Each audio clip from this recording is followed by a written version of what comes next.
Salutations, Legion of Doom. Welcome to Podcast The Storm, where, and I don't have the fucking script open, so I don't remember. Totally awkward outcast, crazy weirdos, and all-around nerds convene to talk and debate all things pop culture. With me, as always, is my co-host, the nerdy occultist, aka the Authenticator, Dalton L. Mortimer. And hopefully our second co-host, the primordial source of evil in comics, Corrupt, will be joining us sometime soon. And I'm your host, last time Lord Wannabe, the brainstormer of pop culture. How's everyone doing tonight? I am doing fine. I cannot speak for either the presence of our audience or how they might be feeling, if there is one. I hope everyone had a good New Year, or at least a tolerable one, because, well, I had a tolerable New Year's.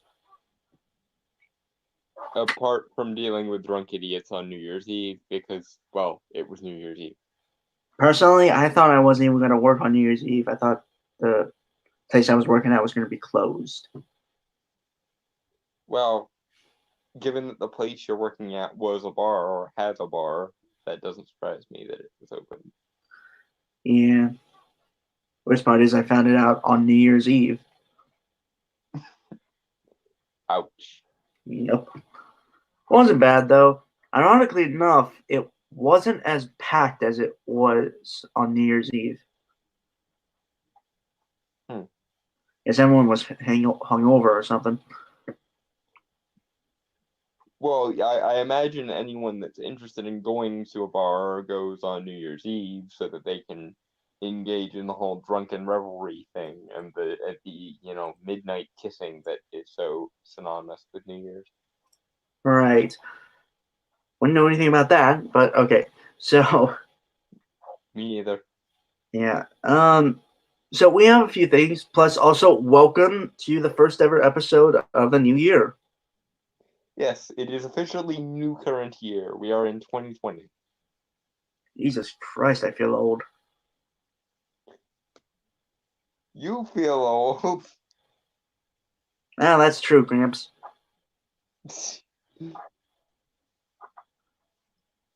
Considering that you just barely turned 20 as of like a month ago.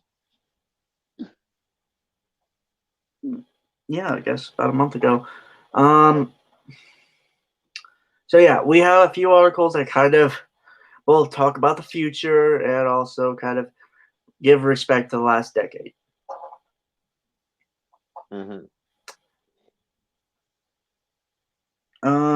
So shall we start with the first? Well, actually, before we continue, a word from our sponsor. We do not have one. Wink. We are, for the moment, brought to you by you, or we will be as soon as we get a large enough audience to justify a crowdfunding resource. Until then, we do it gratis, because somebody has to face the abyss of pure, unadulterated, maddening stupidity that is the internet, and everyone else was busy, apparently. Yeah,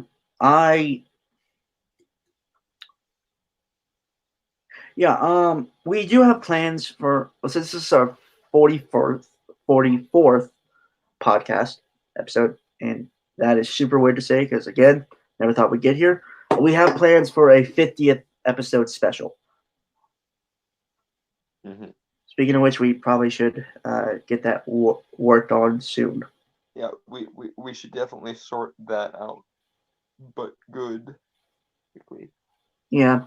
So you guys got about 6 episodes or 6 weeks until we do something special for you guys. It seems even weirder saying it like that. But 6 episodes is 6 weeks from now. Jesus. Yeah. So weird.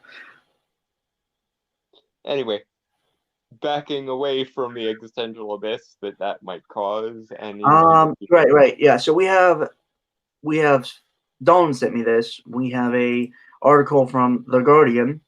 I think we've covered like 1 or 2 things from them before. The Guardian wasn't the bitch who thought she was an aristocrat declaring Game of Thrones to be irrelevant, writing for The Guardian? Yes. Also, something else she wrote, but I don't remember what it was.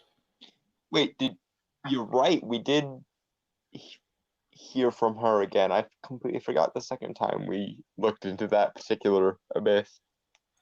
Right. So yeah, Dawn sent me this. Sandman to Hark, A Vagrant, the best comics of the decade, by Sam Thielman. And if I'm saying that last name wrong, I'm sorry. Mm-hmm. I think you said it right. Anyway, moving on. Right. Yeah. So this, I guess, is a list of like some of the best comics throughout the decade. And we're pretty much just gonna either agree or disagree and just have a conversation about that. Essentially, that's how we started off.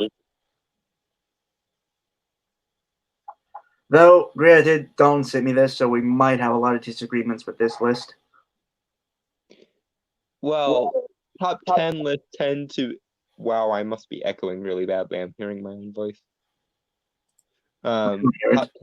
Top 10 lists tend to be misleading. This is something we've learned. Usually, any given top 10 list is half accurate to the parameters of the top 10, and half. Okay, that's for Screen Rant, though. This is The Guardian, so. Well, knowing The Guardian as I do, I don't think we're gonna fare much better with The Guardian. All right.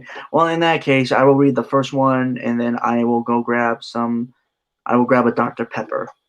Not sponsored, by the way. It's what we have right now, and I kind of like it. So you would, in fact, like to be a pepper. That's a reference to an old Dr. Pepper like slogan or something like that. I'll have to send you the commercial. Okay. Old names and ambitious first-timers produced the great graphic novels of everything from teen friendship and time travel to horrifying murder mysteries. From The Big Short to Normal People, the books that define the decade. With so many hairpin turns over the last 10 years, it makes sense that the greatest and most inventive works in comics would come from unexpected, contradictory corners. Young adult and horror. I don't know about that. I think it's just that the superhero genre has so drastically stepped down its game that there's just not much good to be mined there anymore. Unless you look at like some of the indie stuff. Yeah. Although I'm honestly debating whether this premise is in and of itself kind of gimmicky, because like the way Sam was describing it just now, like the many hairpin turns could just as easily be phrased as the many extremely disappointing and convoluted storylines, because that also seems to be what it amounts to. Yeah, speaking of like comics, I really gotta start working on mine, like get those out and on like Indiegogo or Kickstarter or whatever. Yes, you do. All right. So who knows? Maybe in like the next 5 years, 5 or 10 years, folks, you'll see something on Indiegogo or Kickstarter from me. it wouldn't surprise me. In fact, if you're not doing something incredibly creative in the next 5 years, I'm going to razz you about it. Because as your friend, I feel that is my duty Yeah. to do that. All right.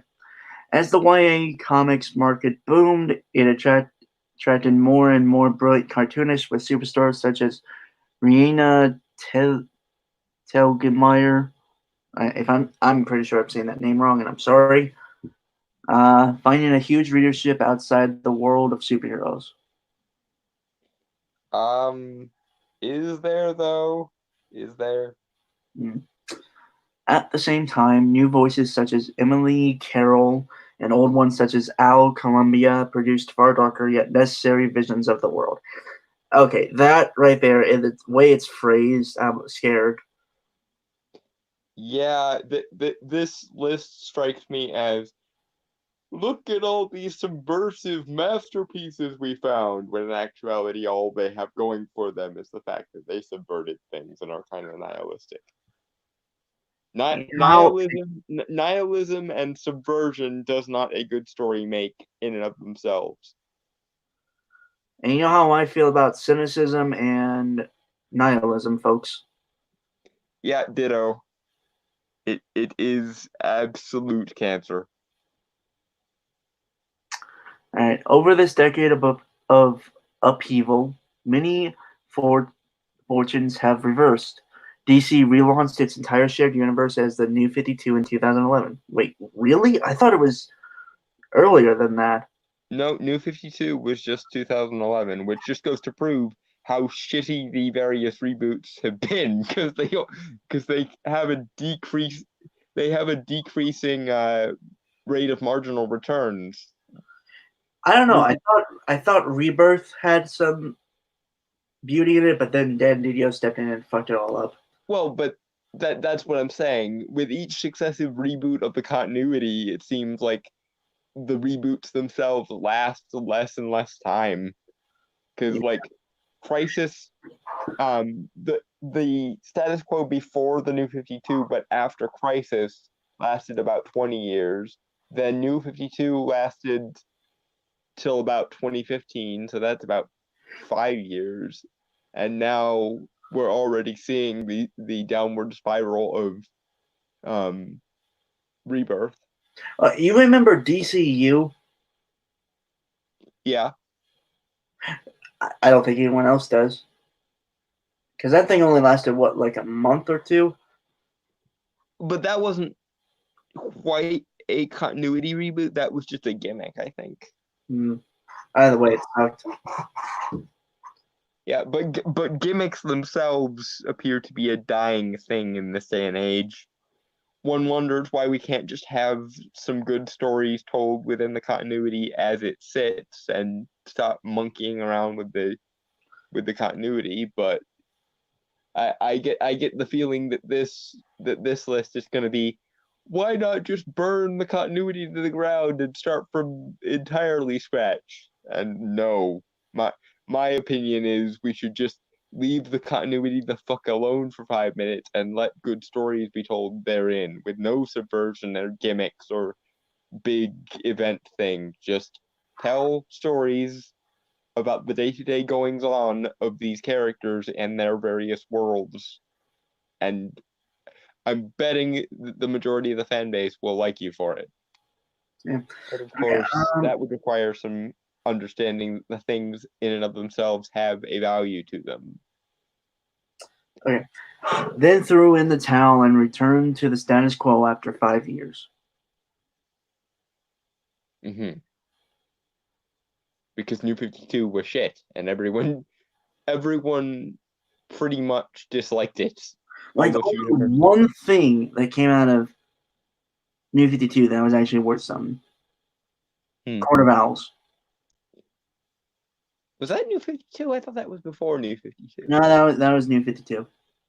Well, I'll throw in as an honorable mention to the list of things that were good about New 52 is it did bring in Constantine to the mainline universe. So we got to see Constantine interacting with characters like Zatanna and Deadman and Swamp Thing and so forth. So Mhm. yeah, Okay. bringing Johnny Boy to the main continuity was a good thing.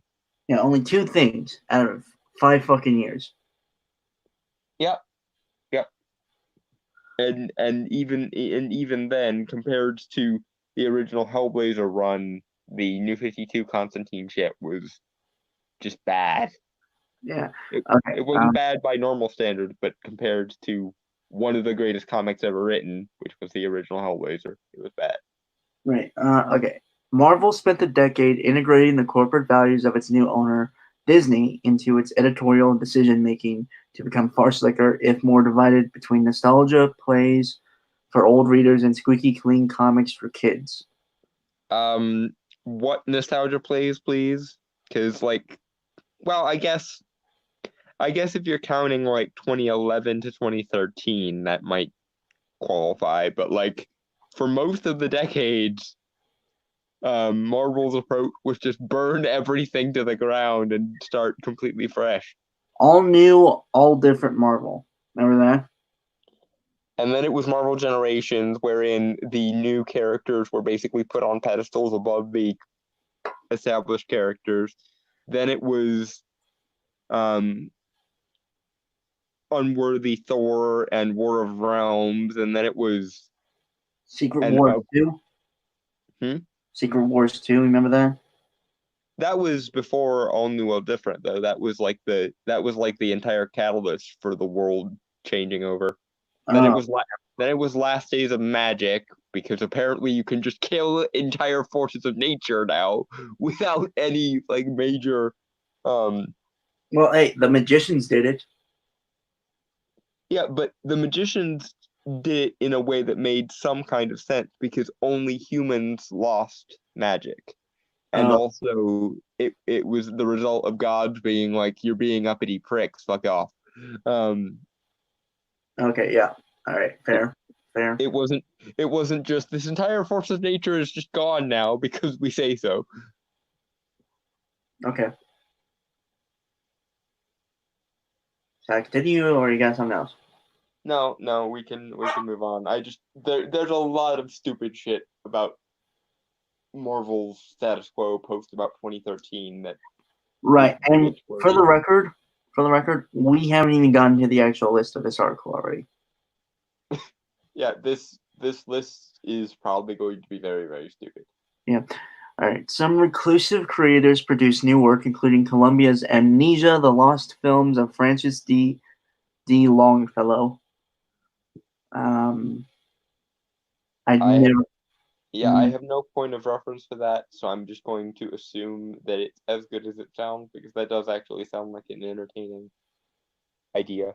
Yeah, it sounds cool. Sounds interesting. All right.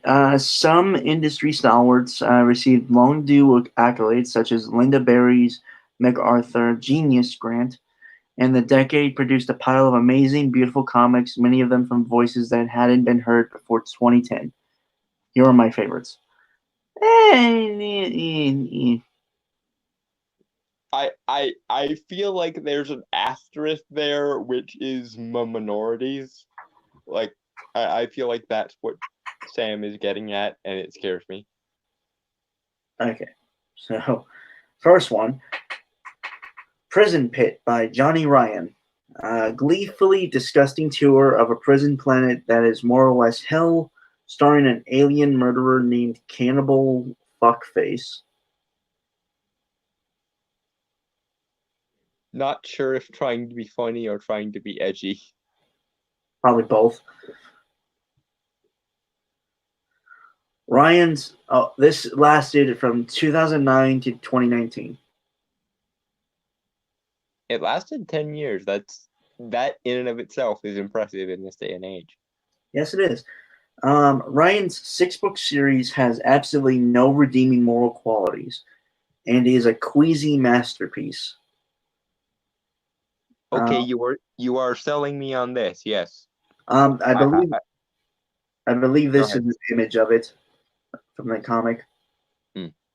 I very much would like if comic writers collectively decided to put the fucking morality away for a change. So yay. Yeah. You may have gotten 1 point, maybe. Ryan's series is a fascinatingly extreme exercise in seeing just how far the artist can go, not just in terms of depravity, but also in terms of sheer size. Okay. Not my type of book, but sounds interesting, sounds unique. You are at least successfully selling me on this concept, so yay. Yeah. All right. Hark, a Vagrant by Kate Beaton. I might be saying that last name wrong. Sorry. 2012. Beaton's beloved webcomic skips lightly among minute, I believe, Yeah. from Canadian history, English literature, 80s corporate culture, and superhero fandom. Yet it's all of a piece. Her subject matter is deceptively messy as her gleeful drawings. Um, the resulting collection of curiosities is both unmistakably feminist and snortingly funny.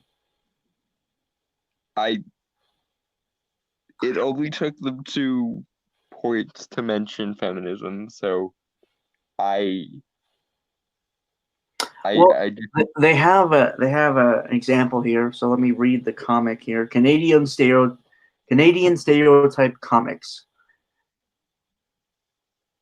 Okay. Honey, I'm back from cutting trees or like whatever. Did you hear the news? Americans, the mild observer, Americans being jerks again. They made fun of us, and it's Stanley Cup season, the perfect storm. And so, in America, Mr. President, we took it too far. This sounds like the absolute worst thing I've heard today. Fucking hell. Okay, in future, people, please do not have anyone start the sentence with like whatever unless you are deliberately trying to frame them as a moron. Can we make this a rule from this point on? Only morons begin their sentence with like or whatever. Actually, no, that was at the end of the sentence. Still, it's just like I don't like unless It's a hey, I am unless I am supposed to not like this character and not find anything they're saying funny. Like if this was a character who was like a bad comedian who was dying on his ass, that would be kind of funny. But I'm Dalton. under the suspicion that this is done for real because this person has no self-awareness. Dalton, it's a web comic. Fuck it. Yeah, but also this is cancer. I Right. wish Corrupt were here because he would have more comedic things to say about this. Right. Okay. So indeed, some of her lines are so pithy and memorable that over the years they've been stolen from her to sell other people's merchandise. Wait, what? Okay, going off of the example that you apparently must have handpicked to represent this comic, you think that example there you just presented is witty and memorable? Oh, please. Basically, everything they've said, all the things we said right before we started this article, is more memorable. Like, and I don't want to be self-congratulatory or anything, but I think I called it. I suspect that as this list goes on, it's going to be increasingly more subversion / minorities. The list, but I'm confused with how this person can think any part of that was witty or memorable. It was pop culturally referential. It was snarky and like that's the kind of humor that I will occasionally say in passing and will get like completely panned by Brainstormer. Like just before we came on, I said one of those kind of jokes, and he stared into the void. And I'm betting that my intentionally bad puns are still funnier than this shit. And also, can you all go like 5 minutes without making a political joke, please? Can you do that? Can you not make a pop culture or just broader culture like reference ever? Can no one do that? Because that is not how you make a character endearing. That is how you make a character a son of a bitch. And some characters can make son of a bitch work, like Margot Hanson from The Magicians. Excellent character. She is a stone hard bitch and an asshole, but she is an excellent character. And again, if you're intentionally writing cliche college student stereotypes, that sort of makes sense. But if you're trying to be genuinely satirical or genuinely funny, I can't feel anything other than abject pain at the idea that that is laudable in any way. Moving on, though, because I can't. Right. Like, Well, there's some actually, things that are so stupid they just shut you down, and I can't process that much. okay. As far as posterity is concerned, it doesn't matter.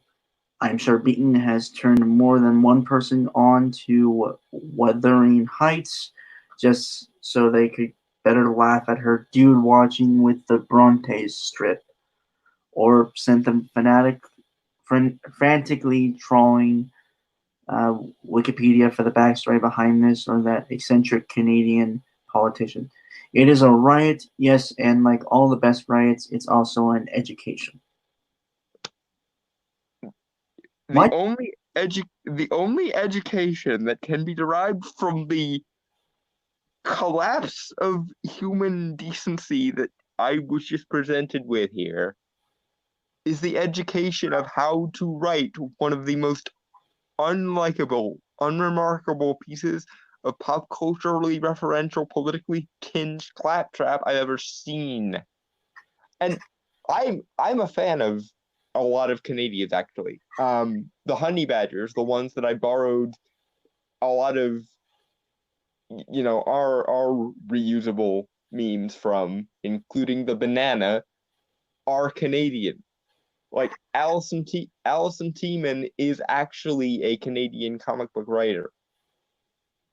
And I can guarantee you that if she saw that, or Karen Strong saw that, who's also from Canada, they would both nearly vomit and or burst out laughing from the sheer condensed essence of awkward they had just seen. And yet, Alison Tiemann got banned from comic conventions in Canada because essentially she called out a bunch of feminists for being morons and wanted to represent men's rights activism properly, and they thought that they were being harassed by that. It's a different story for a different day. My point is, I know several Canadians, at least parasocially speaking, and they would very much disagree with you. Please fuck off. Justin Trudeau, who is the Canadian Prime Minister, created the created the modern use of the current year fallacy. Okay. I'm going to have to stop you there because I think you're just going to go on this whole tangent that's going to kind of waste our time. Sorry. Yeah, you're good. Moving on. My brain can't process what the fuck. So, Chrononaut chimed in at earlier. But Trump, lol, politics in the human tribes. For the record, Hark, a Vagrant was published 2012. So this was 4 years before the whole Trump thing. Okay, so So it just I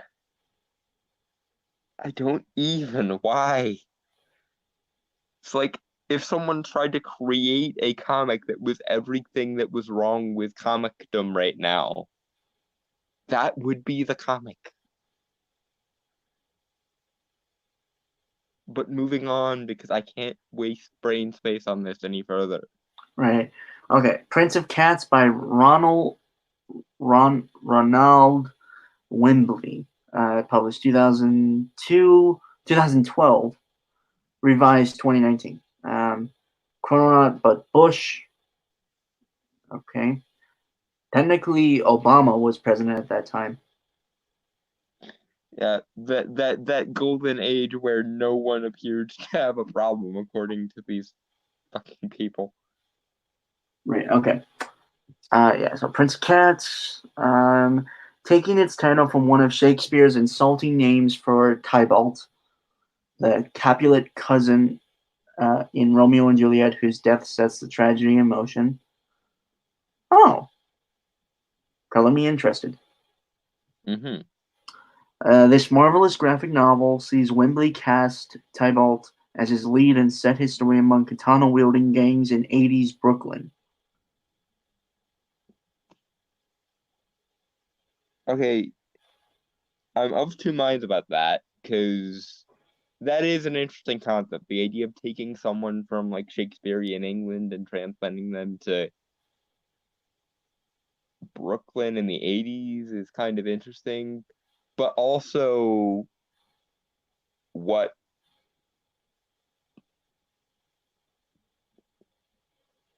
maybe it's one of those really weird over the top premises that works. So let's see their description, but also color me confused, interested but confused. Mm-hmm. Okay. The art is a vibrant fusion of graffiti-style neons and stylish sword fight sequences, but Whitney's text is perhaps the book's most significant accomplishment. Sampling Shakespeare's lines and embodying them with 80s hip-hop slang and rhythm, bard-worthy puns and insult contests that somehow jibe perfectly with his retro milieu. Wait, you mean to tell me you took Shakespeare and you turned it into rap? Oh boy. You took one of the greatest pieces of literature in the Western canon and you turned it into edgy 80s inner city rap. You have just committed a humanitarian travesty against the very concept of art, and I can't even be in the same room with you right now, even conceptually, because I might actually fucking choke a bitch. I don't mind it. A pure delight.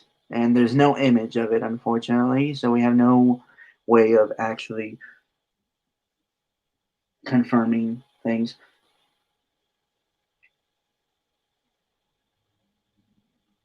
So, yeah, okay. So, moving forward, it seems interesting. I think it's more of if I see it my opinion would be I either change or not. I don't know. Maybe by some miracle from the heavens this could work, but right now I'm entreating Puck to just come in here and be like, all of this was false, so don't pay attention to it, which is basically how Midsummer Night's Dream ends.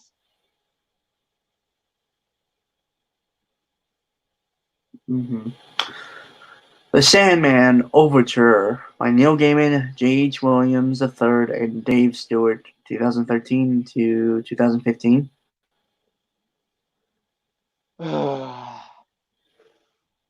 Fuck you, fuck you, fuck you, fuck you, fuck you, fuck you, fuck you, fuck you, fuck you, fuck you, fuck you, fuck you, fuck you, fuck you, fuck you, fuck you, fuck you, fuck you.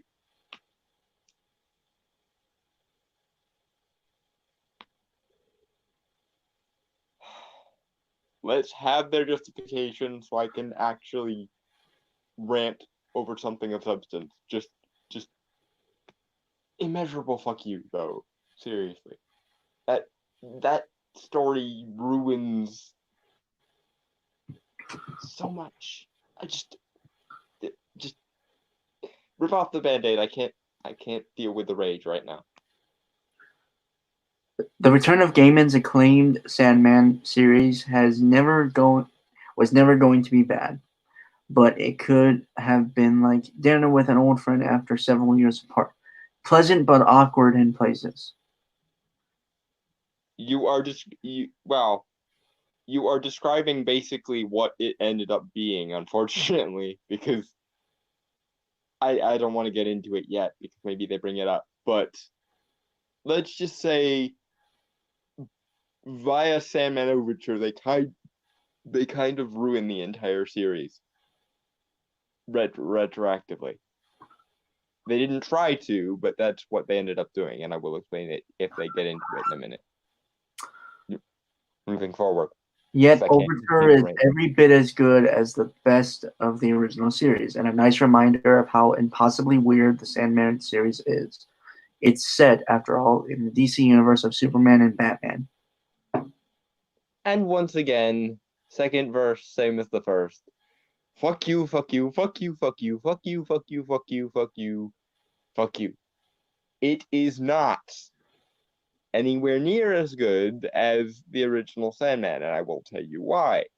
Because it takes Dream's finest hour and it gives said finest hour to fucking Daniel Hall, i.e., the bratty Dream Jesus motherfucker that they get to replace Dream after Dream dies in the original canon. So, okay, backstory time. In the original volume of Sandman, in the original Preludes and Nocturnes, the reason why the forces of Roderick Burgess and his order of magicians are even able to capture Dream of the Endless is because Dream had just gotten done with a massive war that we don't really see alluded to in the main series. Sandman Overture was billed as the explanation of what Dream was doing and what weakened him so in between some of the older stories in the main continuity and when he was captured. And instead of actually providing us with some big existential battle in Dreams that, actually would have explained why he was weakened, basically Dream gave a star a dream that made it sentient, and it went insane, and thereby started to end the world. And Dream basically ended up having to reboot the entire universe, but not before basically having to supplicate himself entirely, once again, to Daniel fucking Hall, who is the bratty, edgy teenager Dream Jesus equivalent of the character, because apparently you don't actually have to have any worth as an entity to be Dream of the Endless. You just have to have the world itself bend over backwards to Deus Ex Machina you into a position of mind-boggling authority. So yeah, apparently, as of Sandman Overture, Dream's finest hour is being subservient to his bitchy, bratty successor that shouldn't frankly even exist, but that's neither here nor there. So yeah, no, fuck you and fuck Desire and Despair, because apparently, according to Overture, they were behind the whole thing anyway. Gaiman is a generous writer, and Williams really goes for broke, drawing ramshackle buildings with a different panel in every room, a 2-page image in which the panels are inscribed on teeth, and massive gatefold spreads that spill the book's profusion of odd characters and places onto extra large leaves. A feast. Oh, okay. I will give them this, because as much as Sam and Witcher as a story makes no sense and pisses me off on a level that I don't think can even adequately be expressed. The art is amazing, and I do genuinely love J.H. Williams the third's art, and I want him to do a Doctor Strange book because he's really, really good at surreal psychedelic imagery and shit. Okay. This One Summer by Jillian Tamaki and Mariko Tamaki, 2014. The Tamaki sisters craft a delicate web of bonds between family and friends in their young adult graphic novel, centered on the tenuous friendship of two adolescent girls, Rose and Wendy. Jillian's lush renderings, drawn entirely in shades of blue, serve as a perfect counterpart to Mariko's economical script. Rose, our heroine, realizes she wants to take part in the adult world around her, but soon learns the secrets and weaknesses of the older people around her. A supremely confident work. Um, It seems fine, but I don't know why it's on a top 10 list. Honestly, I'm not even like. It's not really my kind of comic book, or book in general. It seems very, very average is the thing. And generally when you do a top 10 list, especially over a decade, you want to reduce it down to like the creme de la creme. And if a average sort of YA book is the best this decade has to offer, that goes a long way to explain why this decade was so shit, doesn't it? You know what? Maybe I should try writing a YA story, make a short one. I'd be interested, but also don't waste your YA is very hard to do well. So I Yeah, wouldn't recommend wasting your time on it.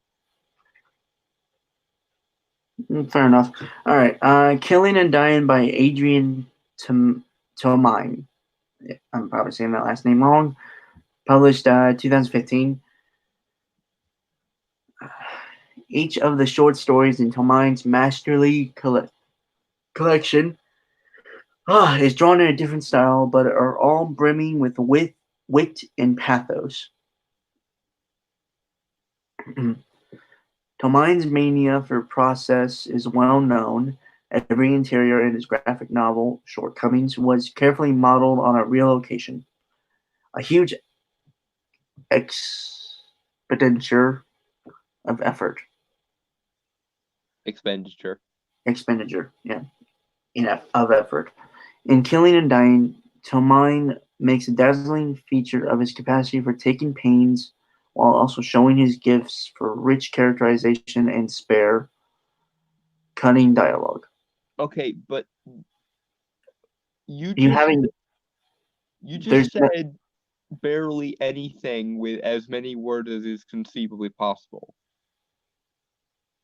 we don't Seriously. even know what the plot is, or Yeah, you haven't said anything about the characters, you haven't said anything about the actual writing style, you haven't said anything about the concept, you haven't said anything about the world, but like you just strung together a bunch of artsy,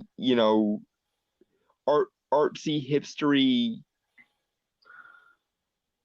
uh, highfalutin words to don't. signify practically nothing. This is the very definition of sound and fury signifying absolutely bumfuck nothing. Oh, you are not gonna like the one that comes after the one I'm reading now.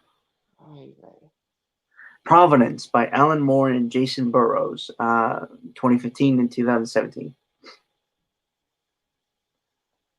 The capstone, the capstone to Moore's remarkable career in comics, Providence is a horror narrative of staggering depth and detail. The book works as a complex meditation on identity and morality, but it's also a huge addition to the body of narrative game gamesmanship surrounding H.P. Lovecraft, who lived and worked in the city that gives the story its name, Providence. The comic at first appears to be a collection of oblique, linked short stories and then resolves into a gigantic vision of inevitable providential providential destruction wrought by countless tiny familiar failures. Okay, so it's Alan Moore doing Lovecraft. That actually sounds like something I could get behind. Mm-hmm. Burroughs' magnificent, period-perfect art fills each panel with so much earthbound detail that the supernatural intrusions are not merely jarring, but genuinely shocking, subverting the reader's senses of time and place in ways that only comics can manage. Okay, you have actually successfully sold me on something by actually describing things that pertain to the art form itself. I will be right back with a drink because my throat is incredibly parched right now. Okay.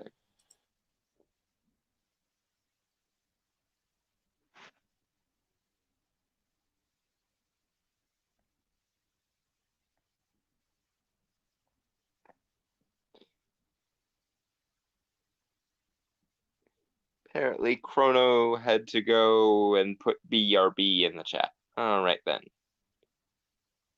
And now we wait.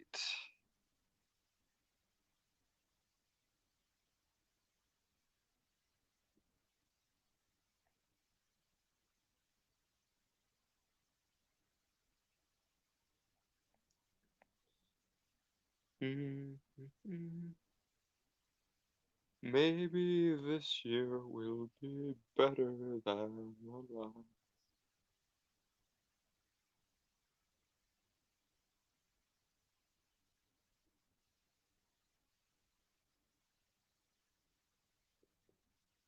Doe, a deer, a female deer, ray, a drop of golden sun. Me, a name I call myself, far a long, long way to run. So, a needle pulling thread, la, a note to follow self, tea, a meal with jam and bread, and that would bring us back to doe, a deer, female deer, ray, drop of golden sun. I am back for the moment. Huzzah. Oh boy. Next comic recommendation from this guy and his list is one that basically started all of what was formerly known as Comicsgate. The unbeatable, the Unbeatable Squirrel Girl by Ryan North, Erica Henderson, and Derek Charm, 2015 and 2019. How can you think that Squirrel Girl is good? I'm going to be exceedingly charitable and let you explain yourself. But please, for the love of fuck, explain yourself. Because it needs explanation. And moreover, how in the name of everything that is sensible in the medium of narrative do you put this, even if you like it, how do you put this on a top 10 list? Other than, arguably, perhaps, the top 10 worst list. You know, I'm pretty sure I could write, like, honestly, I think if you give me anything, I'd probably make it better than what we are given.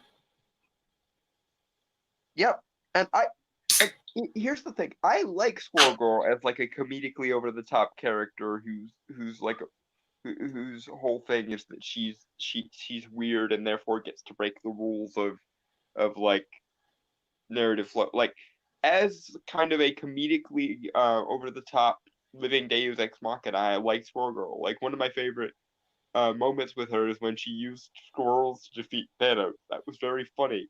But the thing is, they don't play Squirrel Girl as like they don't play Squirrel Girl like a squirrel based version of Deadpool, which is I think the best way play her. They don't play her like Grant Morrison's Animal Man, which would also be an interesting way to play with her. They play Actually, her. I was gonna say if I was gonna write Squirrel Girl, I would probably take some inspiration from Animal Man by Grant Morrison. That is a fucking great comic, and more people need to read it. Read more of Grant Morrison's shit, people. He's an amazing writer. Just as a general rule, read more Grant Morrison. Grant Morrison is generally pretty awesome. Granted, the only thing I've read of his is All Star Superman, which I do love. I've read a lot of stuff from him because he was one of the better writers in the British Invasion, and he continues to be a fucking badass.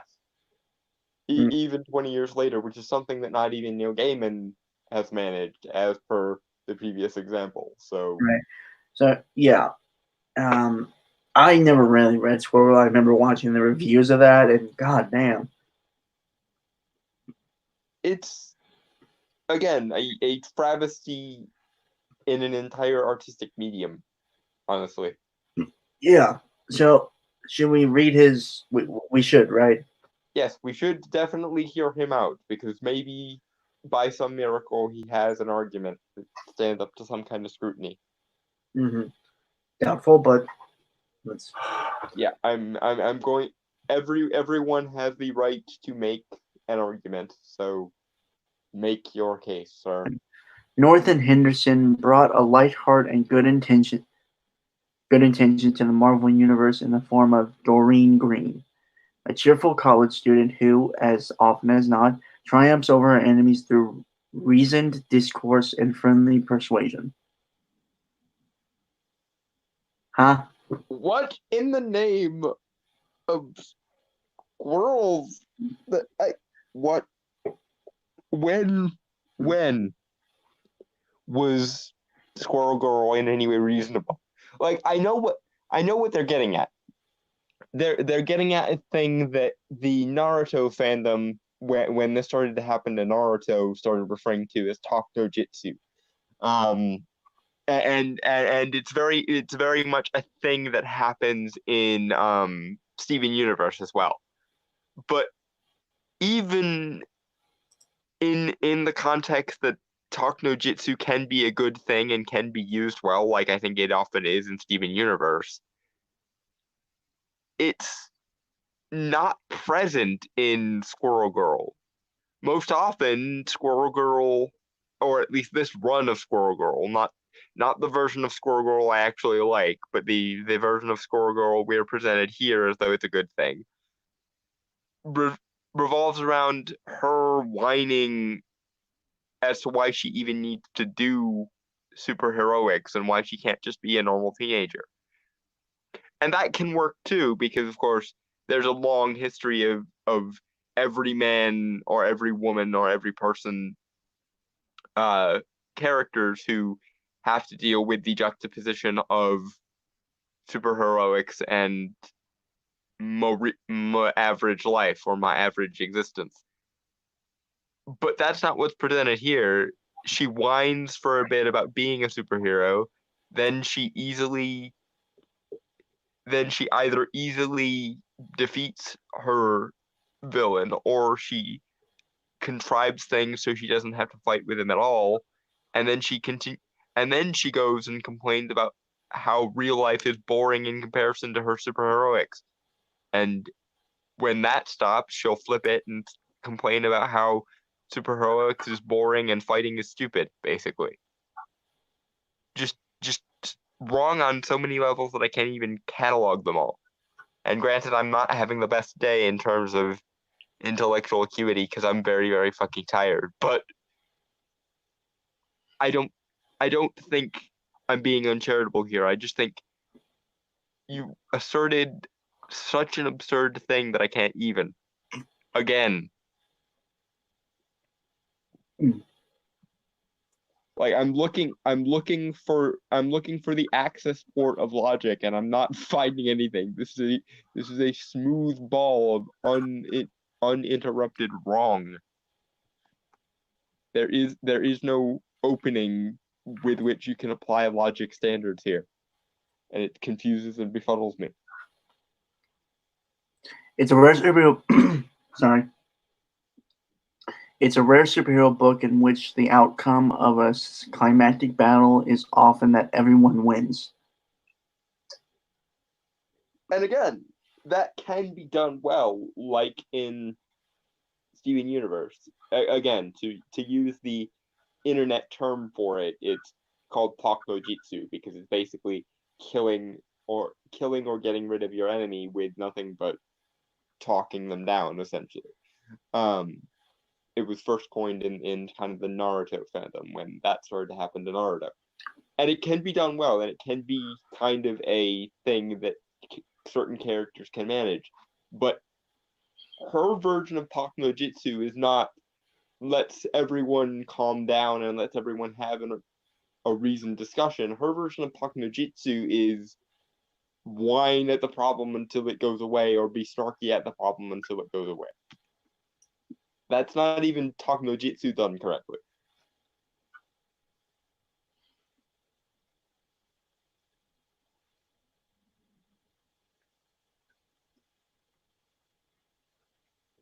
Moving on.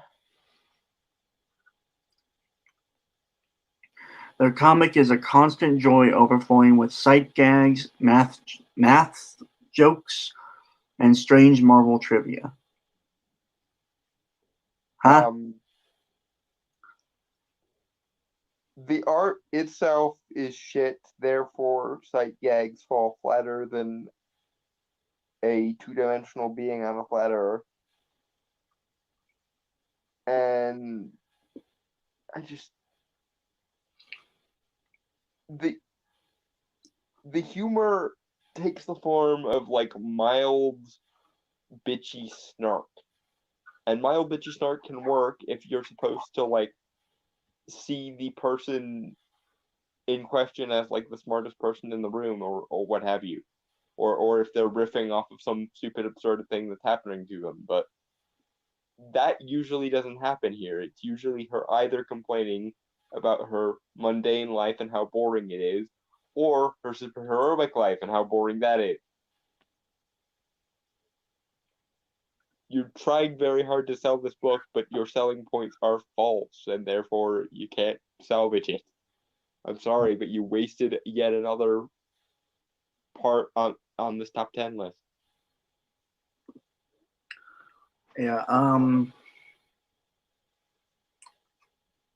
Henderson's art in the first 8 volumes has a hilarious deadpan quality, with Charm oddly taking up her pen when she left off. The story's 58 issues plus one terrific standalone graphic novel, The Unbeatable Squirrel Girl Beats Up the Marvel Universe, are easily the best thing Marvel produced this decade.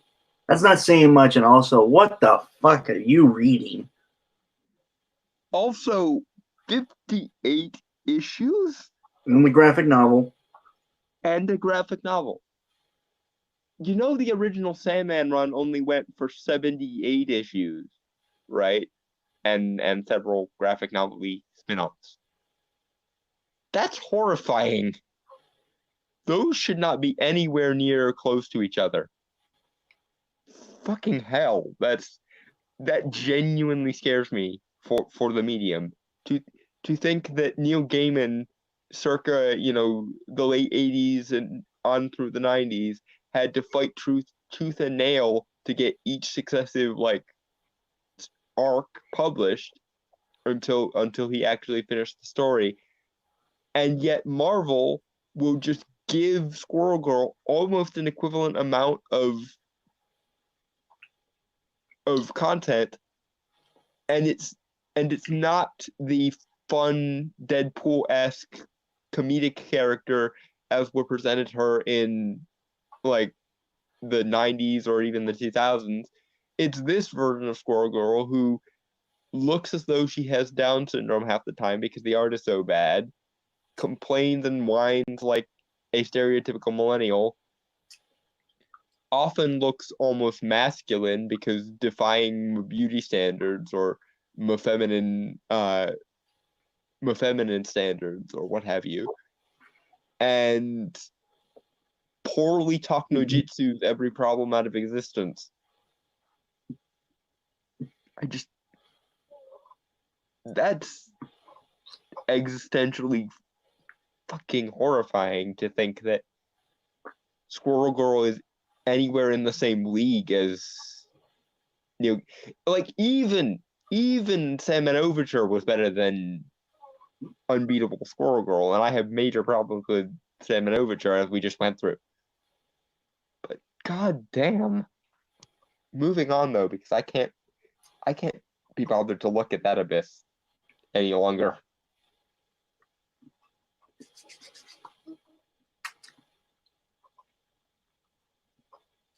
Patience by Daniel Close.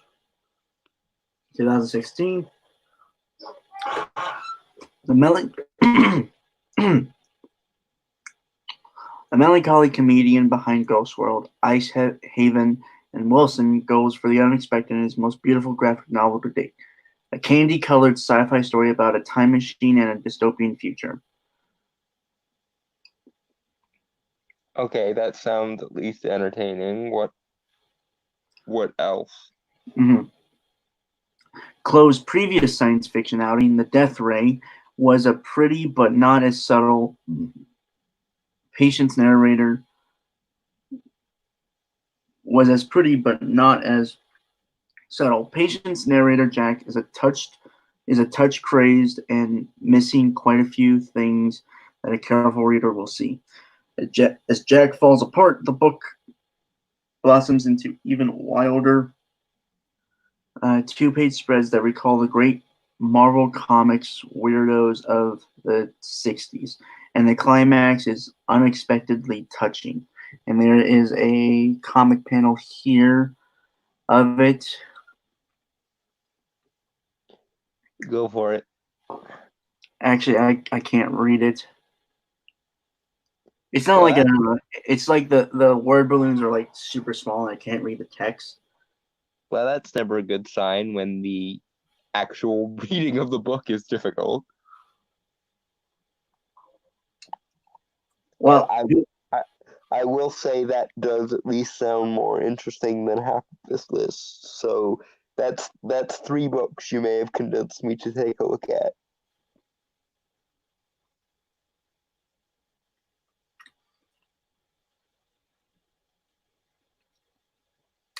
my favorite thing is Monsters by Emil Ferris, 2017. Every page in Ferris's enormous debut is a wonder. It is a murder mystery, a coming-of-age story, and a rumination of the iron grip of the past. Nominally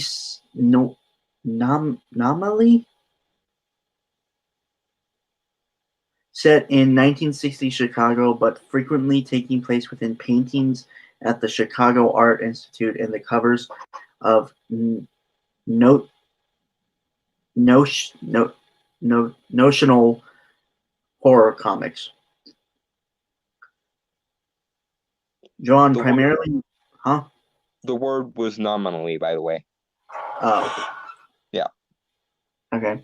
Drawn primarily with multicolored drugstore quality ballpoints, this unconventional medium gives the art depth and breadth, as well as eye-popping color deployed in beautiful, surprising ways. Okay, that's somewhat interesting sounding. And I think this is what it looks like on the inside. Huh. Yeah, that's not bad. I would read that. That looks interesting. Yeah. All right. Berlin by Jason Lutz, 2018. That's not bad. That's actually really cool. That's really cool looking. Like art wise. Yep. All right. An astounding feat of craftsmanship and patience, Lutz 22 years in the making graphic novel about the last years of Weimar Berlin ought to feel ponderous, but is more urgent than ever as Lutz examines the way fascism divides families and ends friendships. Okay, so I'm getting the everything is Nazis vibe off of this. Can we just put the Nazis away for a while? Can we just do that? Can we have a moratorium where no one is allowed to bring up Nazis? Please. Or fascists. Because all it does at this point is make me groan. It doesn't fill me with any kind of existential dread or anything. It just makes me groan that someone is once again whining about a thing that is not fascist being somehow analogous to fascism. And we still talk about dictatorships. Well, yeah, not every dictatorship is a fascist dictatorship, so I suppose, yeah. I was just curious because I am writing something that has a dictatorship in it. Or if you're going to employ fascism as a device, actually define what fascism means, or do some research on what fascism actually was, not just a universal synonym for authoritarianism, which is how most people tend to use it in this day and Alton, age. it's What? me. It's me. Well, no, I know. I was offering kind of an exception to my previous begging for a no fascists or Nazis referenced Okay. moratorium thing. This huge book is both profound and precise. Lutz renders a cast of Dickensian size and careful Dickensian. And I will ask after I've read the rest of it if you could explain that more. Size and careful, consistent strokes, with his characters forced to choose between political loyalties, between combat, flight, and assimilation between one another. Well, that actually sounds kind of interesting.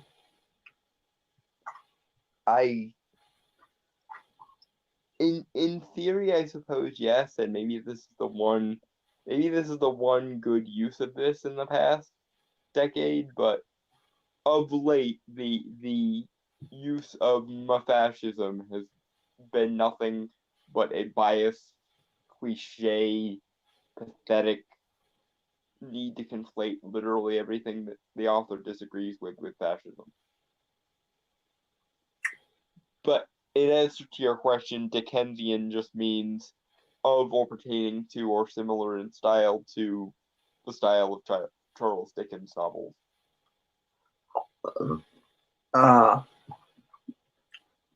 Yeah. Okay. Okay, it's Poochie Town by Jim Woodring, 2018.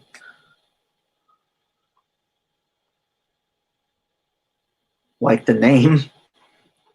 Yeah, it's a cute name. Hopefully the actual concept is cute as well. Woodring's long-lived mute hero Frank finally comes to rest in this fourth installment. Every panel looks like a doer woodcut. Never has an artist created a world so vivid without a single word spoken. Frank is one of the great works of art the U.S. has produced, and Poochie Town is its crown. If you're confused, Durer was a German artist who was famous for doing woodcuts. Yeah. Do you have any information on Frank? I'm assuming that this is like the main character of this series. I have no idea. Okay. Just checking because I had no idea what this is at all. Yeah, I think the author wrote this assuming that everyone would be familiar with this series, and I got nothing. I'm usually pretty good at obscure comic stuff, but I got nothing. It seems like kind of like one of those kind of comic strip sort of things. Yeah, it seems that way, especially if it's evoking doer in its style. Which I am impressed that the author knows who Doer is, because he's a fairly obscure artist, Hmm. but that might just be because he's a pretentious hipster. And given what we've seen so far, I'm betting on hipster at this point. Pretty much, dude. Every hipster is pretentious. Yeah, that's one of the defining that's one of the distinguishing characteristics that separate hipsters from nerds. All right. Glenn Gage's "In the River at Night" by Kevin. I'm sorry if I'm going to say this last name wrong. Huizinga.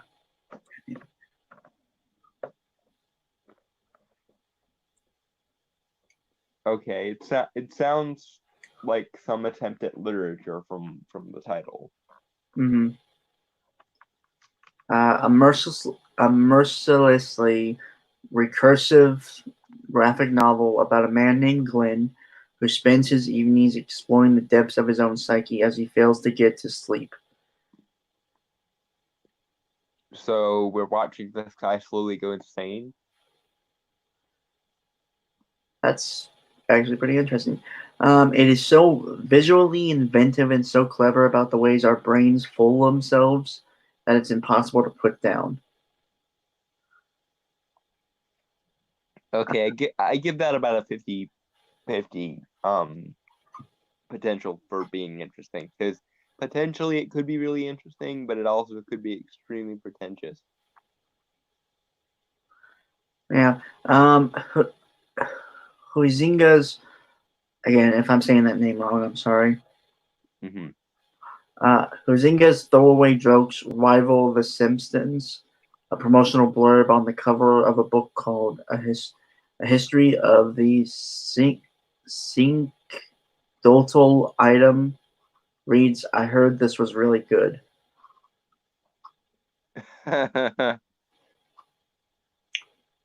Okay, that's fair. You got a genuine laugh out of me. Well done.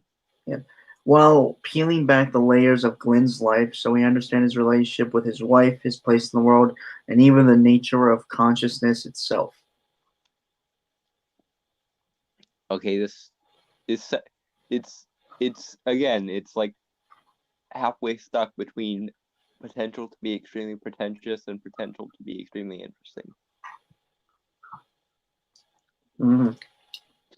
Given this guy's taste, I'm willing to bet it's probably more on the pretentious side, but I'll give it a chance. Yeah. A Hard Tomorrow by Eleanor Davis, 2019. A couple in rural Kentucky live in a campground filled with a pickup truck, a trailer, a shed, and a house that may never get built.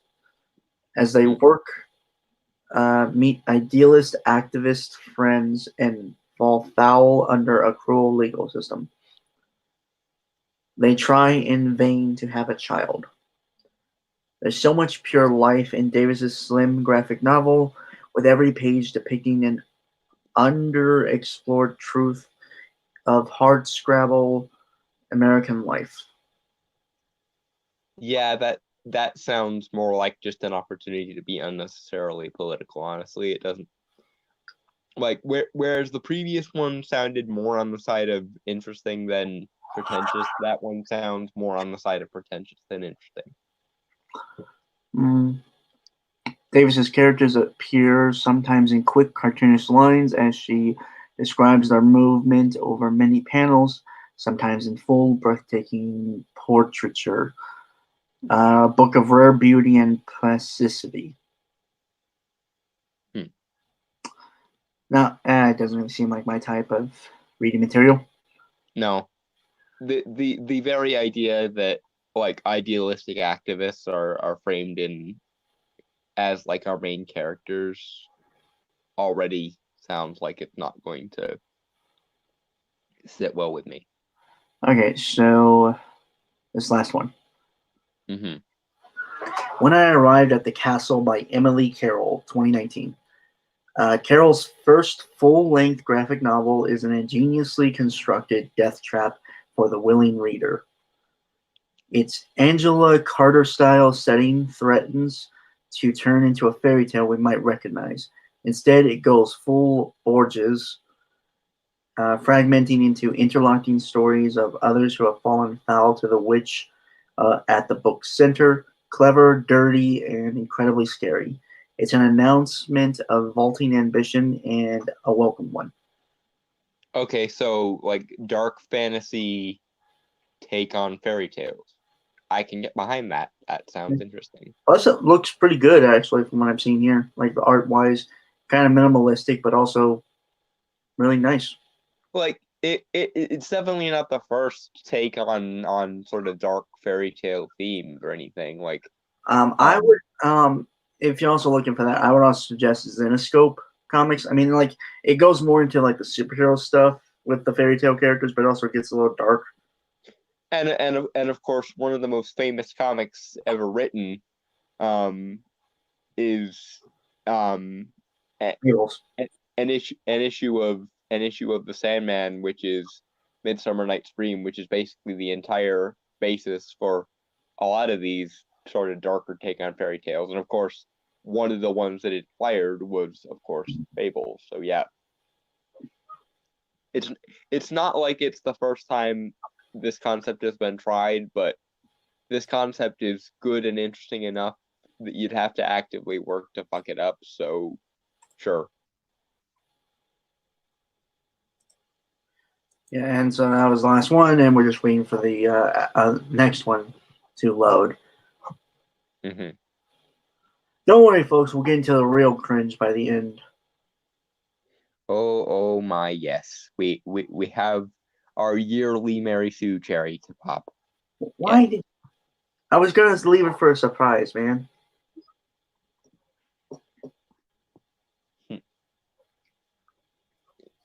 Sorry. Oh yeah, we're covering a Mary Sue article at the end. Yippee! Yep. It's not even a week into the new year and we're already dealing with the Mary Sue. Yeah, that'll happen eventually. Uh-huh.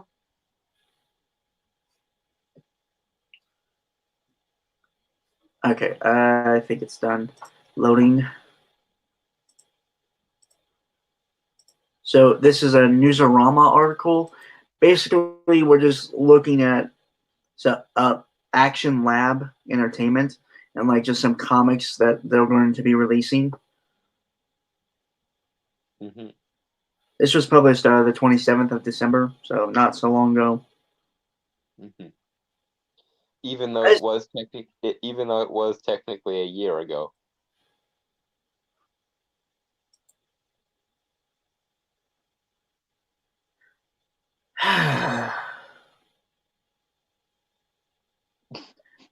I actually I don't really know much about Action Lab. I don't think I've ever really read their stuff.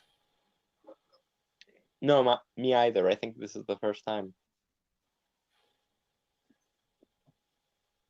Yeah, I can't remember anything. I mean, like I've heard a little bit about them, but I've never like read anything of theirs. Nope, me either. Yeah. Okay. So Action Lab Entertainment, March 2020 solicitation. So in 2 months, these comics will be coming out. Mm-hmm. All right. Adventure Finders, Volume 3, Number 1. Writer Rod Espinosa. Artist slash, I believe, colorist Rod Espinosa. Huh. So it's probably some kind of passion project for him, and that could either be very, very good or very, very bad. Because it could either be the kind of story that someone pours their heart and soul into, or it could be an excuse for needless self-indulgence. right. I could Honestly, if I was to ever do a past project, I would need an artist. There's no way I could draw. I can't draw. Yeah, me either. I can't even do stick figures Yeah. because straight lines and cerebral palsy do not get along well. Mm. Fortunately. That's Michael J. Fox. He can vouch for that. Well, but his thing was Parkinson's. Oh shit! Well, now I feel like a douche. It's totally different, but the effects can be similar when it comes to like how it affects Right. coordination. Okay, so I believe we should like read, the synopsis. The blurb. Yeah. Claret de Arginine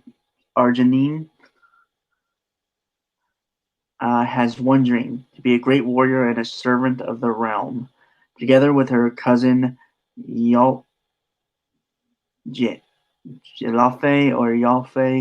and friends Anana and newcomer Azagog, they set out to find their fortune. A cataclysmic ambush destroys the army they were traveling with, and now our heroes have to protect a small band of refugee children and women from the dangers of the deep woods. Now, This sounds Clary, like a D&D premise, and I am okay with that.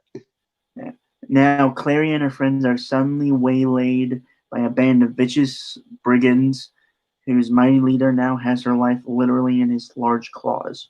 And there is a picture here for their for the cover, I believe. Yeah, this sounds somewhat interesting because it sounds like someone took a D&D premise and made a comic out of it. I believe it is, like, from what I'm looking at. I'm not sure. Can you see the cover on it? Yes. Yeah, it looks like some D&D. Yeah, and I'm totally good with that. No, art's not bad actually. Well, I'm wondering if it's just a cover art or the actual art. I like that it kind of has a medieval vibe going in terms of the art style. I was thinking more along the lines of a little manga, whatever the fuck, Manga. manga influence as well. A little bit, I guess. I think if it were manga, it'd be slightly more detailed, but yeah, kind of. Yeah. Okay. So next one, Super Mom Expecting Trouble number 4. Writer Gordon McLean, artist slash I believe colorist Caio Oliveira. If I'm saying that name wrong, I am sorry. Mm-hmm. How problematic can a superhero pregnancy be? In Voltra's case, very. Thanks to her arch nemesis, Vincent Coop. Actually, I might be saying that last name wrong. Being the father and the baby having inherited Daddy's ability to drain people. The child has now taken almost all of Voltra's powers and left her stuck in the hospital while Quappa makes his final bid for world domination. And the only person who can stop Krupp is trapped in a hospital bed.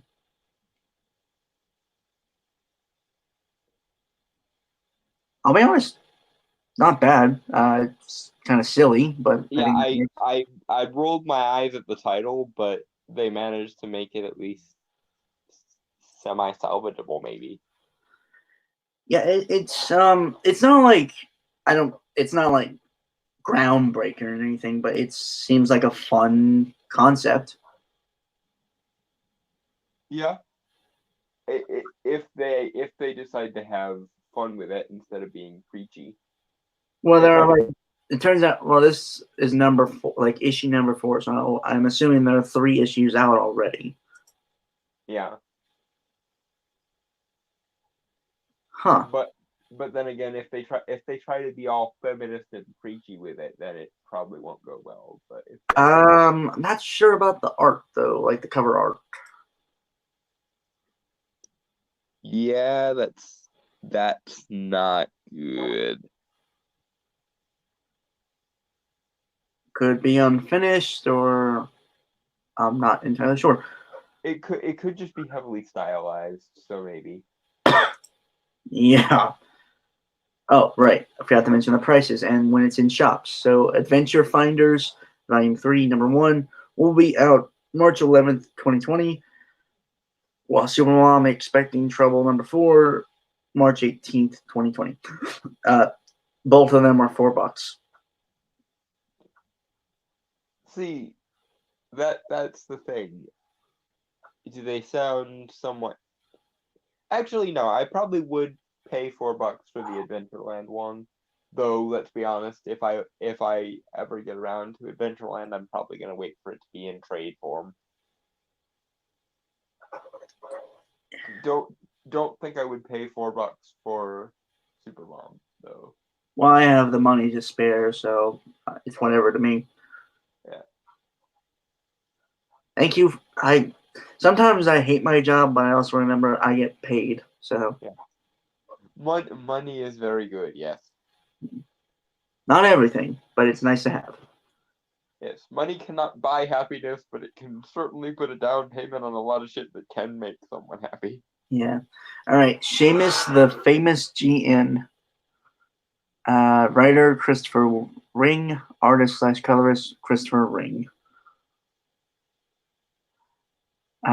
Adventure is only limited by a young boy's imagination as Seamus and his snarky cat Fitcher lead a crew of affable pirates in search of the legendary treasure of Gunnar Forkbeard. Again, this is sounding very D&D-ish, and I kind of like it for that. It honestly sounds like kind of a cartoon that you would watch like in the late 90s. Yeah. Like a Saturday morning one. Okay, Yeah, like do you remember Saturday morning cartoons? yeah. It's a race full of booby traps, monstrous creatures, and humor as Seamus and Fitcher pit themselves against Captain Barracuda and his nefarious crew of the Grey Thorn. From the high seas to the depths of Dragon's Head Isle, it will take all of their wits and courage to save the day and themselves in this epic tale. In shops, March 4th, 2020. Not $10. Um.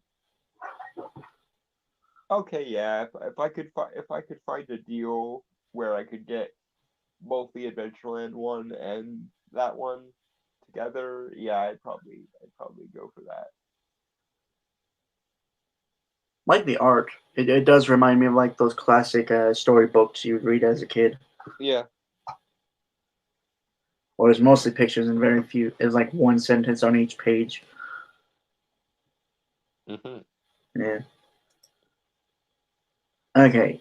Um, Amalgama Space Zombie number 6, written by Jason Martin, color artist slash colorist Winston Young, variants done by Boo Rude Tunes and Andrew Herman.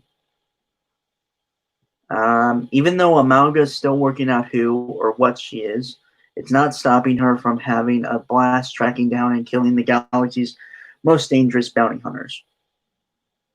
All right, let's check out the art then.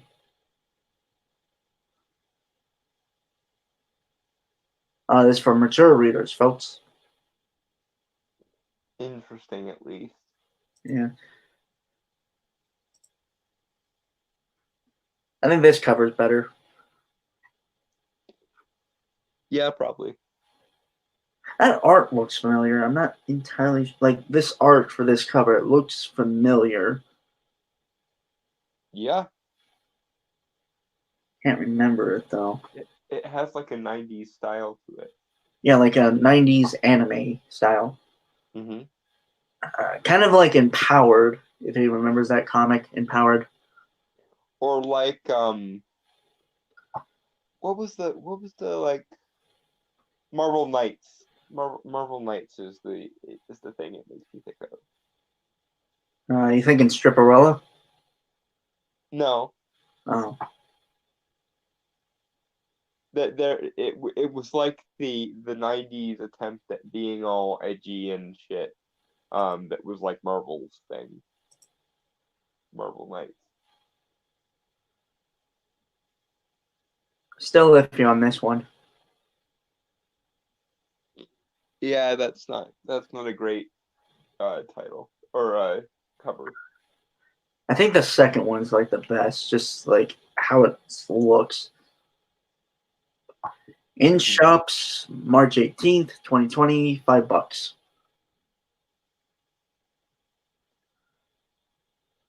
Yeah, I don't think I'd get that one.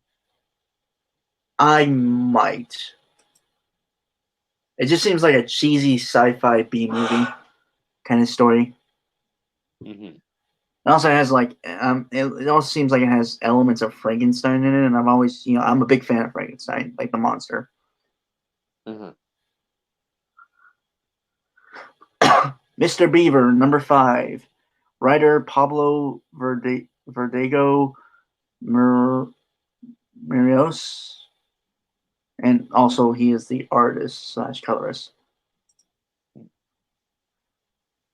Mr. Beaver successfully infiltrates the lair of the powerful criminal organization known as the 12, where he faces off with his nemesis, Richard, a former acquaintance from his days at the Alpha Academy. Determined to bring him to justice, Mr. Beaver will have to dig deeper than ever before, with Richard having mastered an extraordinary power known as Theos Lampesi, one that Mr. Beaver himself tried to learn. As all hell breaks loose, Mr. Beaver may yet need help from an unlikely source as he realizes that his lone wolf days may well be numbered. Is this like a mob story starring an anthropomorphic beaver? That would be really interesting. Well, he seems like I'm thinking Mr. Beaver's a cop, and they did an homage to Dark Knight Rises for the cover, which looks amazing, by the way. Yeah, and he's an anthropomorphic beaver. I'll be damned. Yeah. Okay, you sold me on one. Yeah. Well done. $4, March 25th, 2020.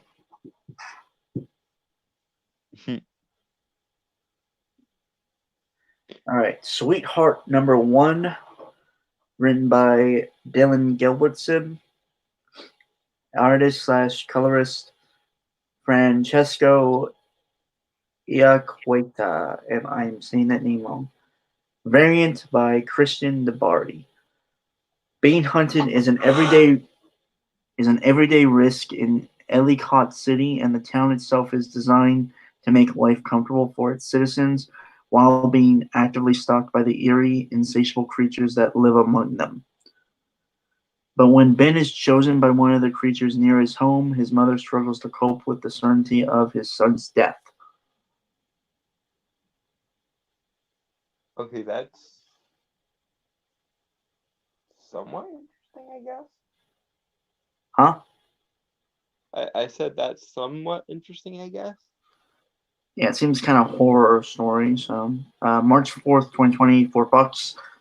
Art cover wise, holy shit, that is actually badass for a cover.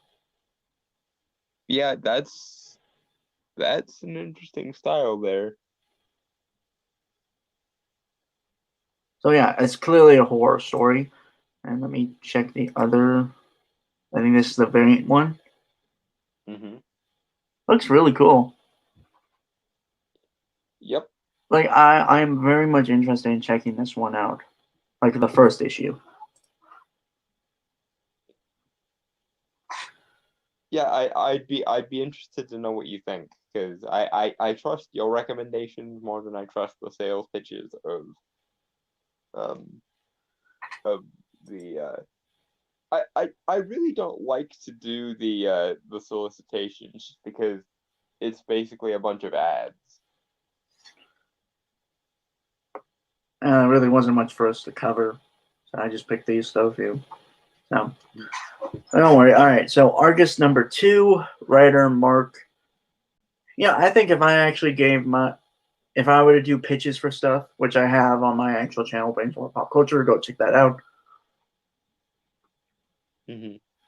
If I did pitches for stuff, then I think people would start getting interested. Which you do. You do, in fact, do pitches. You have an entire series called that. Yeah. But yeah, I think it just depends on how you really word it and like portray how much you want to tell this story. Yeah, a lot of times it comes off as generic or manipulative. So yeah, I don't really. I'm more interested in the product than I am in the ads. Mm-hmm. Because anyone can sell anything if they're a good enough salesman, but that doesn't mean it'll be any good. True. All right. Argus number 2, writer Mark Bertoloni, artist Daryl Nickenrim. I'm saying that last name wrong, I'm sure. The inexperienced young Randall Payton is put through the ringer by the older versions of himself in order to toughen him up to go after the murderous killer Payton, who is warping other versions of Randall to his evil ways. That actually sounds really cool. That one sounds a bit generic, but who knows? Maybe it'll be good. Well, no, it involves multiversal travel and shit, so yeah, obviously. Well, yeah, there is that, I suppose. So it could work. Yeah. Will Randall learn how to defend himself from those who want his head? And just who is the real enemy here anyway? Get ready for a full reality reset. Okay, that sounds a bit cliche 90s there. Reality reset. It sounds like a weird feature on the on Nintendo Power Glove or something. In shops March 2020, $4, and let's check the cover. Kind of a generic cover. Yeah, that does not inspire confidence at all. Yeah. All right. I mean, all right. We got like 2 left. Well, 3. All right. Twin Worlds number 3. Writer Rami Al. I'm gonna fuck this name up. Rami Al Askar. Artist Jethro Morales. The Earthers' brutal airstrike campaign has brought the Dracaran nation to its knees. Natives of the rival Zilia tribe have sided with the Earthers and move in for a ground invasion. Vin Raja consults his oracle in despair. Meanwhile, the Earther general Orion gloats and envisions his greater ambitions. Following the death of their mother, the Vin twins seek to escape under the care of the warrior Zara. Reviled as Earther Tassanite hybrids, it's not only the Earthers they must fear. I feel like there's a lot of context we're missing from that. Yeah, but I'm betting it's some kind of fantasy series. Still, it sounds really interesting though. Yeah, if I could figure out some way of looking back at the whole thing, that would be something I would get. And that is a pretty damn gorgeous cover there. Oh yeah. I think fantasy is making a comeback in comics. And so much the better. Yeah. Vamp Blade Season 4, number 11. I heard about this comic. Well, no, I saw it in my shop. It's honestly, I don't know what it is. All right. Writer Jason Martin and artist Marco Green. Oh, right, I forgot. Twin Worlds coming out. Twin Worlds number 3, March 25th, 2020. $4. These more, yeah, Vampire. As if Zombie Tramp and Dollface weren't enough, now Black Betty is on the action too. Everything is leading up to the landmark 50th issue blowout. Features 3 regular and risque variants, including the feature artist variants in shops 20 March 25th, 2020, $5. I wish there weren't so many goddamn variants. I wish they would just use whatever was the best cover on books. But eh. Although I definitely wouldn't start reading this 50 or 40 or however many books in, because that it's just asking to be confused. But if I could find some way of reading the rest of the series first, then I could see that working. This is for mature readers as well. Oh, right. Yeah, it's part of the danger zone of Action Lab Comics. Danger Zone? Yeah. I think Action Lab Comics got into like a bit of a controversy some years ago with like SJWs. What happened? What were they accused of? I don't know, like some type of sex appeal thing. Oh, objectifying the female characters, her. Never mind the male characters, I guess. Yeah. Okay. And last one, Zombie Tramp ongoing number 70. See, the title alone, like Zombie Tramp, has me interested. Just on, I'm sure it's gonna be just it's a tongue-in-cheek thing. Yeah, like the like a spin on like a dark, edgy kind of 90s thing almost. Yeah. Writer Vince Hernandez, artist Mark Macaguini, variant Silor. Angel Lynch relives some of her darkest memories in her teenage years. Her nightmare journey continues as a mysterious spell has cast her into a dimension where she is unable to escape from. Meanwhile, her past may literally tear her psyche apart if her physical form isn't murdered first. Features 3 regular and risque variants, including the featured artist variants. In shops March 18th, 2020, $5. Okay, this one sounds interesting because it sounds like it's trying to jostle kind of a dark fantasy element with um like almost a noir element, I guess. And I'm good with that. Like I've been binge reading the Dresden Files books, and they're really great in regards to that. So yeah. Yeah, emphasis on the, again, folks, mature readers. I.e., not for the children, unless the children are mature enough to not give a shit. Yeah, and she is definitely a zombie tramp. No, no offense. I am talking to Zombie Tramp herself. Yeah. No offense to you, zombie tramp, but you are a zombie tramp. Yeah, but no, I like the art for this cover. Like, I think this is a normal no, this is the artist variant. And it's the regular cover. It's not as good, but I think it has that kind of, it kind of looks like Archie, like the original Archie comics kind of style. almost, yeah. It kind of has like a late 70s, early 80s kind of vibe. Yeah. Sounds good though. I like the artist variant better though. Again, I wish we could cut down on the variants and just have whatever was the best cover used as the cover.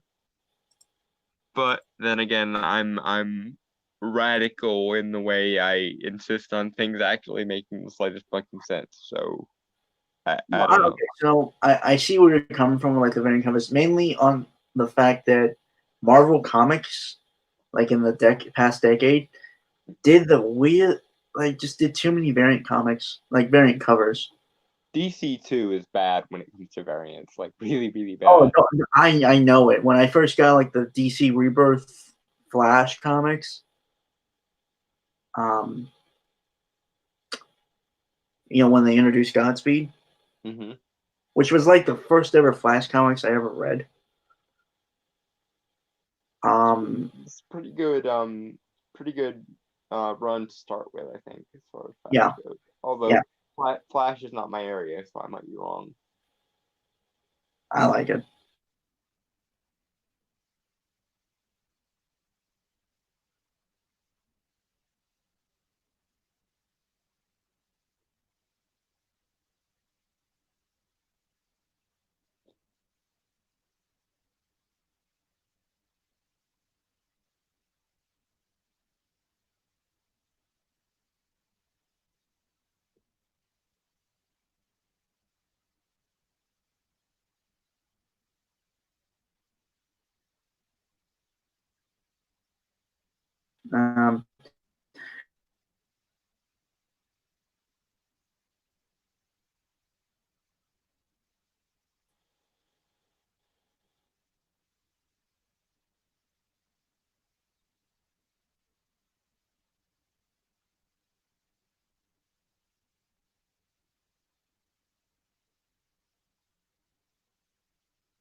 Hello.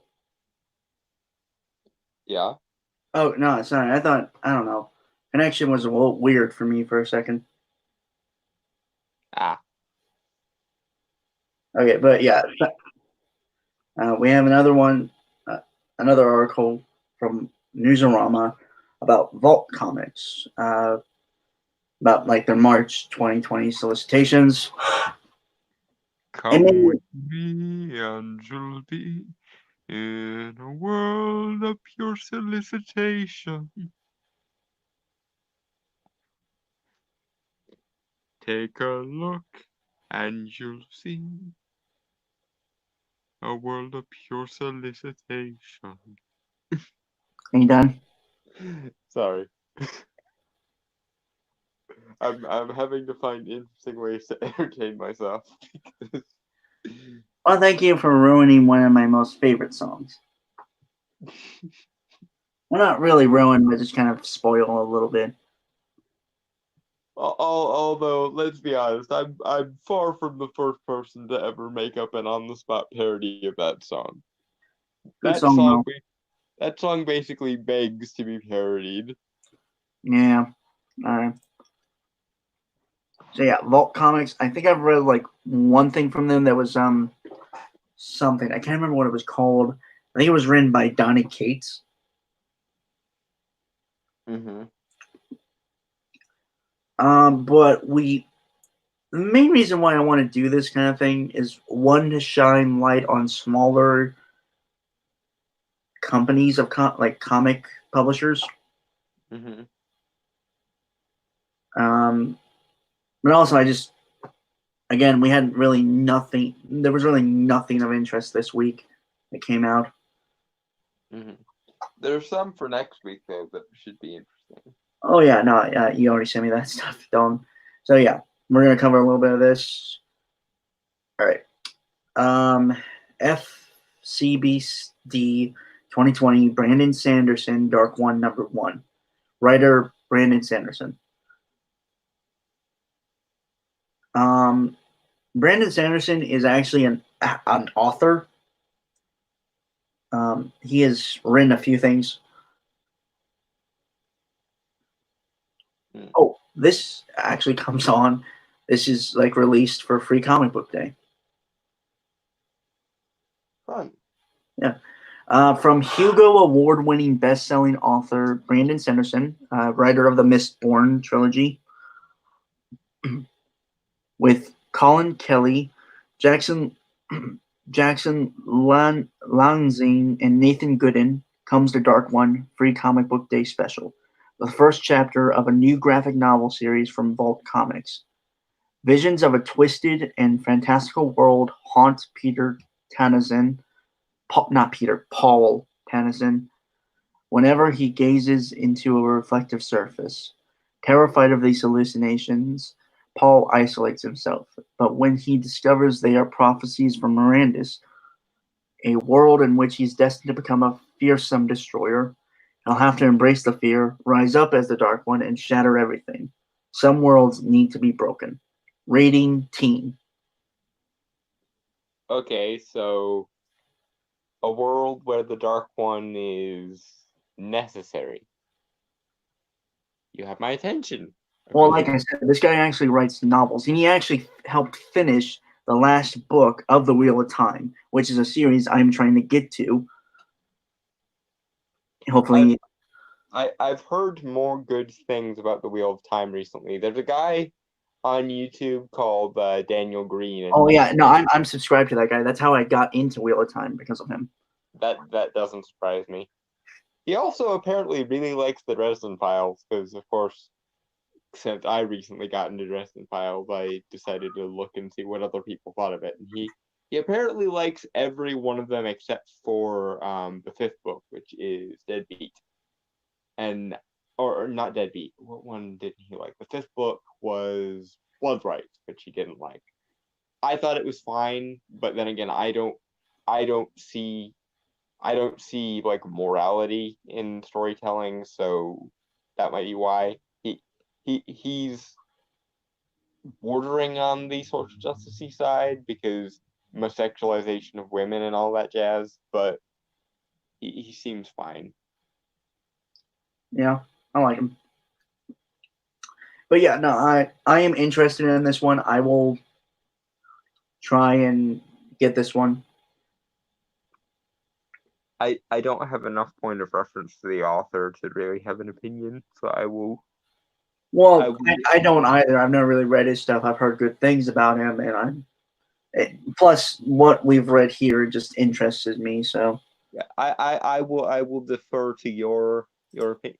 In all honesty, I'm probably not going to be buying new comics for a while because I got a whole bunch for Christmas. So I'm set for a while. right, okay. So No One's Rose #1. Writer Emily Horn, Zach Thompson. Artist Alberto Jimenez Albuquerque. Variant Nathan Gooden / Tim Daniel. Centuries after the fall of Anthropocene, the last vestiges of human civilization are housed in a massive domed city powered by renewable energy known as the Green Zone. Okay, interesting. Inside lives teenager Tin Gavrilo, a brilliant bioengineer who could rebuild the planet. But there's one problem. Her resentful brother Siren is eager to dismantle the precarious utopia. Well, is it really a utopia though? I mean, the world is dying all but except for this civilization. That to me does not scream utopia. That screams hidden dystopia, if anything. Yeah. All right. From the minds of Zach Thompson, X-Men Yondu, and debut writer Emily Horn with artist Alberto Jimenez Albuquerque, Letter 44, Avengers, comes a gorgeous and green solar punk world filled with strange biotechnology, harsh superstorms, and divisive ideologies that will tear Tin and Saren down to their roots as they fight for a better Earth. Okay, this one is slightly striking me as unnecessarily political. I think you might read too much into it, Dalton. I'm just saying. I'm not saying there are any red flags, but there are a few yellow flags there. I'm willing to give it a shot. I do like the covers, like the art of it. It really looks cool. Yeah, it looks all right. Right, all right. Black Stars Above, number 5, writer Lonnie Nadler, artist Jenna Cha. you, okay. Yeah, what is with these fucking names? Iwale awakens in a place both familiar and strange, alone once more. The nameless northern town is not what it seems, though she hoped this would be her way out of the woods. Iwale finds herself deeper in nature than she ever thought possible, surrounded by those who seek to shatter its rule. When she's promised everything for which she's ever yearned, Iwale must accept providence or refuse the guidance of the Black Stars. Again, it does feel like since it's like issue 5, I do feel like we need to. Yeah, it feels like we're coming into a story halfway through, kind of. Yeah. All right. But kind of sounds interesting. Let's see. Cover wise, art wise, uh, interesting. I can't think of that. It looks like a familiar style to me, but I can't. I don't think I know the name of it. To me, it almost resembles the illustrations of Arthur Rackham almost. Would you care to explain further, or Arthur Rackham was a children's book illustrator in like the late 1800s into the 1900s. He's famous for doing um a lot of the early versions of like um the Grimm fairy tales and so on. ooh, Yeah. If you're familiar with the Spiderwick Chronicles, a lot of the art in that series was meant to kind of resemble Arthur Rackham's works. what? Yes. That's cool. I actually read that series.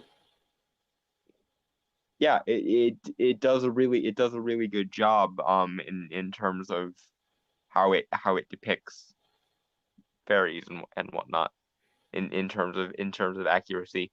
Although allegedly, supposedly, the series is based on a letter that Tony DiTalisi and Holly Black were actually given by 3 kids who something similar to the events of the book happened to, allegedly. Which, uh, in all honesty, wouldn't surprise me too much because they get a lot right. And if that is the case, and there is some real world equivalent of Arthur Spiderwick's Field Guide, I want it.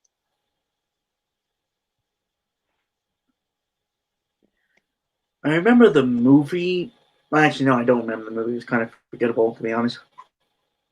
I remember the movie. I still watch it from time to time. It's pretty good. Thimbletack was my favorite. Mm-hmm. That was. Although it did annoy me that he wore doll's clothes because, as anyone who knows brownies can tell you, the one thing you're never allowed to do is give them clothes because otherwise they'll fuck off.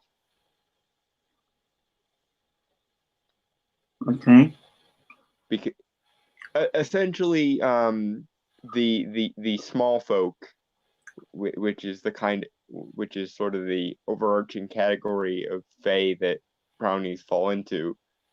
Whenever they do a kindness for you, they don't want ever to be thanked because they essentially see it as a insult, or they see it as kind of an imposition on you, and so they will make themselves disappear either out of insult or out of um no longer wanting to be a imposition on the person who thanked them.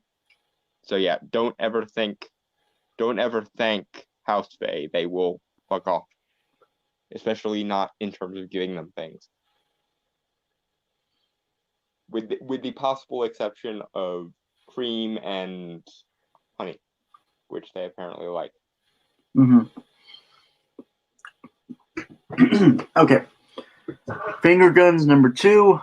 Writer Sabs Cooper. Justin Richards. Artist Val Halverson. The darker side of Homelight has Sadie pushing Wes to help discover more about their powers.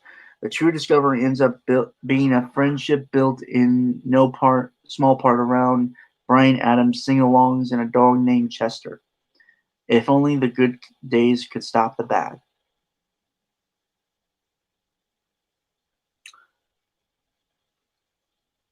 I'm indifferent. Yeah, this one doesn't. I mean, it could potentially be interesting, but it's not selling me.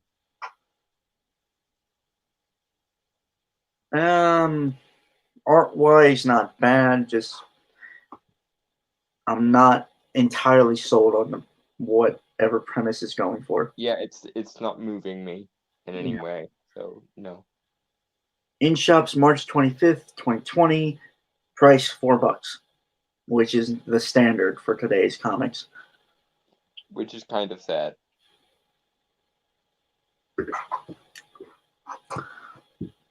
Well, if you grab Alterna Comics, it's only $1.50. Well, plus tax.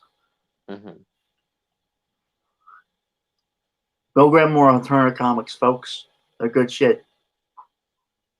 I can't really speak one way or the other, but they are mostly neutral on things in regards to ideology. So there is that going for them. Well, I think they're good shit because I've read most of them. Well, some of them. Yeah, a good portion of them, not all of them. Yeah, like I said, I can't speak for it because I haven't read and don't really have a point of reference, but they seem all right. Yeah. All right. Heathen #10. Writer Natasha Altarisi. Artist / colorist Natasha Altarisi. Imprisoned in a dungeon deep below Odin's Keep, Idis seems powerless to continue her mission, but her luck changes when she receives a visit from an old friend. So this kind of tackles Norse mythology. Interesting. Yeah, you have at least some of my attention. Some. Yeah. In shops March 25th, 2020, $4. Art wise, not bad, though I think you might want to work on the covers. Yeah, definitely that. Well, it's more of I don't know what this conveys. It might just be abstract imagery, which normally I would have a problem with, but I don't think I can because my favorite comic ever written is Sandman, and so if I was to take issue with your cover being abstract imagery, I wouldn't have a leg to stand on. So, well, no, it just doesn't convey anything in the story is my problem. Yeah. Okay. Mm-mm. Heist: How to Steal a Planet #5. Okay, this already sounds hilarious and awesome. Mm-hmm. Writer Paul Tobin, artist / cartoonist, colorist Arjuana Susini. I'm pretty sure I said that name wrong. If you want to break the law, there's no better step than getting a judge on your side. So that's what Glenn Breld and his crew do. Heist style. Also, Glenn rights a personal wrong. Brady takes an unexpected nap, and one member of the crew discovers family they never known. A sister who's a potential monkey wrench to the whole operation. Yeah, this sounds fun. Yeah. March 18th, 2020, $4. Art wise,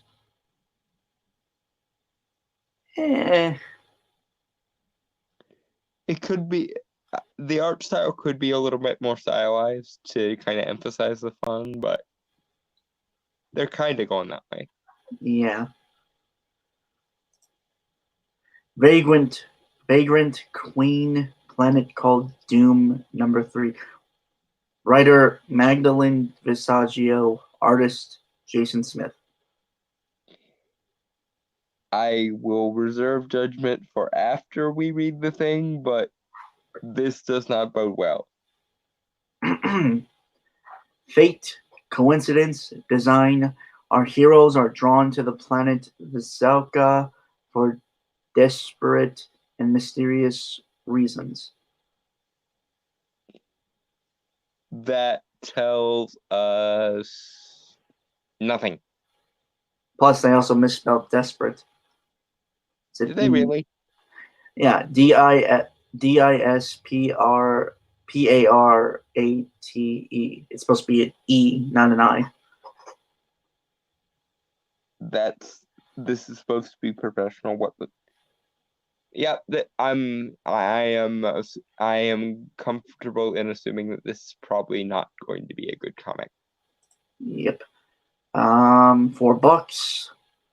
And March 18, 2020. Art wise, for the cover, it's kind of bland, to be honest. Yeah, this is not changing my mind as far as the content goes. Plus, no one here is a big fan of Miss Visaggio here. Okay, but that isn't to say that we dislike her or have anything personal against her. It's just it's more of her work we have a problem with. It's crap. The first couple issues of Eternity Girl weren't bad, though. I will give her that. I don't know, honestly. I have not read her work. It's just more of her work that doesn't.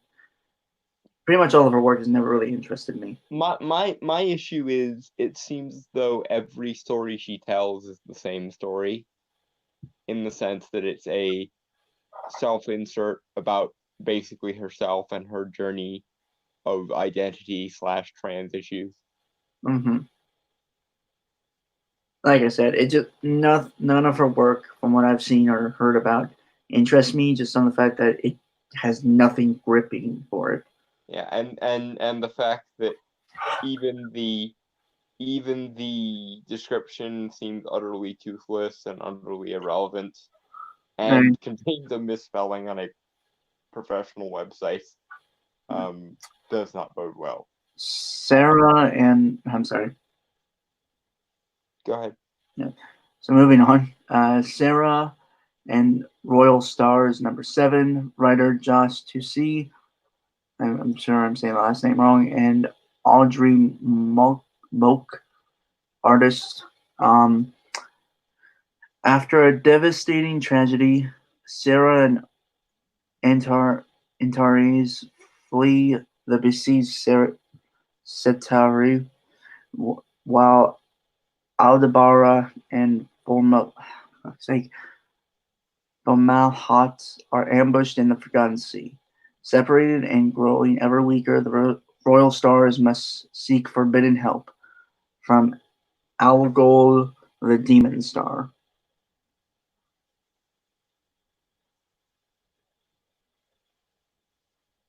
This is another one that's kind of neutral. Yeah, well, it's #7, so even if I was interested enough to check it out, I'd have to go back and get 7 issues. I do like the art, though. Yeah, that's pretty. That's very pretty and very stylized there. Yep. Very fantasy. Who knows? Maybe it'll be something worth getting when it comes out in trade, if it comes out in trade. Yeah. All right, 2 more. Although most everything in this day and age comes out in trade, and that's a good thing. So I don't know. I like the individual issues. I like individual issues for collecting, but when it comes to reading, I prefer trades. Well, see, what I do is when I get the single issues, I read it, then put it in, and just never read it again.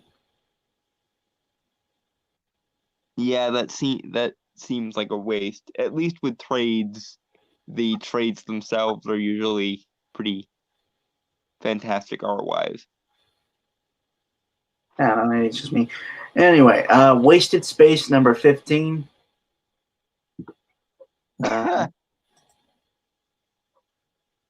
Well, we'll see if you're describing yourself there in a bit. Wasted Space. Writer Michael Morick,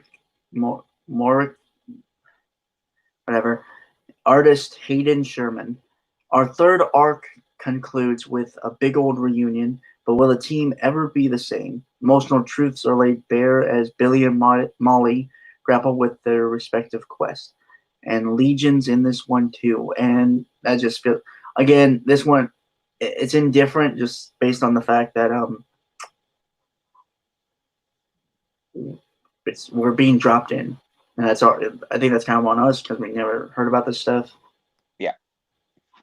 This is one of the reasons we don't really do solicitations, because if you find one in the middle, it's just like, I can't really make judgments of this without reading the entire thing. March 18th, 2020, $4. Ooh. Not bad art. At least the art's pretty. It kind of reminds me of Star Wars kind of poster or like 80s sci-fi B-movie. Yeah, or it also kind of has like a 60s or 70s sci-fi vibe to it. Yeah. Which is not a bad vibe to vibe. You know what? It actually does remind me of the Last Starfighter poster. Yeah, it does. Also a little bit of Iron Giant. Mm-hmm. Money Shot.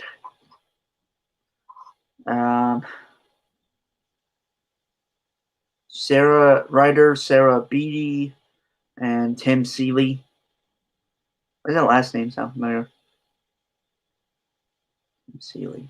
It does. I don't know where I've heard of him either. Yeah. Artist Rebecca Isaacs. In the near future, space travel is ludicrously expensive and largely ignored. Well, no shit.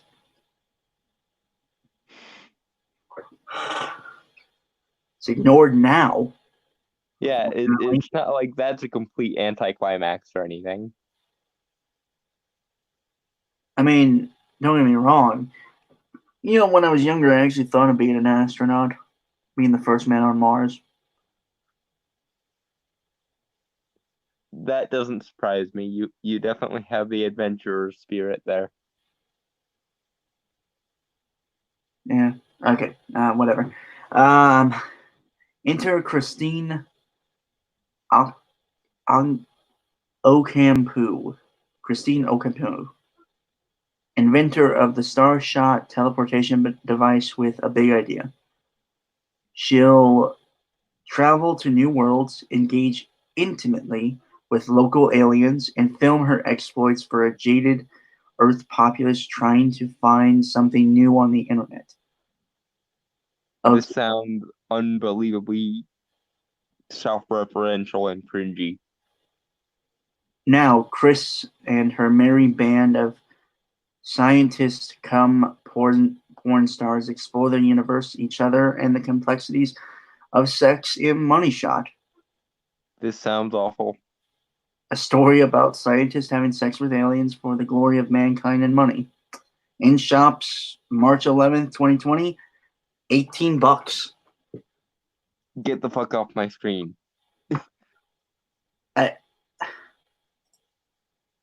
What? I mean, at first, it kind of sounded funny. You know, what we should do is we should give this to Corrupt, because Corrupt is like the master of dealing with over the top cringy bullshit, and he's famous for making his dues off of Savage Dragon, and this seems kind of in that same vein. I will, you know what? Probably after the stream, I will send him a link to like this one in particular. Yeah, this sounds definitely like something Corrupt would make a fortune reviewing. Or if this or if the writer Sarah Beatty, Tim Seeley, again that Tim Seeley, that sounds familiar. It does. It really, really does, and I don't know from where. It sounds like a comic Corrupt would actually write. Like as a joke, I think. Yeah, Yeah. like if he was making fun of the stupid, cringy bullshit that gets greenlit today.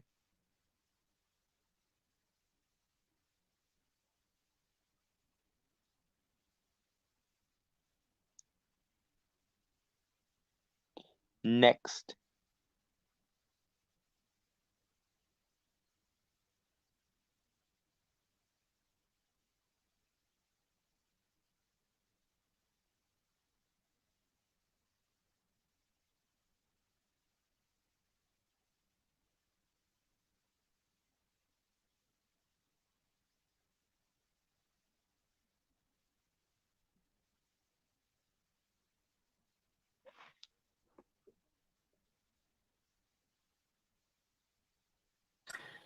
Okay, sorry, I had to like wait for it to load and stuff, and since it's a video. Mm-hmm. Yeah. Okay, so we're gonna be watching what culture video from What Culture Comics. 10 biggest what the fuck comic book moments from 2019. And we will be seeing if we agree and what the argument is, and if he tries to put a positive spin on things that are categorically negative, which I suspect is a thing that Right. regularly happens. I actually like What Culture a lot. Mainly the videos because we have covered some of their stuff in the past, like Mm-hmm. articles, and always their stuff kind of comes off as boring written. Mm-hmm. And I think the people like who do the video stuff, Yeah, the personalities in question are better.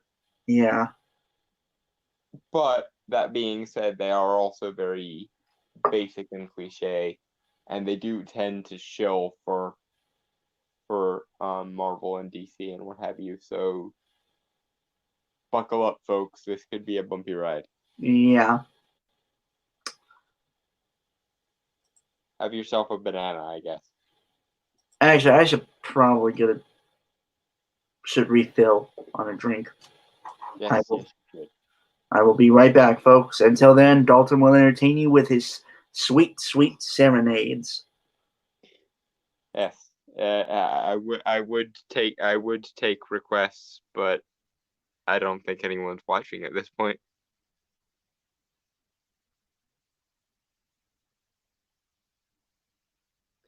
Come with me, and you'll be in a world of pure imagination. Take a look, and you'll see a world of pure imagination. We'll begin with a spin in a world of pure imagination. What you'll see will defy explanation.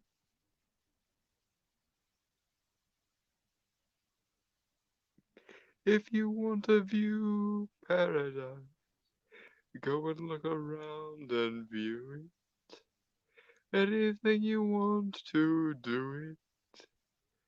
Gonna change the world, nothing to. There is life I know to compare with pure imagination. Hey, it's Sokatano Gaming. How are you?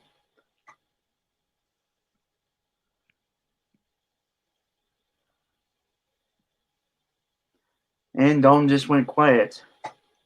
Yes, because you're back. Oh, I've been back. Which means I no longer need to fill the dead air. Pure imagination? Really? Well, I already did the parody of it earlier with the pure solicitations there, so Fair enough. it was a natural jumping on point, I guess. I should have requested a Ragtime Gal before I left. Like one of my favorite old songs. Which of course makes me think of Michigan J Frog. Yeah. All right. So to catch up, anyone who has started at this point, we will be watching a What Culture Comics video, top 10 biggest what the fuck comic book moments from 2019.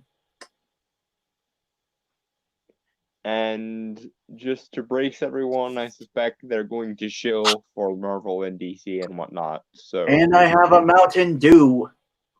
yeah, and we will unfortunately be shooting down their attempts to cover Marvel and DC's asses for making stupid decisions.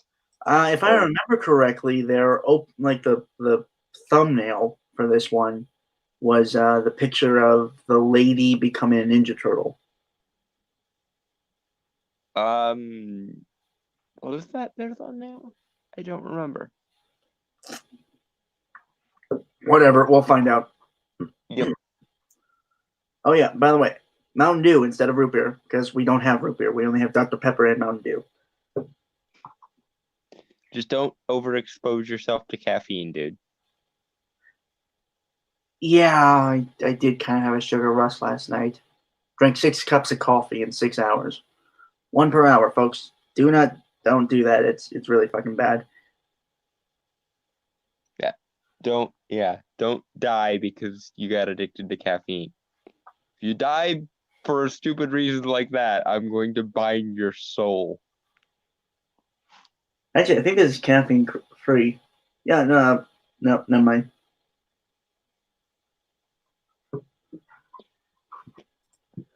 Or at the very least, if you're gonna drink Mountain Dew, you should invest in some Mountain Dew Throwback. Because that's the good shit. Okay. So, From banana. what I remember of my soda drinking days, which are long behind me, the throwback versions are always better than the mainline version because they actually have real sugar instead of just caffeine and sweetener. No, banana. Banana. With 2018 bringing us Batman's Ruined Wedding, Cable's murder, Heroes in Crisis, and the end of Mr. Miracle, it seemed as though 2019 had no chance of outdoing such a dramatic and surprising year. It would appear that the vast majority of comic writers and artists were also aware of this, however, as they appear to have looked at 2018. Note how, you might be right. The whole shilling thing. He doesn't say how many bad decisions were made in 2018, like Batman's Ruined Wedding, etc., etc. He says how many weird and over the top decisions were made, and he's right, but he's not really framing this in an intellectually honest manner. What you mean to say, sir, is that those decisions were shit, and several decisions in 2019 were increasingly more shit. And you may have the obligation to be a middle of the road milquetoast shill, but we here at Podcast at the Store make a point not to be such. So have at you, sir. Banana. Excuse me. Banana.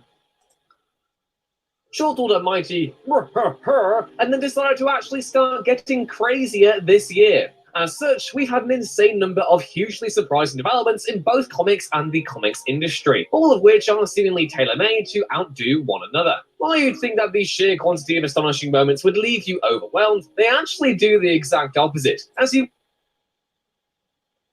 in the sense that a lot of them were so out of context and so treasonous to continuity and any sense of narrative flow that they were underwhelming. Yes, I would agree with that, but I don't think that's what you're getting at, sir. I think you're trying to spin this collapse of any thing resembling narrative cohesion into a positive. And you are welcome to try, but we are here to hold you accountable for when you try that. Granted, Dalton's probably going to take the reins on this for a bit because all the comics are probably going to bring up are like comics I haven't really read nor really cared to read. Mm-hmm. So yeah.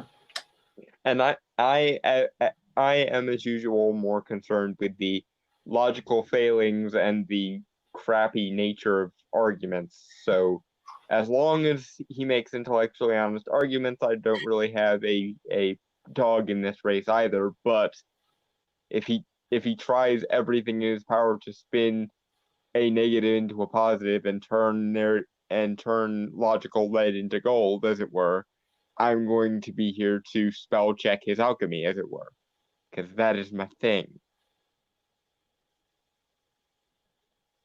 Banana. Banana.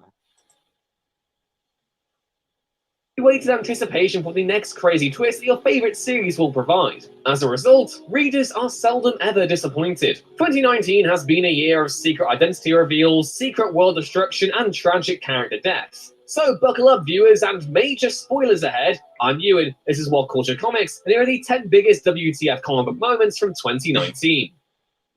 Okay, Ewan, again, here's my issue here. You act as though the reader has an obligation to be invested in the material. The reader has no such obligation, Ewan.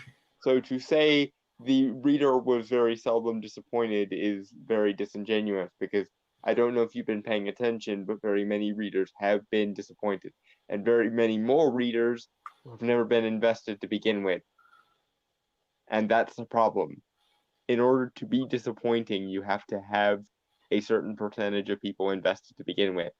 And comics, at least in their current form, don't appear to have that compelling a means.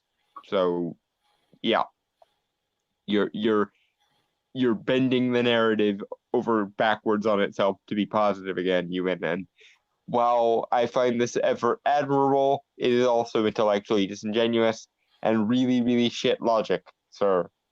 And it does not shield you from me. Banana. Banana.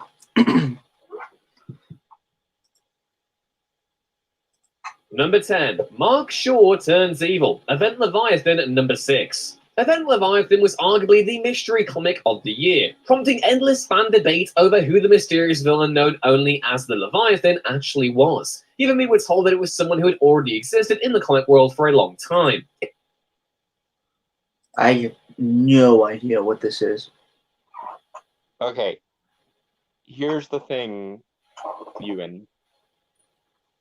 And not going to go ad populum on you, but most of the people I talked to said Event Leviathan was yet another generic event trying to add stakes to a situation where there were no stakes. And from what I saw of it, it was an even shittier version of the Monarch storyline from the 90s. Because back in the 90s, there was a villain called Monarch. I don't remember in what storyline, but there was a big to-do about who Monarch was, and that storyline ended up being one of the most convoluted and disappointing storylines in the history of the medium. So why anyone would feel the need to do such a thing again, don't ask me. I guess it could just simply be the butterfly effect.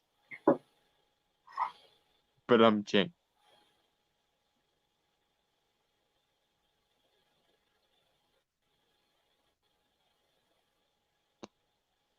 And the awkward silence consumes us all. I don't even get it. Because Monarch Butterfly. No, I got that. And the butterfly effect is a famous. And I got that.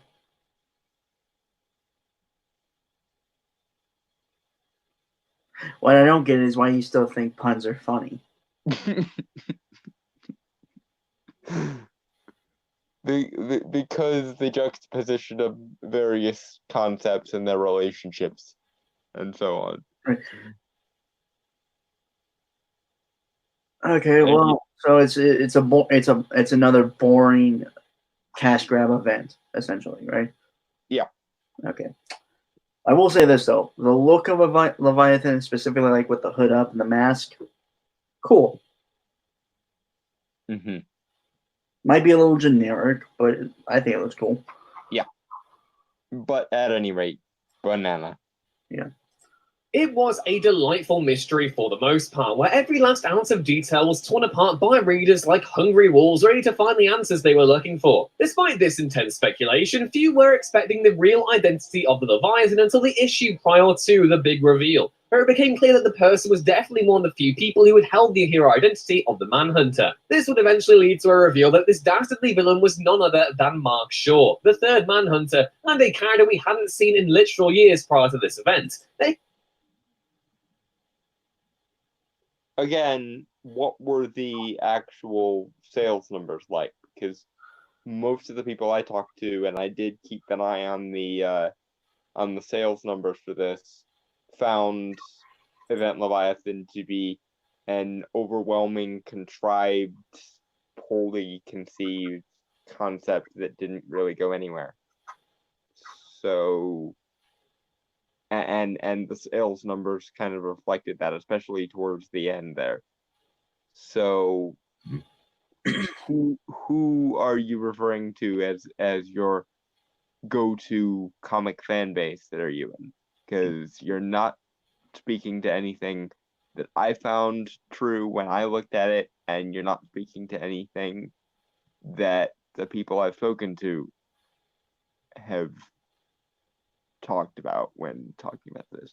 So once again, I suspect you are trying to polish a conceptual turd here.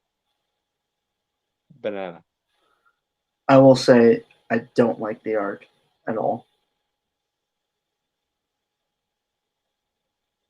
Yeah, no, it's just kind of generic. Well, it's not that. It's just like it. I feel like it has an identity crisis of sorts. Like it doesn't know whether or not to be like actual comic art or be like realistic painting look. Yeah. Although Identity Crisis is a completely different, poorly conceived, disappointing storyline. Okay. Yeah. Banana. Banana. Making the whole reveal genuinely quite surprising. Just wish the finale had stuck things a little better though. Number 9. The Green Lantern Corps are destroyed. Green Lantern Black Stars. If there's one thing that nobody stepped into 2019 expecting, it was the absolute destruction of the entire Green Lantern Corps and the creation of the Black Stars, who are basically the collective Lantern Corps turned evil. This is set up in the Green Lantern number 12, which saw Hal Jordan forced to use the questionable Miracle Machine in order to rewrite the DC. So Lit Mobile just sent me this solar wireless battery pack. And Ewan, why do you suppose no one saw that coming? Could it be because it was a really, really stupid, contrived, deconstructive idea? You suppose that had anything to do with it, Ewan? I don't know. Because a bunch of characters die and then some other characters turn evil is the oldest trick in the deconstruction book. And people are getting really annoyed with deconstruction as a concept, Ewan. So yeah, I would prefer deconstruction than reinvention. Yeah. Unfortunately, reinvention or reconstruction would require some acknowledgement that inherent value existed in the material to begin with. And most people who engage in this kind of deconstruction do so in the assumption that all value is a social construct and nothing is inherent to any art. So essentially, it's a bunch of people trying to perform a dissection while simultaneously believing that the frog they're dissecting doesn't exist. And then they wonder why they end up with a needless puddle of frog guts. and why other people don't particularly seem to like or prefer frog guts to what was once a fully functioning living creature, to use a metaphor. So, Banana? Banana. DC universe, resulting in the destruction of the entire Green Lantern Corps. While this rewrite is unlikely to last longer than the Black Star series itself, it's still undeniably exciting to see an integral portion of the DC world wiped out in one brutal fell swoop. Similarly, while seeing Hal Jordan turn evil is nothing new, seeing a totally twisted version of the Corps is amazing and horrifying all at once. Number 8. Tom King Exciting to who, Ewan? Exciting to who? Because as we just went over there, people are getting really sick of deconstruction, especially in the this character turns evil or is ruined or killed variety. So, yeah, I respect that you have started that people find this exciting, but to whom are you referring finding this exciting? Because from what I know of my friends, and one of whom is Mr. E, who is a massive, massive Green Lantern fan, this never even came up in conversation half the time, and when it did, it came up in the form of a bunch of angry sighs. So there's that.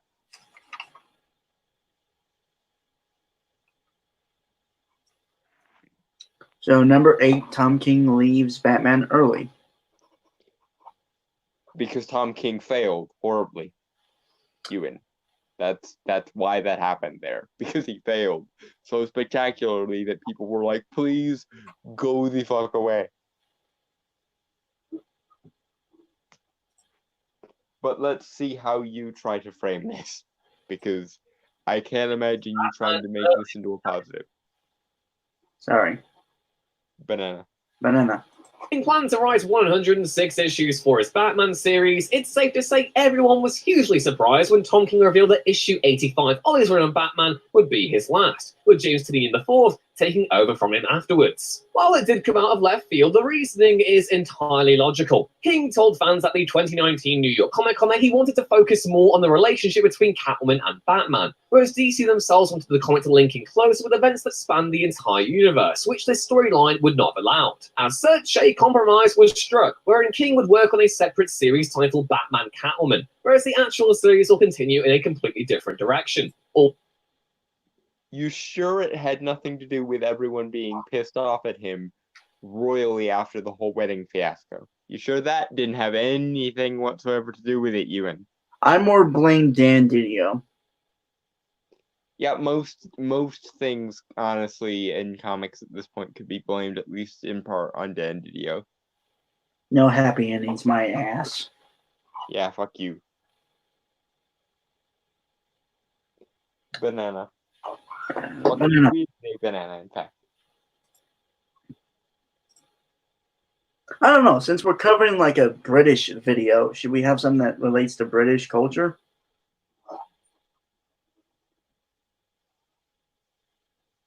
I don't know, and I don't know what part of England Ewan comes from, so Tea and scones. Huh? Tea and scones, or tea time. I don't know. I think a lot of British people would be insulted if we maligned tea time. Oh, please, everyone drinks tea. Insensitive bitches. Yes, but only the English do it properly, apparently. Whatever. Fine. Banana. Banana. All in all, it does seem that everyone got what they wanted, at the cost of giving fans a big shock when they initially found out the news. Whether or not that's how it really went down is up for debate, but at least King will get to wrap his series up all the same, and with the Phantasm too. Number 7, Daredevil becomes the Guardian of the Bifrost. Jason... What? I second that. What? Do you not Ewan, do you not see the problem with having a street level character like Daredevil with no massive... Hang on, Don. We haven't really heard his reasoning yet. It was just more of the shock of that actually happened.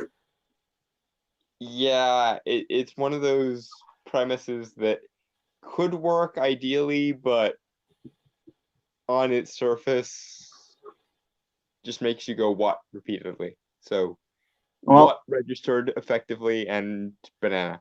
then I think this is a genuine what the fuck moment, comic book moment from 2019. It is, but is it a good kind of what the fuck, or is it the he's going to try and make a positive out of a negative kind of what the fuck? I'm betting on the second one. Banana. Banana. Aaron's time on Thor is drawing to a close this December, but the penultimate chapter of his run, War of the Realms, was by no means any less pivotal. The epic Marvel crossover saw Aaron's 7-year stint on Thor collide with the rest of the Marvel Universe in a huge way, as Malekith finally enacted his plan to invade Midgard and complete his War of the Realms. It treated us to some seriously epic moments, like all the Thors coming together to take down the Dark Elf, or Iron Man building a suit of armor for Odin, or the Punisher going after frost giants in the middle of New York City. And in regards to Jason Aaron leaving, no. Hey, goodbye. We will not miss you. Goodbye, Jason Aaron. Fuck off, please. Wait, 7 years? Yes. Huh.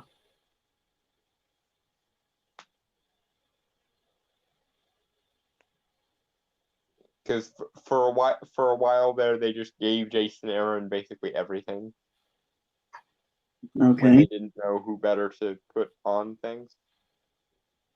Which, of course, led to Jason Aaron basically being like, what if this character status quo was burned to the fucking ground repeatedly? Yeah. Okay. You know, so far it's just been DC and Marvel shit.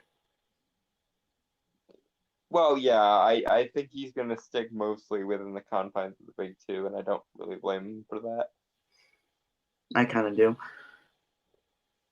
Well, but think about the kind of negatives he's turning into positives here. So Fair point. if Independence had that same problem, we would really truly be in a fucked position.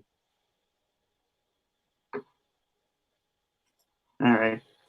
All And though, also freezing. Daredevil. Under Aaron's guidance, the man without fear became the god without fear, as he took control of the Bifrost and with it Heimdall's sword and powers. Transformations don't get much cooler or much crazier than that. Number 6. Fine.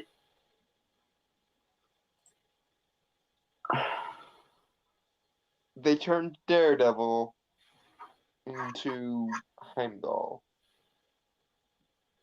Why? Because No, but seriously, like a logical reason as to like they did the same thing with Doctor Strange in the fucking Donny Cates run where he was replaced by Loki for like a hot second. They turned him into a god of magic for no adequately explained reason, and then they ungodded him in like the next issue for no adequately explained reason. So, yeah, stop turning just every character into a god, please. It's getting really annoying now. Mm-hmm. Literally, god damn it. At this point. Banana. Finding out what's beneath the Thing's rocks. Fantastic Four number 13. When you think of what kind of surprising moments are likely to pop up in any given year, you naturally think of character deaths, the ending of certain series, and a sprinkling of interesting plotlines. What you likely didn't expect is to find out what is under the Thing's stony exterior, largely because, for the longest time, Marvel let us live in sweet, blissful innocence, believing that the Thing was all rock the whole way down. However, the Fantastic Four revealed to us that this was, nightmarishly, not the case, as issue 13 showed that Ben Grimm does in fact still have flesh underneath his rock shell, which has... Wait, did anyone not know that already? I didn't actually. I I kind of assumed from the first Fantastic Four movie, the early 2000s one. The Tim Story one? Yeah, where Ben's entire body, even the interior, had Was that rock. turned to stone, yeah. Yeah. It was still technically flesh, but, very hard. Yeah. But even then, it's just one scene where like some of his stones get chipped away, and also phrasing. I don't know how that's phrasing. Because stones is often a slang for like testicles, as in a person has the stones to do X, Y, or Z. Well, no, I get it, but in this context, I don't think phrasing is necessary. Possibly not. I was mostly doing it for comedic purpose.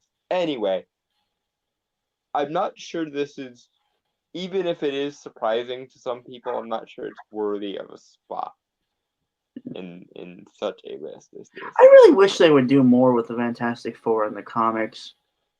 They probably will once Marvel gets the rights back and does their own version of Fantastic Four, because that was the main obstacle for doing more with the Fantastic Four for the longest time, was because Fox kept fucking with the You know what? Fantastic Four. It's gonna be. I already have videos planned out and kind of started, like script wise. But question for anyone who watches this: do you want me to do a video where I pitch my own version of Fantastic Four?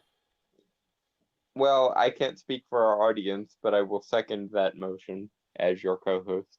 Yeah. I could definitely do that. I do remember that I like that Ben Grimm, after he becomes a Thing, when his wife leaves him, he still is able to find love, even if it is a blind woman.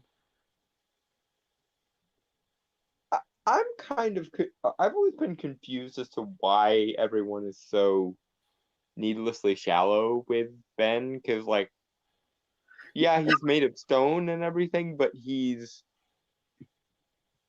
built like a brick shit house and has superhuman strength. Is that is that not an almost universal turn on for lots of I'd venture to say about 80% of women and a goodly portion of men as well. I get the whole body horror aspect and the whole disfigurement aspect, but as far as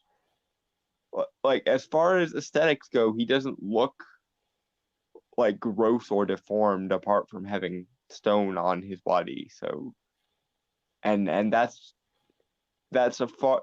a simple price to pay when you consider that the guy you would be dating would be one of the physically strongest entities in existence as far as humans go. If I were given the option to date the Thing, I would date the Thing. I don't know. People can just be assholes. Is what I usually chop it up as. I guess so, but usually people's self-interest has a logical point of view. Like, people are self-interested to get things or to avoid other harmful things. But in this case, people's stupidity has to be directly contravening their self-interest, because Hey, by look, refusing. I think it makes sense to have, the whole beauty is skin deep thing. And beauty is in the eye of the beholder with the Thing. Mm-hmm. But also, as far as the person underneath the skin, as it were, Ben is actually a fairly sensitive and soulful guy, despite being the big, tough bruiser type. Yeah, I mean, go check out the cartoon that came after Tim Story's movies. Fantastic Four, what was it? The World's Greatest Heroes? I think so, yeah. Yeah.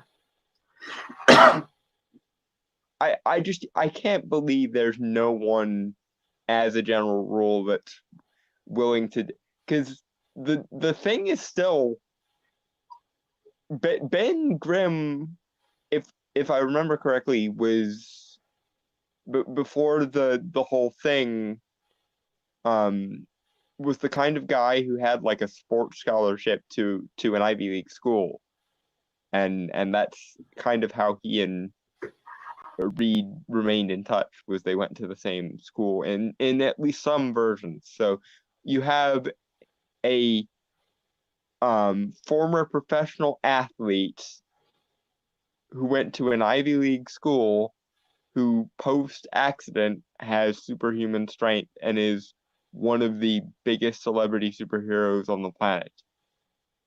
You honestly telling me that no girl wants that and no guy wants to hit on that? I find that incredibly incredulous, both in and out of universe.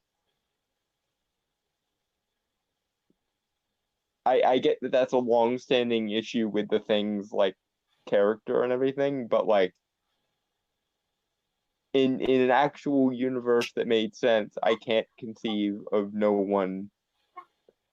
Like, the Thing should have to honestly beat people off with a stick. Especially in a superhero universe where people are used to seeing all kinds of weird, deformed shit all the time. You know what? I think I just kind of got a basic idea how I would do a Fantastic Four movie, like first one. No Doctor Doom. Save him for a later one. Yeah. Have Franklin Richards be kind of the audience surrogate. Aw. Yeah. Kind of have to have a young actor. And have them kind of going on an adventure to like the negative zone or something like that. Mm-hmm. And have it all be like a family vacation movie or like an adventure movie. Aw, that's cute. Yeah. And have the Fantastic Four be an established superhero team. Yeah.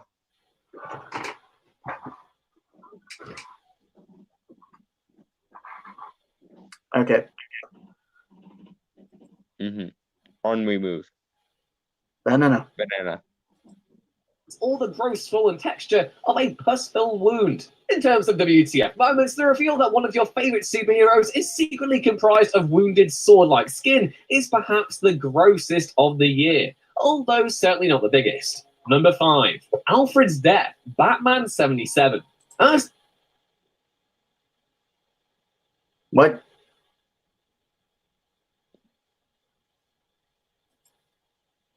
But yeah, again, I don't think the Thing reveal should have been on here, because most anyone that was a fan of the Thing probably wouldn't consider the fact that his body was disfigured under there that much of a shock. Again, I just thought all the way through Stone.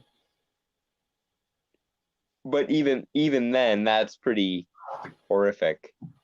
Oh yeah, no, that's terrible. Because that means his lungs, his stomach, his spleen, his. Well, there's no way he could get a kidney transplant if he needed one. Of course, who the fuck is going to be able to damage the Thing to the point where he would require a kidney transplant? Oh no, I was talking like, what if he drinks too much or something? Well, but presumably Stone would be a little bit more durable as far as alcohol poisoning goes. Fair enough. But that would be another positive of the Thing. He's basically poison proof, or extremely resistant to poison. Yeah. Number 5, Alfred's Death. Well, we'll see how they actually handle it, because I could see several ways that Alfred's death could be handled well, given that it's on this list and given the mental gymnastics that teacher. I'm raising my hand, teacher. I'm raising my hand, teacher. Yeah. But yes. In a video I made about a year or so ago, where I pitched a Batman movie, Gotham Bat, by the way, folks, go check it out. I kill Alfred at the end of that movie. Spoiler alert. And that's to set up a BVS movie. Mm-hmm. Batman vs Superman: Vengeance. Mm-hmm. And it's just it's for character work of both of Batman to show what he's lost and stuff. Like, ultimately, Alfred is kind of the moral conscience of Batman. Mm-hmm. So yeah, I have a feeling it's not as good as my idea. No, given the mental gymnastics that you and his had to use so far, I suspect not. Yeah, banana. Banana. As the most consistently lovable member of the Bat family since basically forever, Alfred Pennyworth, Batman's long-suffering butler, was considered pretty much invulnerable in terms of characters who could be permanently killed off, which made it a delightfully traumatic moment when Batman number 77 came around, and fans were treated to the trauma of seeing Bane snap Alfred's neck like a twig, killing him instantly. Though many speculate that this couldn't possibly be the actual death of Alfred we were seeing, it would later be confirmed both inside and outside of the comic itself that DC had decided to go through with the charming old man's death, having seen just how powerful the audience reaction to it had been, despite originally planning to reverse it during the arc. So in other words, they realized they fucked with people and traumatized people, and they thought that was a positive anyway. So this was just made purely for shock value, then. Yeah, once again we find ourselves at the barrel of an instantaneous and immeasurable amount of "fuck you," you twits. Yep.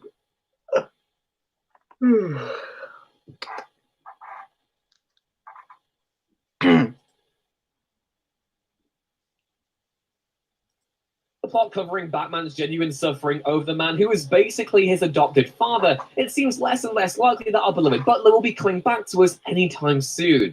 Much to our collective despair, oh dear God.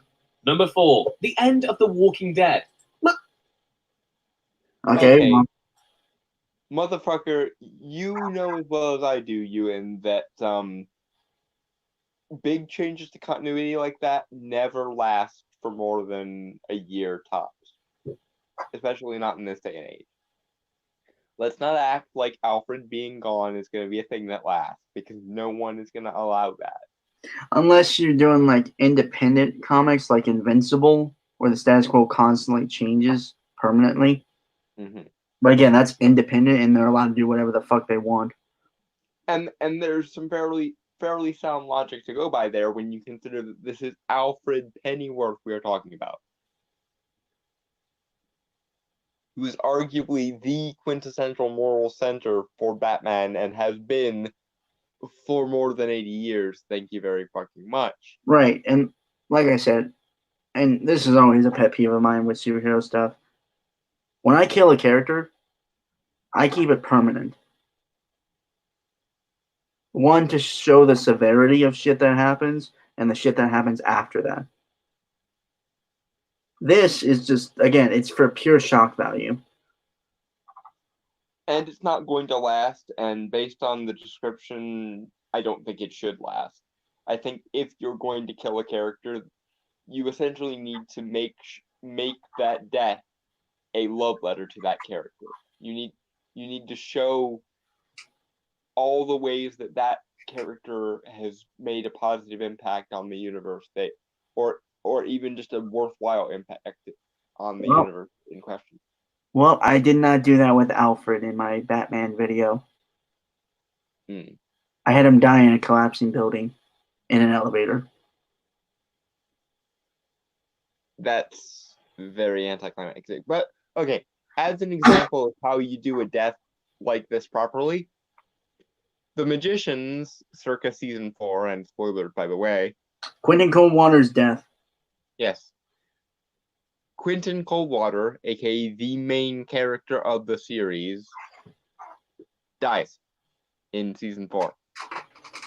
And that death scene and all of its adjoining materials is a better death scene than Tony Stark's death scene in Avengers Endgame.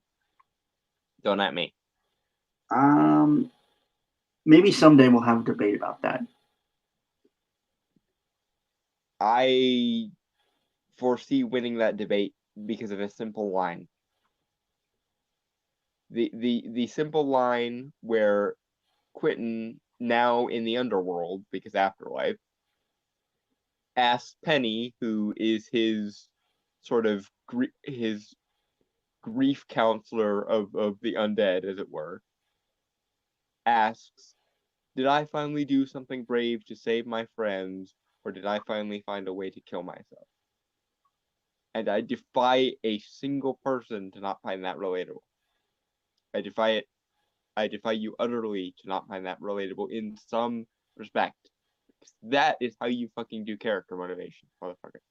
And the fact that it's followed by a extremely soulful rendition of Take On Me just seals the deal. Because we see him grieving the loss of them and the loss of his ability to interact with them, and we see the impact of him on them, which is something we really don't get much of in Tony Stark's death scene. We get the final bit of snark brand snarkiness,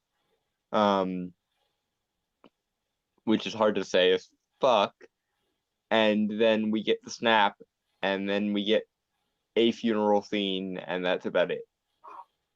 So yeah, as far as I'm concerned, as far as 2019 TV goes or 2019 media goes, Quentin Coldwater's death is how you do a death scene.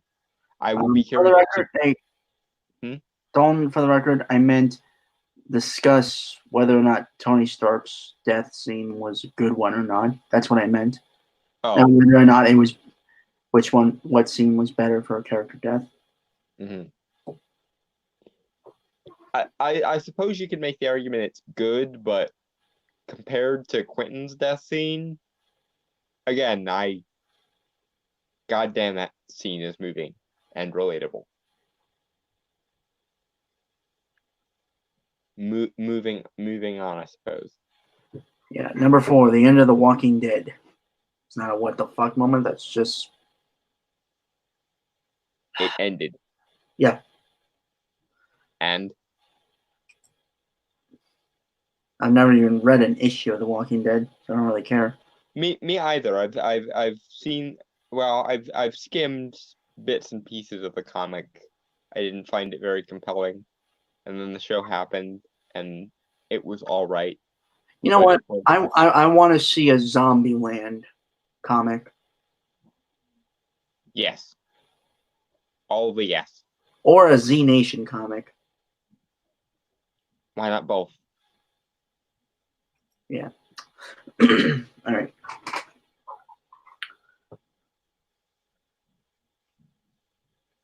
Much like the TV show, many people, fans and critics alike, felt like the Walking Dead comic series would simply never end. After all, with countless potential to move Rick Grimes and his son through different factions and parts of the apocalypse, it seemed as though the comic could continue indefinitely. But all good things must end, and The Walking Dead was no exception to this rule. After bringing us a mind-blowing ending that would ultimately begin with Rick's death, and then go on to show us how society progressed as Carl grew up, the series managed to maintain its philosophical core even in its final moments, as Carl belabors the generations who don't understand the threat the zombies pose, even suggesting that their carelessness could bring about another zombie-based apocalypse in the future. Of all of this, though, the single most surprising part has to be the fact that it closes on a happy ending, showing us Carl ringing to his daughter about his and Rick's adventures, bringing... Okay, that's not really a what the fuck moment, that's just good storytelling. Which I suppose, compared to everything else in 2019, is probably a what the fuck moment. Because I was almost wondering if people had even remembered how to fucking do that. The idea that endings could be satisfying. And hello, Oasis.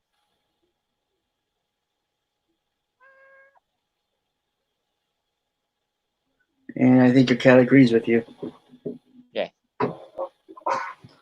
He's very talkative today. Yep. Honestly, I do appreciate that even in a post-apocalyptic story, there are writers are willing not to go down the cynical, played-out route. Yeah, the nihilistic, dark, everything is bad and everything is doomed to fail and end in fire and death and blood route. Yeah. Banana. Banana. An unexpected but entirely heartwarming spot of closure. Number 3, the X-Men threesome. Various. Perhaps the single most unexpected WTF. Phrasing? Yes, phrasing. Definitely phrasing. Okay. Banana. Banana. Moment of the year, if not possibly this century, comes in the form of a series of pretty heavy-handed suggestions that X-Men staples Wolverine, Cyclops, and Jean Grey were likely involved in a polyamorous relationship altogether. The hints came thick and fast throughout Jonathan Hickman's House of X and Powers of 10 series, and grew only more apparent as both went on. So they banged, and they were in a relationship, and That it's that it's a devil's threesome is the what the fuck woman, I guess. yeah, either it's pandering to the LGBT movement, in which case it should be avoided, or it's so banal as to be either a duh or a I don't care. So what exactly is the big deal? I get that you want this to be all big and colossal and important, but mate, it was 2020 as you were posting this. So it's not 1989 anymore. The gays, of which I am one, are a thing, and nobody gives a shit. And anyone that does give a shit is so much of a prick that seeing it in comics is probably not going to help anything. Now, if you say changed the sexualities of the characters involved, which you probably did, that's another matter, and you should not do that. But hey, at least this might potentially be acknowledging the existence of bisexuality. Finally.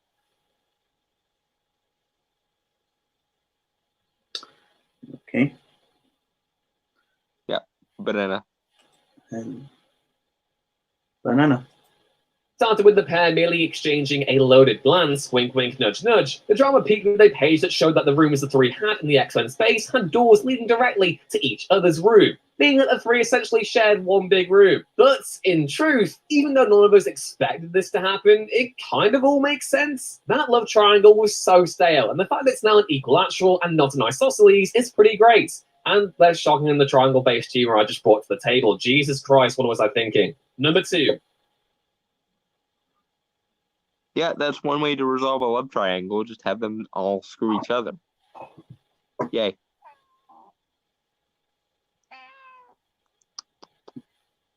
I'm on the fence about it.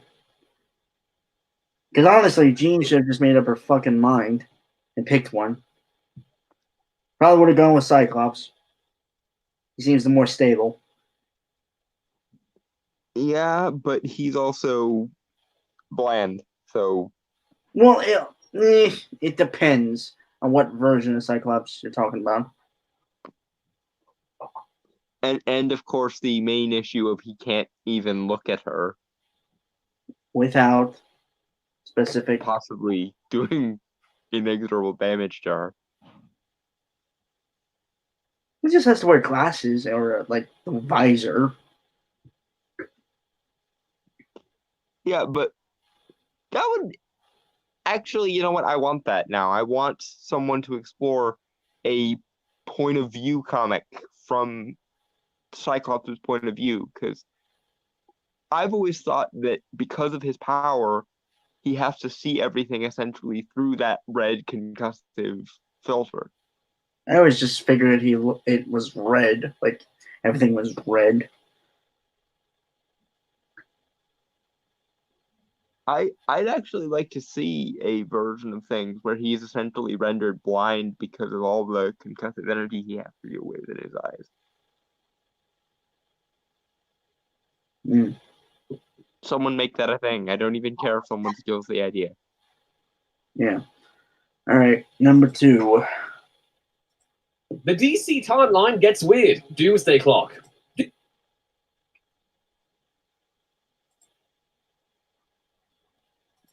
I haven't read Doomsday Clock. I know it's supposed to like kind of introduce the Watchmen to the DC universe, and like Doctor Manhattan. Yeah.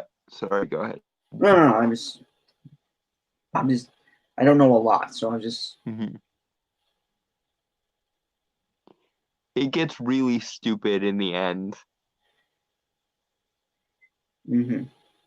Like, Superman somehow manages to inspire Dr. Manhattan, despite the fact that Dr. Manhattan literally exists in every reality and every timeline at all times, and therefore should already know this shit.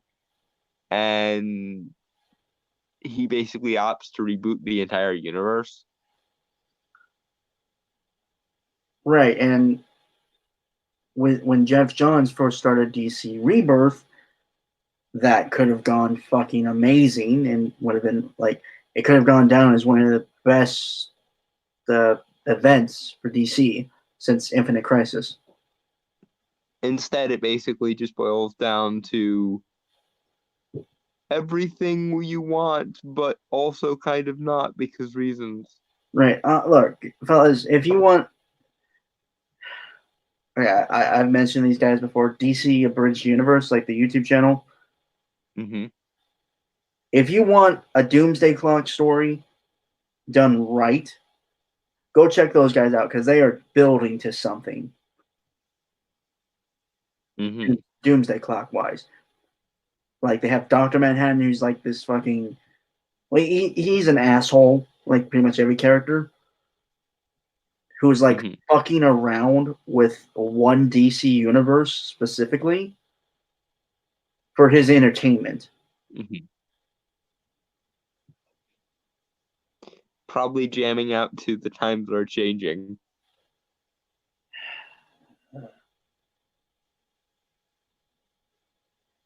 Either way, go check out that go check out that channel. They're good. They're amazing. It's funny as all. They're funny. Again, like I put them on this. I put them on the pedestal with Team 4-Star in terms of bridging. That's a pretty heavy endorsement there, dude.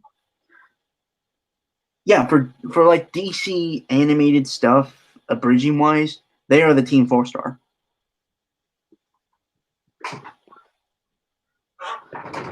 I'm not underselling them. I'm not overselling them. I'm just stating fact. Mm-hmm. Seriously, you gotta check out the stuff I sent you about that. I definitely should. At any rate, banana. Yeah. No. Doomsday Clock. Doomsday Clock has proved a continual thorn in DC's side ever since it was first delayed. With this story taking place a year after the current other comics, the series has taken on untold complications due to its delays, such as Alfred being alive in the series when he's actually dead following Tom King's Batman. These issues have resulted in many fans being uncertain if the comic is supposed to fit into the proper DC timeline, or if the story is no longer to be considered properly canon. While this is all likely to be hand-waved away via the use of Dr. Manhattan's reality-bending powers, the whole palaver is one of the biggest WTF moments of the year. Yeah, fair. Yeah. It's not good, but it's fair to call it a WTF moment. God damn it, I had something to say, but I forgot it. Damn it. Okay, but again. Well, actually, no, wait, I remembered. Since it's technically about the Watchmen, right? I Mhm. did want to bring up that, and I think I sent this to you and Corrupt before, about like how David Hayter, who's like the voice for Snake in the Metal Gear Solid franchise, Yeah. actually tried to make his own, like in before Zack Snyder, like around 2003 or something. He actually tried to make his try to do his own Watchmen movie. Hmm. And it had Ian Glenn. He played Jorah Mormont and Bruce Wayne in Game of Thrones and Titans, respectively. Mhm. He was playing Night Owl, the second one. Okay. And I can't remember who played Rorschach, but they did the scene where they talk, like in Night Owl 2's house. Mhm. It was good. I mean, like it looked a little cheap, but that was like a proof of concept footage. Right. And maybe after this, before we go into the Mercy article, we'll Mhm. we'll watch a little bit of that because I really think it's good. And anyway, Yeah, doing Watchmen as an animated movie probably wouldn't be bad. oh no, it wasn't animated. It was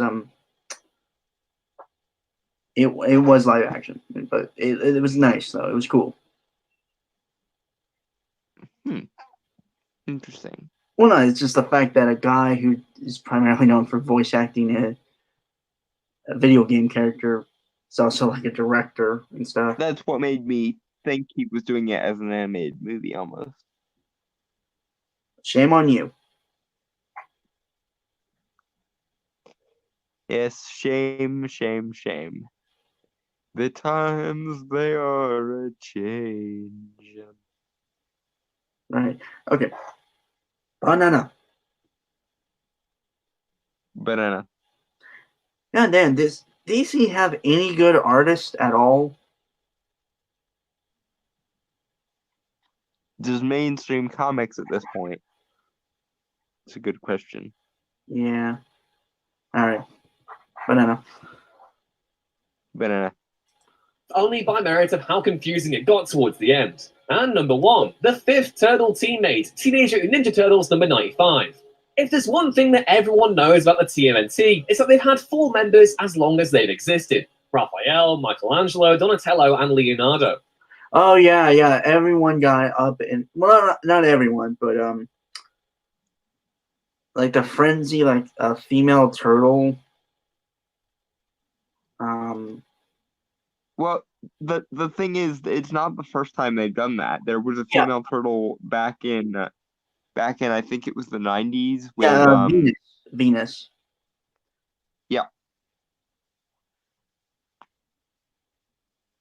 I literally don't mind it. I remember watching one video that said like it just took away all of her feminine features and made her look like just an average, look like all the other turtles.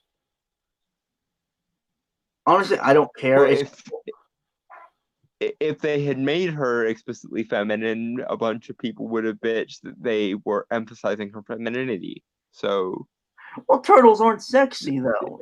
In fact, it's more practical that she looks like a turtle because she got.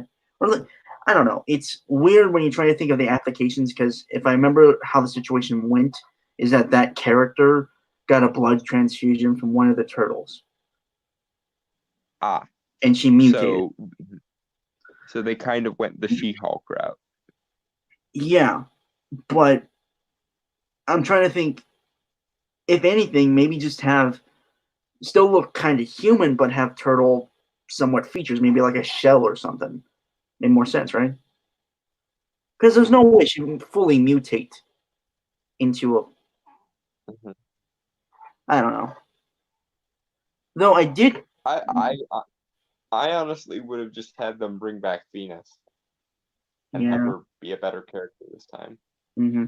I think a major problem for like a lot of people's major problem was she had too many weapons. Well, yeah, everyone basically has one. Yeah, Or she had, one set. if I remember correctly, she had like a bow and arrow, some swords, like those giant claws that the Shredder would have. Okay, yeah, pick one, because that's the rule with every turtle. Every turtle has one weapon or set of weapons that they specialize in. Yeah. Honestly, it would have been interesting for her to have a bow, I think. Because the four primary turtles have, All have hand-to-hand weapons, yeah, basically. melee weapons. Have a turtle with long range. That makes sense. I would have gone with a shuriken for the fifth turtle, honestly. Mm. All right. Or better yet, a flying guillotine. Scythe. That would be cool too. Yeah. Well, I like scythes. Scythes are awesome, yeah. Oh yeah. Okay. So let's hear his reasoning, because this is supposed to, yeah, this is number one. Mm-hmm. It's been the one consistent fact about the franchise since its creation in 1984, and yet it's one that is no longer true, as this year saw a fifth turtle join the Brothers Four. In an especially unusual method too, as Jennifer would be turned into a turtle when Leonardo was forced to transfuse his blood to her to save her from death, which gruesomely transformed her from human to Destudines, in a moment that literally nobody but the writer and artist could see coming. While there have been other temporary turtle additions, these have never been part of the team quite as officially as Jennifer is. Partly because figures like Venus seem like an excuse to force unfortunate artists to draw breasts on turtle people. As such, the yellow Just bring back Venus, honestly. If you must have a female turtle, go with the one that's already established. Yeah.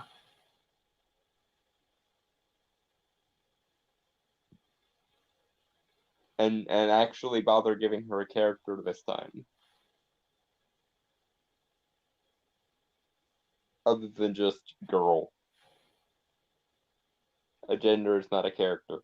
I think in the show they tried to make it so she had some type of mystical abilities, right? Like in the I actual. thought so. Yeah. So okay, if I remember this iteration of Teenage Mutant Turtles with the comics, because I got like a couple of the trades. Mm-hmm. They are mutated turtles, but their souls are reincarnated from the souls of slain ninja from like a few different centuries ago in Japan. Mm-hmm. So I don't know. Although that would make her a little bit different from everyone else, because it wouldn't just be a Teenage Mutant Ninja Turtle, it would be a Teenage Mutant Ninja Sorceress Turtle. Yeah. Somehow managed to make it more contrived and awesome. But it, again, like I said, it's been established already that they have there were four brothers and a father, Master Splinter and the Turtles. Yeah. So I don't know how you'd introduce Venus unless you do the contrived thing of the daughter was hidden was hiding before the brothers were killed, and then she got killed. It's I have another idea maybe. We know that the ooze, the mutagen that mutated the turtles mutated the four of them and also Splinter. What if it also mutated another turtle, but Splinter didn't know about the fifth one, and they find her hidden somewhere else, and then they bring her into the family to try and sort of civilize her? Because what if she's like feral at first because she hasn't had the education of the other four turtles, and she didn't have the father figure, so they have to find a way to sort of connect her to her, for lack of a better word, humanity. It's a nice idea. And you could have it so Splinter is constantly depressed because he realizes he failed. He feels guilty for it because he Yeah. didn't realize she existed.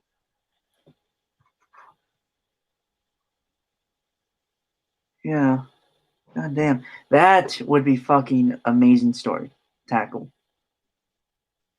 It would, and it would actually lead to more character development for Splinter, and for the other four turtles too, because you could have it so that they didn't realize they had a sister essentially, and they all would have different ways of dealing with the fact that they have a sister. Of course, Mikey would try to make her laugh because that's what Mikey does. Leo would try to be all noble and help her incorporate into the group.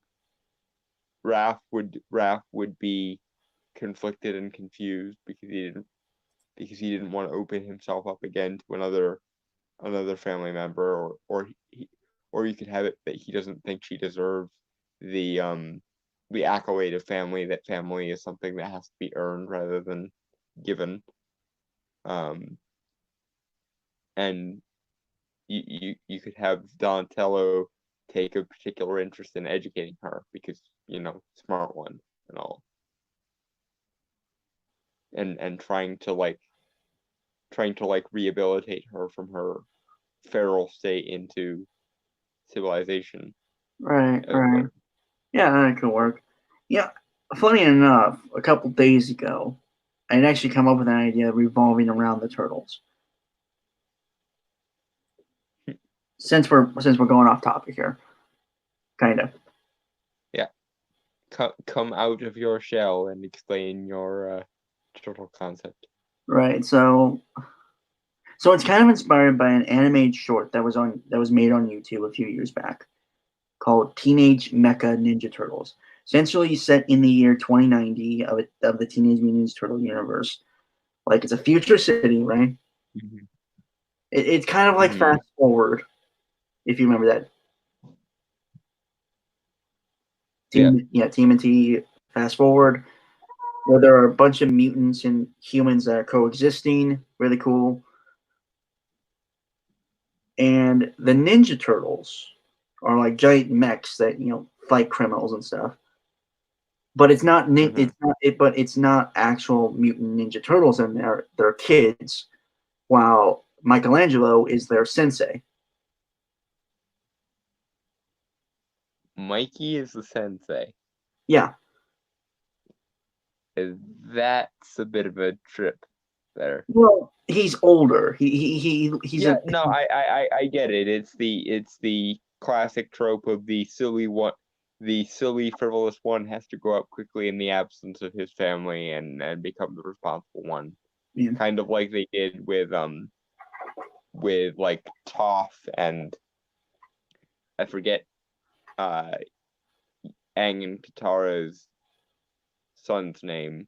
Boomy. Legend of Korra. Boomy. Well, also Boomy, but Tenzin. There we go. Which was played perfectly by J.K. Simmons. Well, J.K. Simmons plays all the things perfectly because he's J.K. Simmons, and that's what J.K. Simmons do. But for one thing, that should have been the series instead of Rise of the Teenage Mutant Ninja Turtles. That's stupid fucking.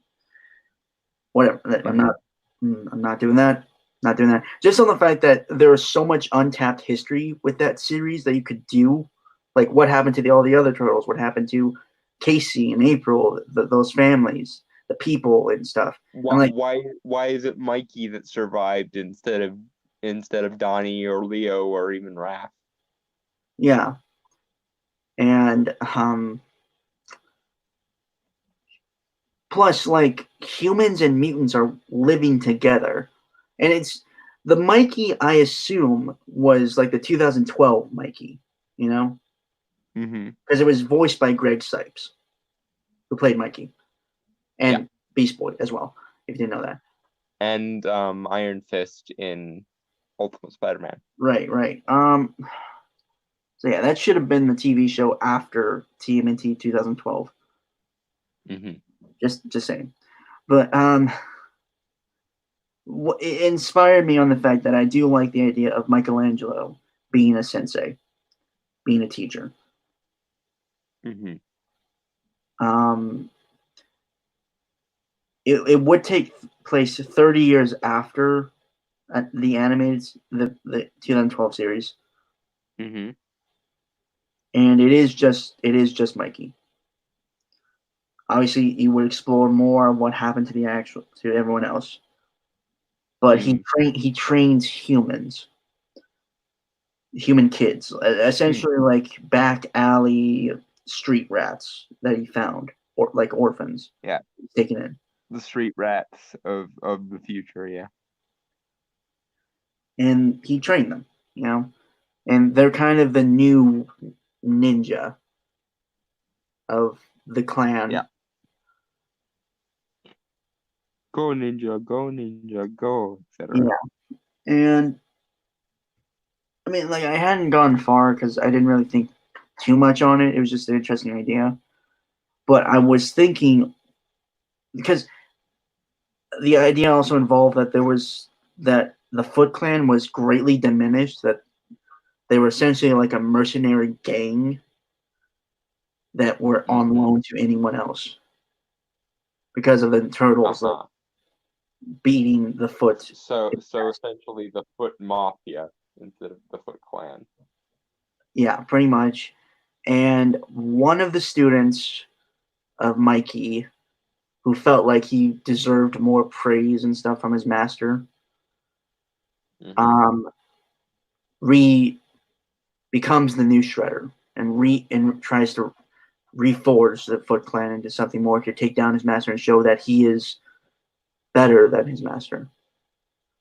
Superior, yada yada. You should have loved me. You should have protected me. I deserve all the nice things. Yada yada yada. Yeah.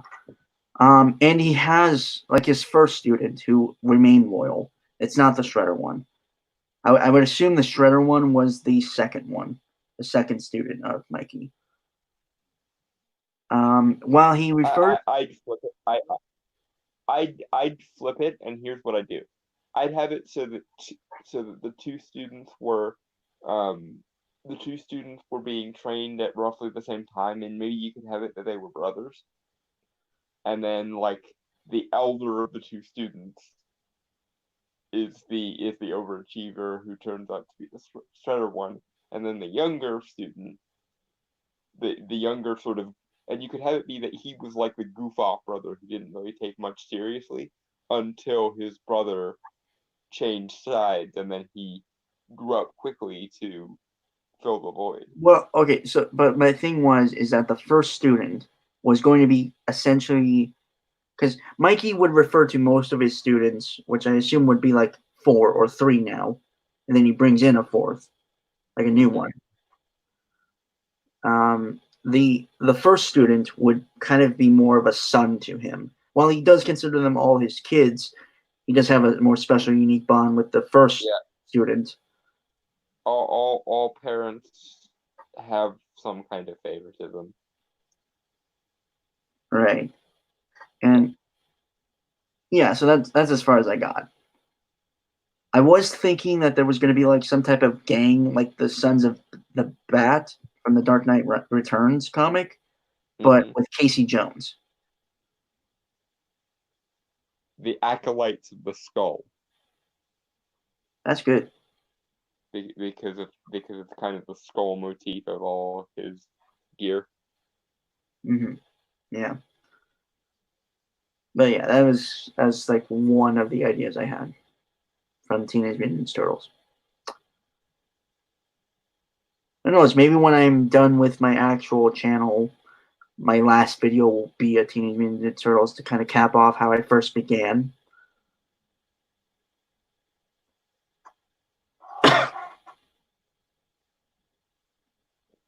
And it went quiet. It's a good idea, but I don't think you should reserve it for your very last video.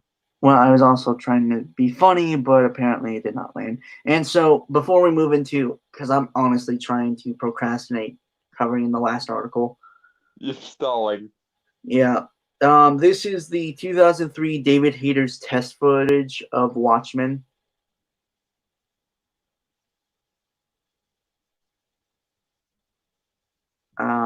Like I said, David Hayter, who is the voice of Snake, tried to actually make a Watchmen movie. Mm-hmm. And I really would have been interested in seeing what he would have done. Mm-hmm. All right. Let's see what you've got. Kept you waiting, huh? Well, hit the button so we can get on with it.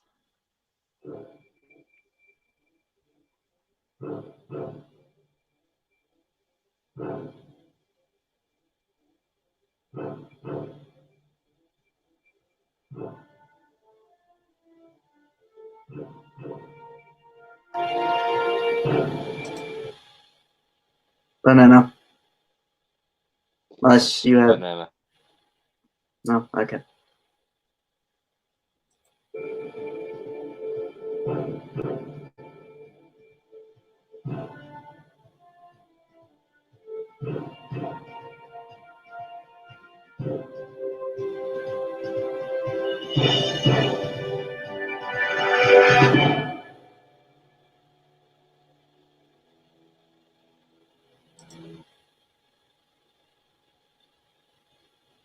The music is interesting. Yeah. I do like how the opening is. It's not as cool as Zack Snyder's one. But yeah, that intro is one of the better intros in comic book movie history. Yeah.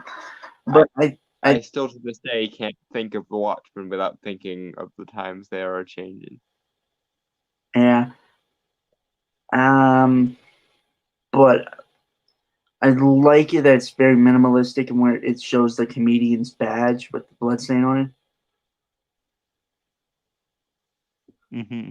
Because that's like the button is a very integral part to that story, somewhat. Yeah. Mm-hmm. And we have an introduction to a character here. Banana.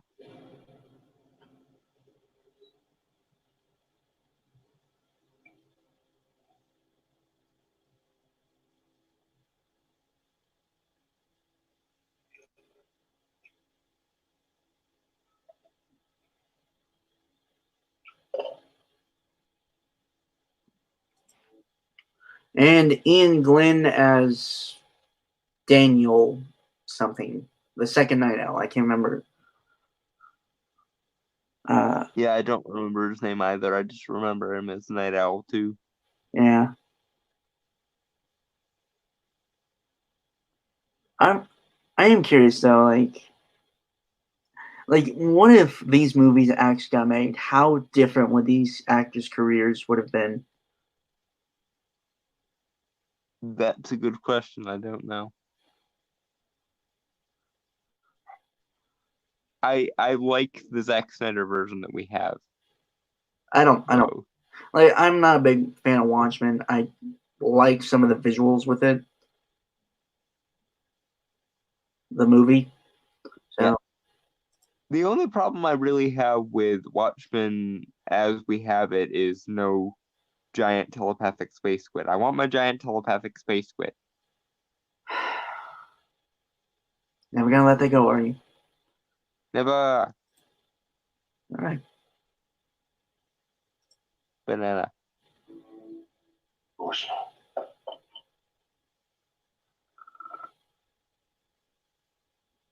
Hello, Daniel. I helped myself to some beans. I hope you don't mind. No, of course not. Want me to heat some up for you? Okay, I already like the guy playing Rorschach.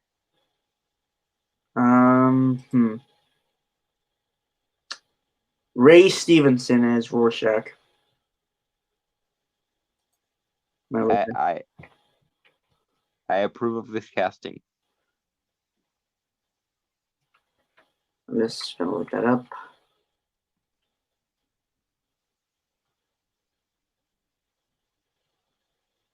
You want to elaborate on why you like him? I don't know. He gives Rorschach kind of an intellectual dignity that Jackie Earle Haley's Rorschach was missing a little bit, and I kind of like that for Rorschach, a little bit more reserved and dignified, almost like the Question. So, an Irishman. Mm-hmm. Oh, he was Punisher in Punisher Warzone. I will try not to hold that against him because Punisher Warzone was interesting, to say the least. He's also in Thor. I believe he was the big fat guy of the Warriors 3. Mm-hmm.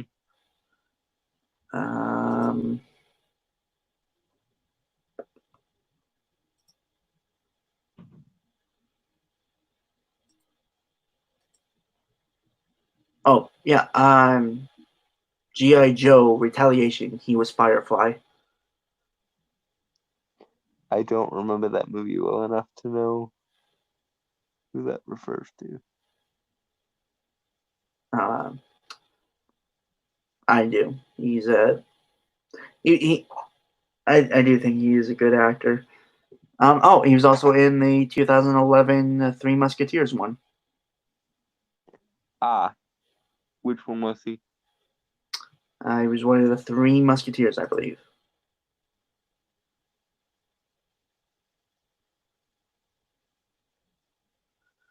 Porthos. He was the big one that they gave like inexplicable super strength for some reason. So yeah, he is actually a very good actor. Mm-hmm. Banana. Banana. No need. Well, I even keep it. Out of prison. So far. Take a look at this.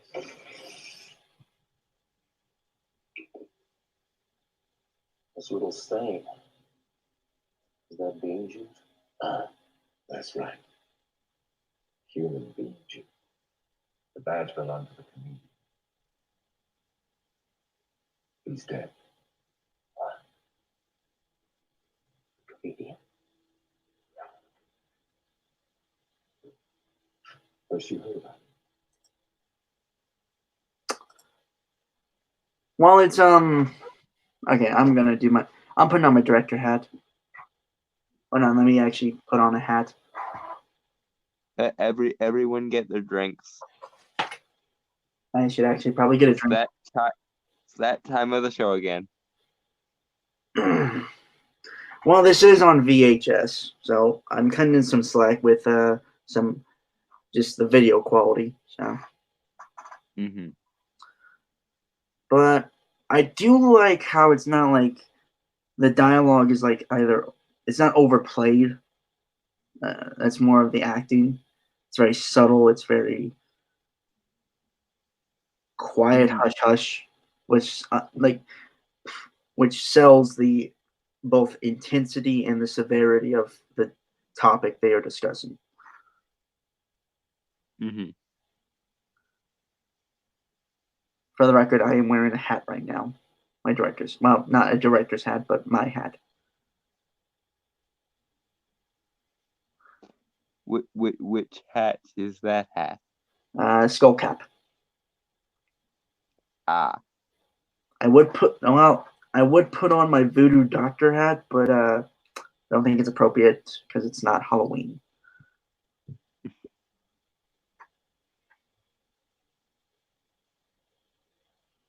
You are basically Mexican Casey Jones.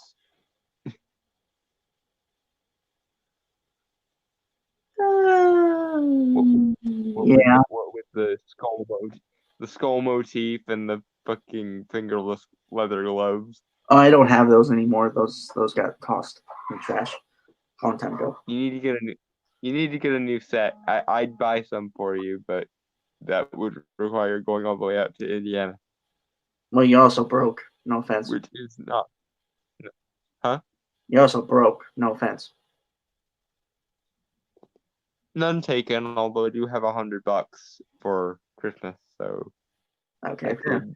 But yeah, just yeah, no, I like it. You know, just how it. I just like how it's very different from most movies today. Is what I'm saying. Like from the test footage. Mm-hmm. Fucking test footage is better than most movies today. Yeah, and it's definitely better than the shit show that we got from HBO. I haven't seen it. I don't really care to. It's not very good. Right. I don't know. It's also a sequel series, so it's not even adapting the stuff from the book. Right. I don't know. Do we want to finish this, or shall we just move on to the Mary Sue article? We can finish this and then do the Mary Sue article. All right. I just wanted to ask. Banana. Well, I haven't kept in touch with anyone since I retired. Listen, it's probably just a burglary. An ordinary burglar. So look at me. That's ridiculous. I guess it doesn't seem too likely. Maybe it was a political kill. Maybe. Or maybe someone's killing off former masked heroes. Don't think that's a little paranoid? Is that what they're saying about me now?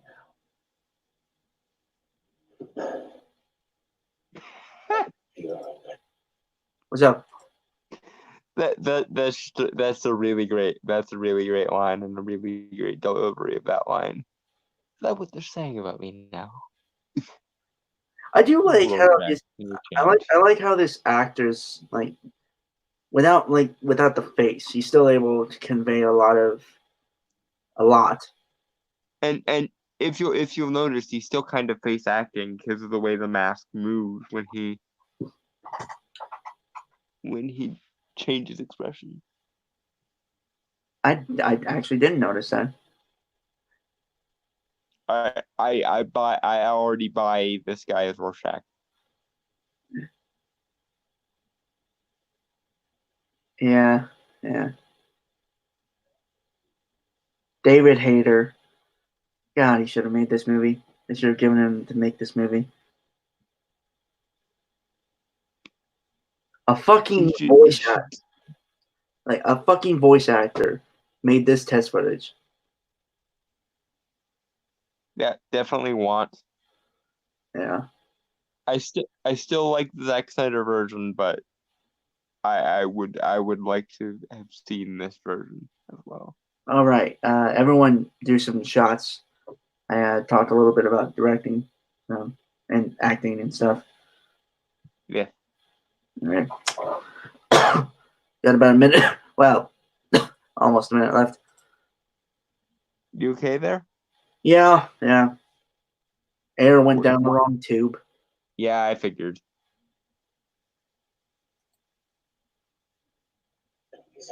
Just don't die on me.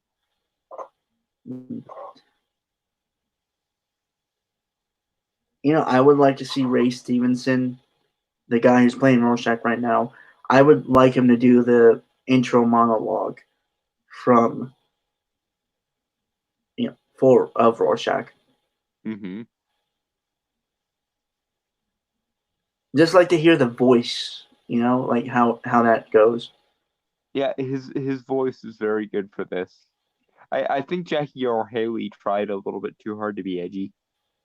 Yeah. Great Freddy Krueger. which worked for the version of Rorschach we got in the Snyderverse. It's just the version of Rorschach in this seems a little bit more. I don't know if cool is the right word, but collected. Like he actually is a couple steps ahead of people.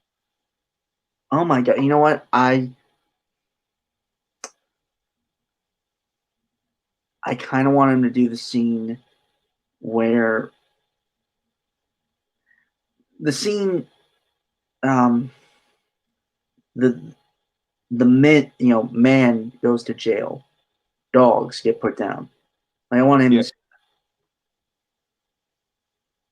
That would be cool. Plus, well, okay, that's like one of my favorite scenes from the Watchmen movie. Mm-hmm.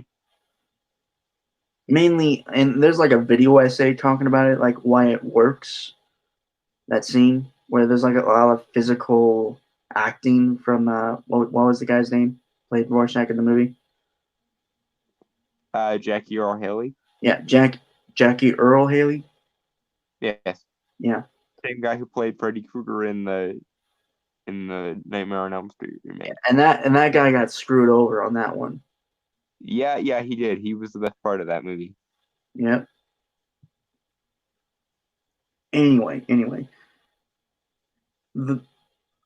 that scene where like where Rorschach and Walter Kovacs are like fighting on whether or not to take this guy in or punish him because he, did things to a little girl and then killed her and fed him to his dogs.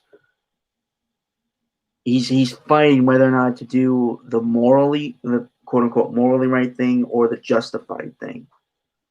Mm-hmm. And you can see that visibly. And again, drink and drink and drink. You can see that visibly that he's having this internal fight on what to do. Mm-hmm. And then, he finally snaps. And he sees the world not gray, but in black and white. Mm-hmm. And that, like I said, that's one of the best moments of the actual Watchmen movie, I think. Mm-hmm. Because in the comic, it's not really shown best, No, it's not one of the better moments of The Watchmen. Yeah. Actually, I wrote a scene similar for a character of mine. It involved a hammer instead of a cleaver. Yeah. Oh. You cut out a little bit there, by the way. I didn't really catch what you said. Where did I lose you? Something instead of a cleaver. Hammer. Ah.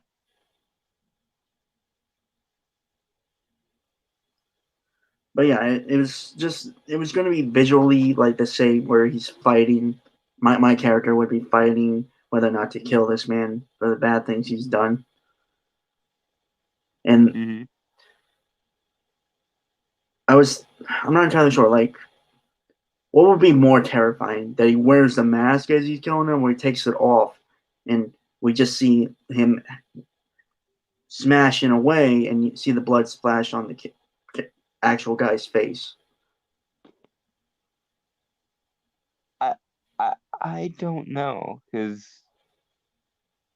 if you're gonna do the blood spatter, I'd keep the mask, because then you see the red of the blood's imprint on the black and white of the mask.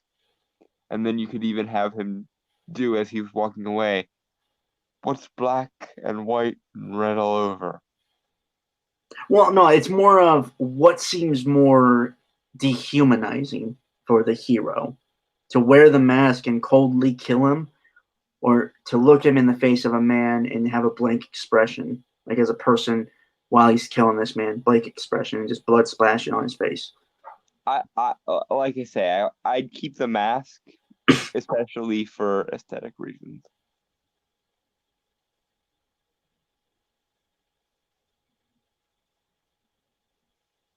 Okay.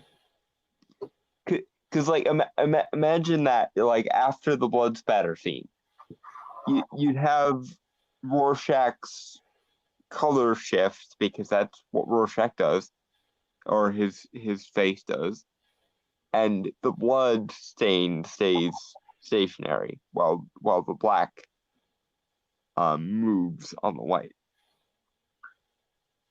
Yeah, no, that's actually terrifying. Yeah. All right. Let's finish this video and then move on to something less interesting to talk about. Mary Sue. Wow. All right. Banana. Banana.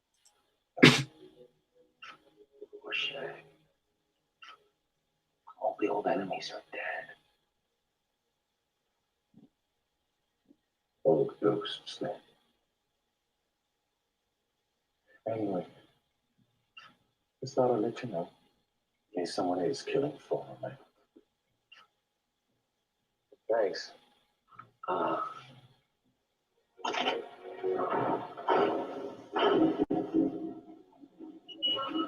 It's not evidence of time.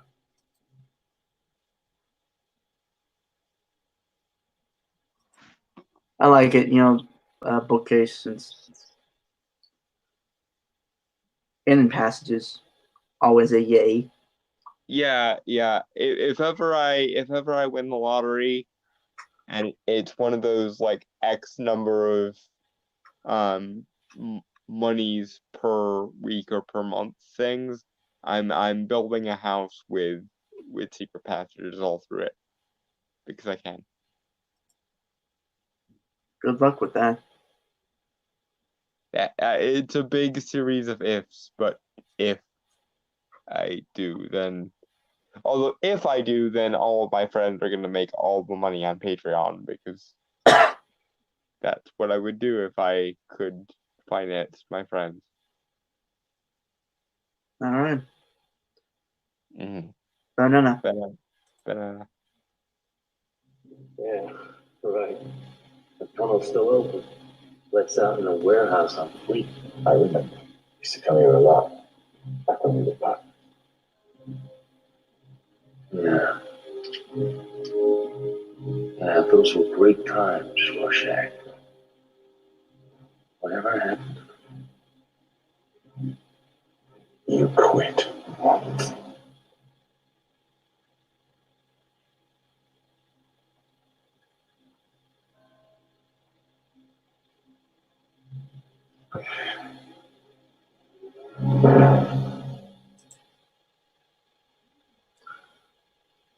That was good. Yeah. And now for something completely different. I'm thinking I should have switched around the Mary Sue article to be earlier. Yeah, you probably should have. It's always better to rip the Band-Aid off quicker on those kind of things. 'Cause now we're grudging and dreading getting there. And we're going to waste probably an hour or so on this. Yep, and it's already midnight. Almost exactly. Yep. Okay. Screen share. Okay. Mary Sue article. John got attacked by anti-blackness only 2 days into the year by Princess Weeks. Sorry, folks, it's not Rachel Leachman. No, and Princess has a tendency to be more reasonable as far as Mary Sue writers go. So, Lord only knows if this is going to be one of those times, or if John Boyega being attacked by anti-blackness is as absurd as it sounds. I don't even know what the fuck it is. Oh, by the way, this was published January 2nd, 2020. It is currently January 5th, 2020, so 3 days ago. Mm-hmm. Yep. Okay. All right. It's only the second day of 2020, and already there have been 2 mass anti-blackness rearing its ugly head. That even being a thing is ridiculous. It's either just racism or it's not. There is no specific anti-black racism that's different from all the other kinds of racism.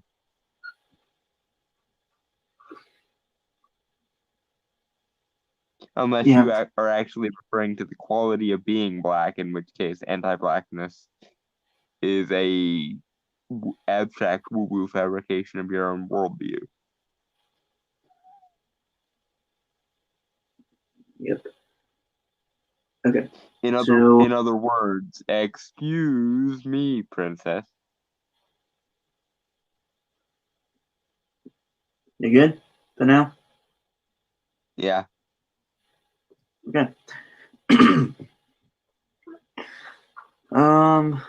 The first two victims of this are Star Wars John Boyega and cultural icon Blue Ivy Carter, daughter of Beyonce and Jay-Z. I didn't even realize they had a child. I didn't even know they were together.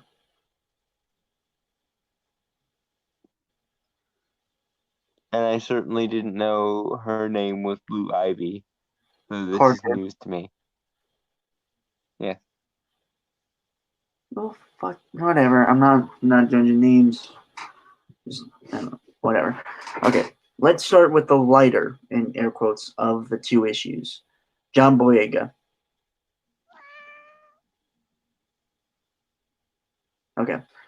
So in a series of slightly shady tweets and statements being made by the Attack the Block star, shouldn't he be? I'm pretty sure he's better known as the Star Wars star now. Yeah, he's Finn. Yeah. FN1 F FN127, I believe. Yeah. And not only, no, we already discussed Star Wars. We're not. He should have been the main character. Honestly, he really should have. Yeah, let's not open that can of worms again. Yeah, but we're not on our own. Oh, I just get so not mad, but well, kind of mad, kind of depressed with the sequel trilogy. Yeah, We're not what talking a about- waste. Yeah, okay. We're not talking about. We're moving on. Moving on. All right. One of the things Boyega said was, "It's not about who she kisses, but who eventually lays the pipe." In response to another comment by someone on how Finn Ray might happen because Kylo/Ben is dead. So yeah, he made an off-color joke about banging a female character. And as per usual, people lost their goddamn minds. Yep. Okay.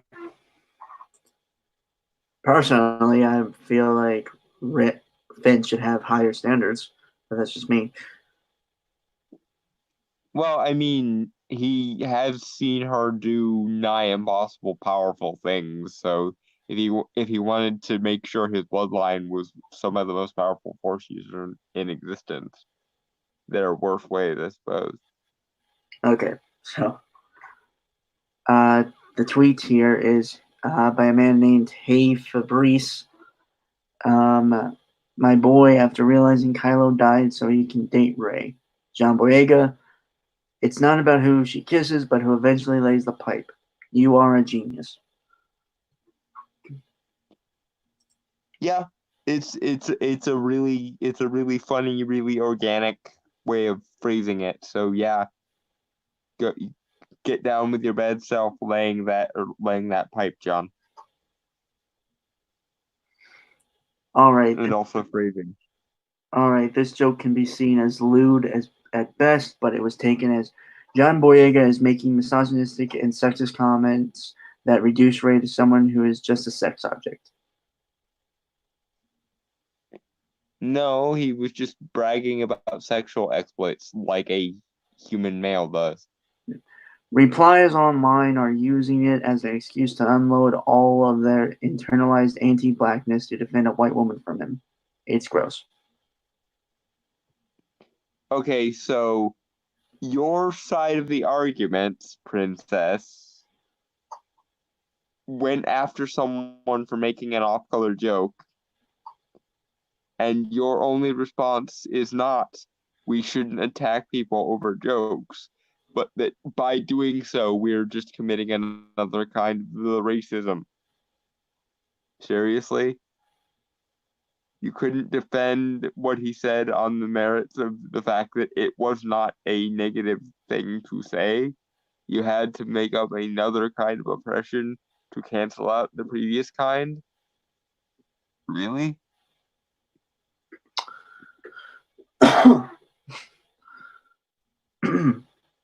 Again, men should probably have some higher standards in terms of personality.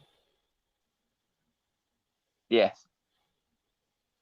People are saying that there are rumors, again in your quotes, that Daisy Ridley didn't want to be around him because he was acting away towards her. What? Seriously? Well, it's just the way that's written. I'm not entirely sure what that means. I think it means like he was coming on to her, he was Yeah, being but untoward about. but it's a way, AWAY, so a misspelling there. God damn it, Mary Sue, get editors that actually do their jobs.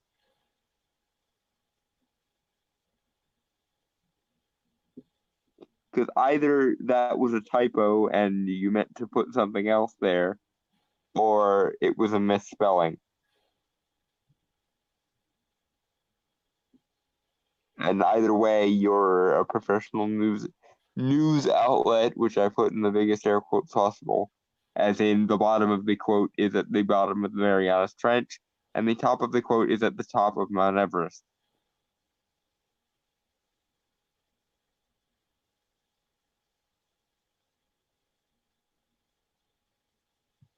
Okay.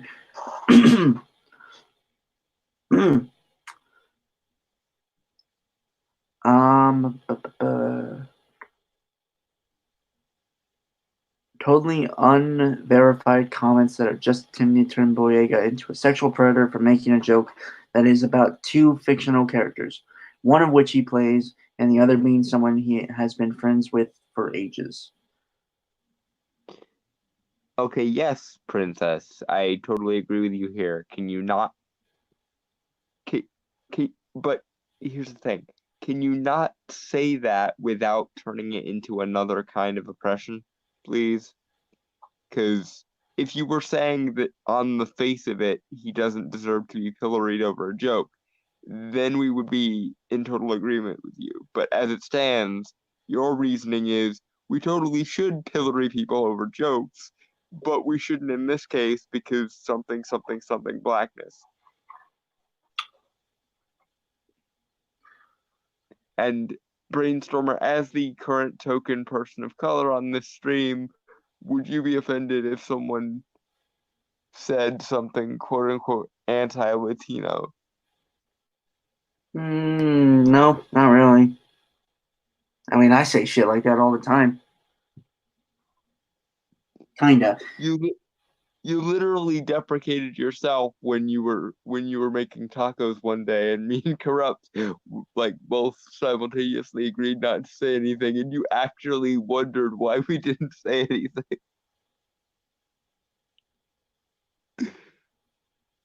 Look, if you're wanting to laugh at yourself, you can make jokes about pretty much anything. Yeah, I make crippled jokes all the time, and I make jokes about how Brainstormer could probably kick my ass all the time. Does Little this mean I have? Huh? Little glass man. Well, yeah, I am basically made of glass. But point being, does this mean that I have internalized like ableism or something? No, it means I can actually laugh at myself and not let the absurdities of life get me down, but in fact embrace them. It's Oh called yeah, I having a have. You know what's funny? call. I have tons of people telling me I'm a hard worker, like when I'm working. Well, I'm I'm sure Latino. It makes sense. lol. I'm also surrounded by Well, a ton of white guys at my work, so well, knowing you, I know you probably are an extremely hard worker. Entirely regardless of your skin tone or genetic composition. You just are the kind of person who, if you dude, it joke. yeah Let it pass. yeah I I know. Anyway, moving on. Right. You really go, dude. You really go way too much into things. You know that? It is what I do. Right. Okay. Where? Also, in context, this is just a shady. This is just a shady comment about Raylo, not a sexual come on to Daisy Ridley. Correct, although even if it were, there would be nothing wrong with that necessarily. Right. Oh yeah, I remember this tweet. Like someone retweeted this on Twitter a while back. John Boyega made a tweet saying Star Wars romance, where it was like a bunch of crazy ass shit that Kylo Ren and Rey did throughout like most of the, well, Rise of Skywalker and Force Awakens. Mhm. Oh yeah, that looks like a stable relationship right there.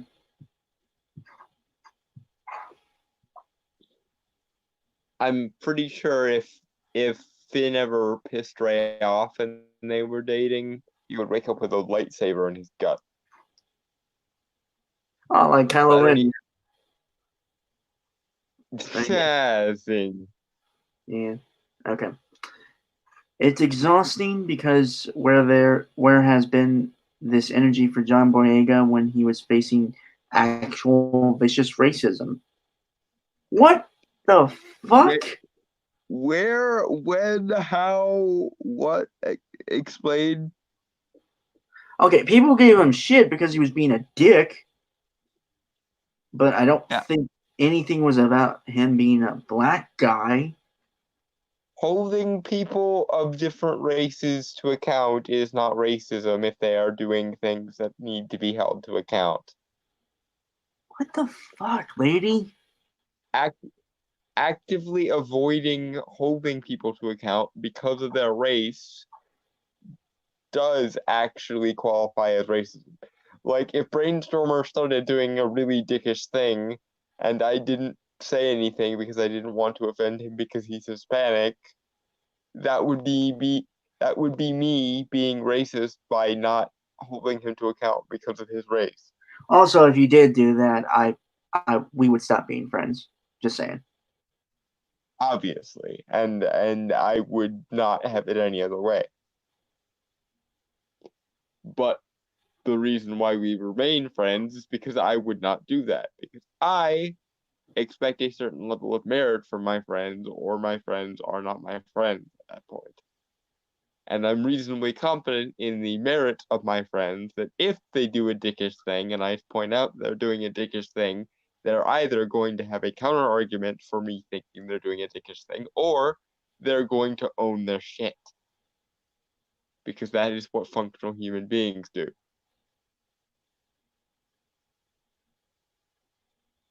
Because I don't expect my friends to be fragile fucking cage entities.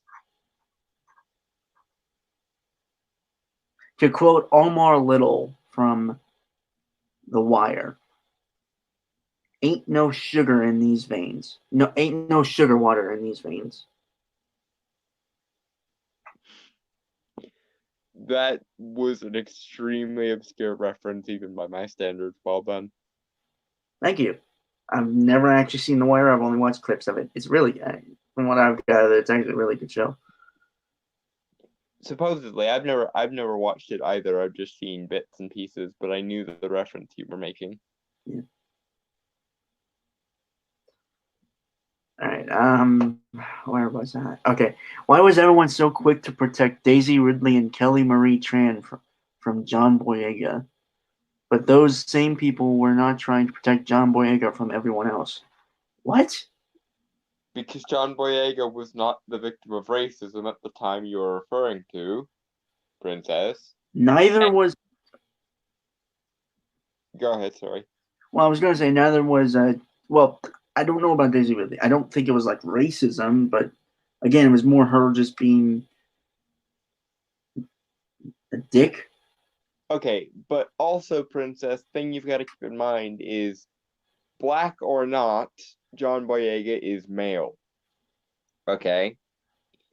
And you are a feminist. And protestations of equality aside, feminism, by virtue of the affixture of the word and several aspects of its ideology, is very much more focused on women because the belief is that women are disadvantaged relative to men as a general rule. Therefore, in the corpus of feminism, women are considered to require more protection than men do. Because men, right, are the privileged ones, black or not.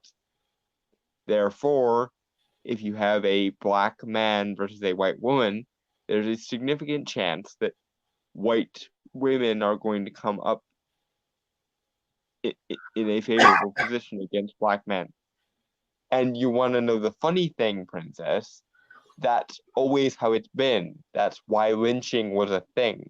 One of the main motivations for lynching, and not many people know this, but one of the main motivations for lynching was people believed that black people were inherently more rapey than white people. Therefore, a bunch of aristocratic white women were worried that black men were going to rape them. And so the men that those women were in charge of took it upon themselves to lynch a motherfucker. It is my opinion that in doing so, we were doing a very bad thing, and maybe we shouldn't be so worried about the honor of white women, or women in general, for that matter.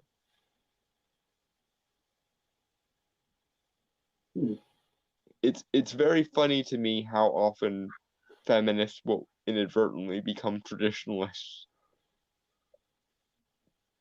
Because the women need protection from the men, don't you know? And men need to be accountable because privilege. Right. I'm sorry. I'm just like doing a quick look at Twitter. So like someone saw. I'm sure people know who Gina Carraro is, right? Yeah. Someone said she would be perfect for She-Hulk, like playing She-Hulk. Yeah, she wouldn't be bad, actually. From what I've seen of her in The Mandalorian, and I've only seen clips, by the way. Mm-hmm. Yeah. She's badass, and she seems to have a lot of fun. So. Yeah, and she does have the physicality, although I would definitely want her to hit the gym if she was going to play that role. All right. But yeah, I know Daisy Ridley. Like when Force Awakens happens, she left Twitter for some reason. I can't remember what the reason was. Because people were calling her Mary Sue, basically, and being very annoyed at it. Right. Okay. That counts was playing a fucking Mary Sue. Right. That's okay. Makes sense. Whatever.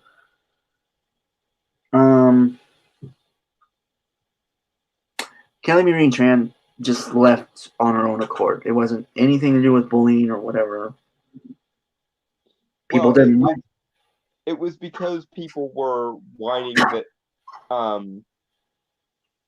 Rose Tico was basically deliberately ugly relative to how beautiful Kelly Marie Tran actually was, and they were understandably annoyed that a beautiful actress was rendered non-beautiful because of something female beauty standards are bad. Derp.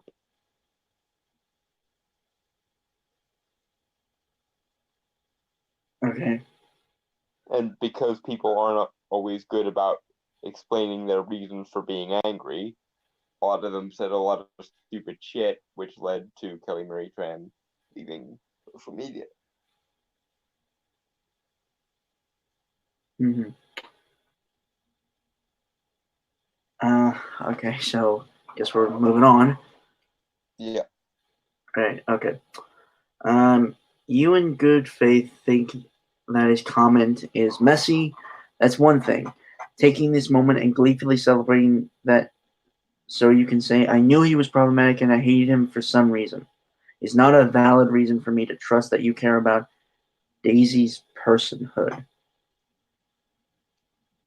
Okay, here's an interesting test No, for you. let me read the sentence after that. Okay. Not when you are defending her, Daisy Ridley, over a ship. Okay. Princess, my darling, I'm gonna do you a favor, because you appear to be struggling with this basic building block of logic. Imagine for me that John Boyega was a white man. Would you now consider it to also still be a joke, or would you be railing against this hypothetical version of John Boyega that's white for having privilege? I'm betting dollars to donuts that you would be railing against him for being a misogynist at that point. The only reason you're willing to defend him in this case is because he's black. And you think that his black victimhood, as you define it, is a mitigating factor. It's like if I made a joke, and again using Brainstorm because he's the token person of color on the stream at the moment. If I made a Latino joke at Brainstormer's expense, and you got all offended on his behalf because he was Latino, but then in a hypothetical we made him white, and you ceased to defend him because something male privilege. Princess, what I'm getting at is you need to understand that men are also vulnerable to this kind of bullshit, or that no one is. That's the dichotomy, I'm afraid, my darling. Either you need to accept that people are vilifying John Boyega not for his blackness, but for his maleness, and therefore get people to knock the fuck off the unnecessary pillaring of men, or you need to acknowledge that no one is in danger from Twitter bullshit, at which point you probably will lose a job, because that's basically 90% of the shit the Mary Sue worries himself over. Do you get me?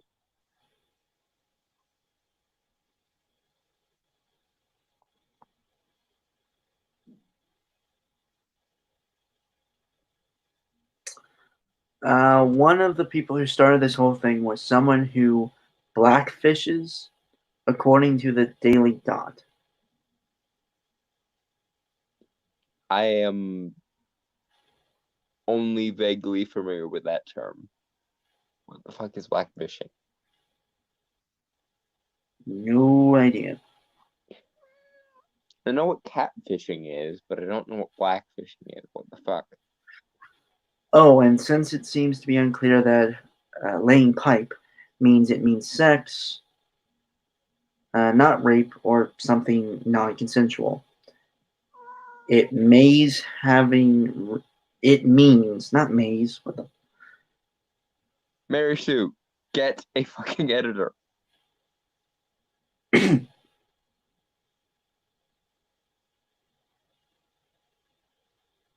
Mm-hmm. It means having really good sex with someone who is good at handling the pipe, much like a plumber. And I just read that. Sweetheart, it means dicking. To dispense with the flowery language and get to the point, it means giving someone a right good dicking in presumably whatever hole is convenient. And I think my innocence is gone. I'm Who are we kidding? My innocence has been gone for a long time. R.I.P. the innocence of the brainstormer of pop culture. Right. But yeah. Okay. Not seeing how that's relevant. Like that part right there. Okay. But what happened with Boyega was just one part of the anti-black 2020 BBQ. Sweetheart, you do realize barbecue was a kind of cooking like discovered by black people, specifically like Haitian islanders and whatnot in the Caribbean. Are you not culturally appropriating black culture by referencing barbecue now? Or did it somehow pass over into becoming part of the dominant white culture because you realize that everyone can enjoy barbecue? And if so, then hold that thought because it basically applies to all of culture at this point. It also came with two people deciding to tear down a 7-year-old girl. Writers Violet Lucca and K. Austin Collins, who both work for major publications, made comments about Blue Ivy's face and features. Okay, so Princess Weeks is going to Blue Ivy.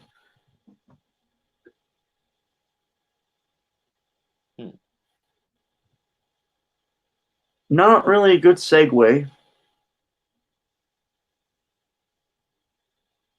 Yeah, no.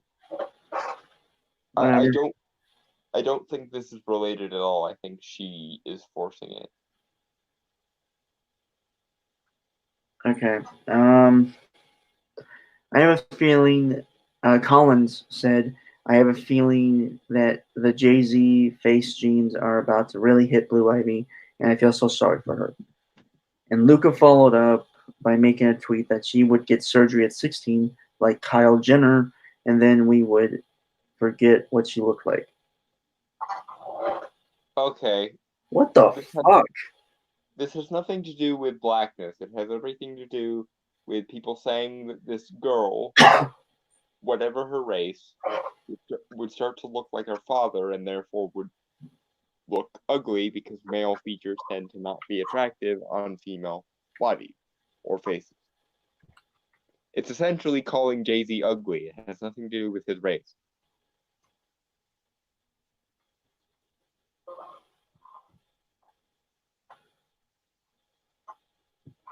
And as for Kyle or Caitlyn Jenner, because I fully acknowledge her as a trans person, so I don't see any reason to dead name her. It really has nothing to do with anything, but I'm betting you're gonna use the fact that someone used her dead name as a transphobia allegation. Am I right?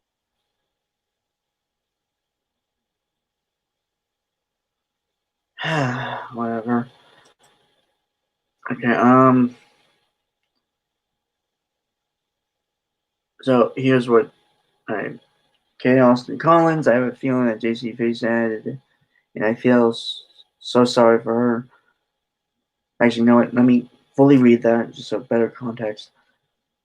I have a feeling the JC face jeans are about to really hit Blue Ivy, and I feel so sorry for her. Violet Lucca, they haven't already. K. Austin Collins, you're right, but she's lucky. If it happens now, she'll definitely grow out of it. Get the ugly duckling phase done early. Yeah, again, nothing to do with race, everything to do with Jay-Z is apparently an ugly motherfucker. Okay. At least according to these two people. The fact that they had this conversation publicly on Twitter is just stupid, in my opinion. Kind of, but so are most public conversations on Twitter. Fair enough. It's kind of what Twitter's for. Fair enough. Fair enough. The easiest way to embarrass yourself in 3 easy steps. Both of them have since apologized, in air quotes. You had a fucking editor, Jesus. You don't get to invalidate other people's apologies with air quotes just because you find them disingenuous or insincere. Unless you can actually demonstrate that they are actively being insincere. You don't get to cast aspersions just because of some kind of moral conviction. Sorry, dear. But it doesn't remove that a black man started a conversation shaming a young African-American girl for having visibly black features and allowed a white woman to co-sign his comments.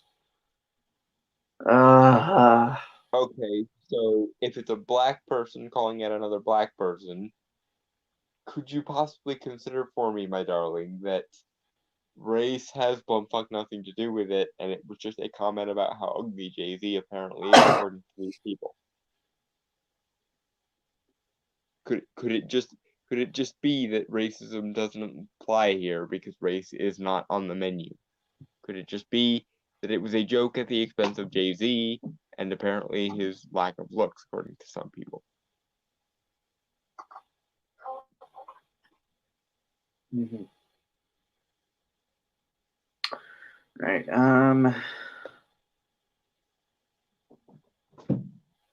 Because don't let the Jay-Z comment be taken as anything else but what it is. Jay has always gotten some level of shade about his looks because of his lips and nose. Okay? Everyone gets flagged for how they look. It's a thing. I'm sure Dolan's got a lot of shit for his weird wonky eye. No offense. None taken, and no one has ever actually mentioned it, but it is one of my weaker points. And yes, I have a lazy eye. It's not really a big deal. Well, I know. It's the example that came to mind. Plus, I'm hefty and shit. No one, I mean, I say it from time to time, but no one's really giving me shit about it. Yeah. Mostly because according to you, most people find you scary, which I find hilarious. And those who don't, learn to fear me. or they just find it convenient / adorable, like I do. Because it's always nice to have a random enforcer hanging around for reasons. Should I ever need that? Right. Okay. Where was I? But yeah, no. Yeah. Something racist. Yeah. People, no matter what you are, you always get flagged for how you look. Because, well, sometimes people can be shallow bitches. Most of the time, people are shallow bitches. But fortunately, for those of us that are not shallow bitches, the opinion of shallow bitches usually do not matter very much. And does a person's failure at looking good mean that they are an invalid person? No. Does a person looking good and not being a very good person validate them as a person regardless? No. You can be the most beautiful, symmetrical motherfucker on the planet and still be a shit person. Likewise, you can be fucking Quasimodo and still be a good person. This is how non-shallow human beings do what they do. Well, personally, I do have somewhat of a standard. Well, it's more of a joke. It's more of a joke, really. But I trust average-looking people more than ugly or good-looking people. And I don't really, well, I can't say I don't care about looks because beautiful things, just as a general rule, are important to me because value and beauty is one of the simplest and most primal forms of value. So there's that. But as it stands, I'm more interested in someone's power or skills. Particularly, the thing that attracts me most is physical strength. So if someone can like easily throw around 500 pounds, I'm not really gonna give a shit if they're a little bit ugly because that kind of physical strength. You know, I think I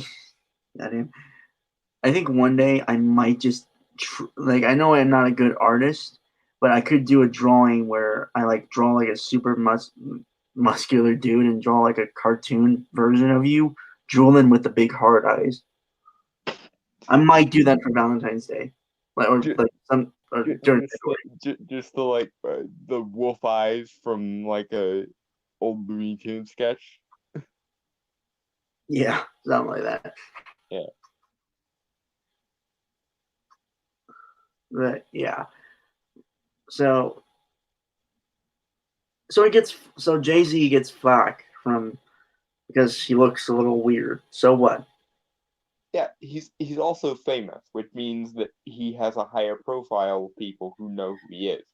And if more people know who you are, a greater degree of those people might find reasons to find you unattractive, especially if you regularly hang around with people who are more attractive than the average. Which, because he's famous, he's going to, because famous people also tend to be the people who can afford to look good, because looking good is either a natural fluke of nature that often leads to people being famous in the first place, regardless, or a thing that it takes a lot of effort to maintain because looking good is expensive. Hmm.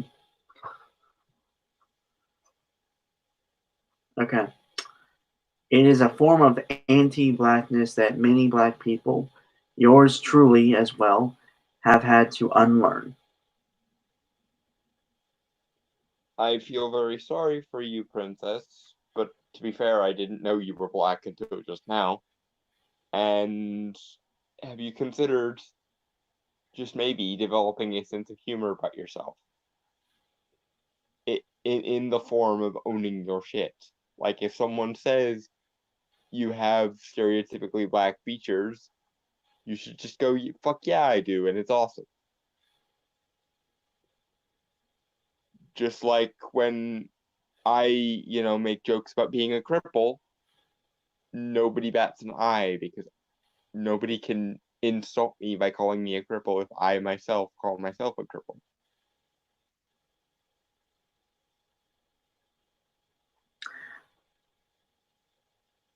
And that goes for basically all the kinds of weirdness that one could possibly be. I self-differentiate myself, but that's not really funny. Well, No, it's just sad, and then me and Corrupt have to basically pump up your ego because you deserve it. well, no, I make jokes about myself constantly, and though sometimes they come off as sad and depressing. Because it comes off that you genuinely do undervalue yourself more than you should. Okay, that is enough looking into the abyss of personal shit. Yes. All right.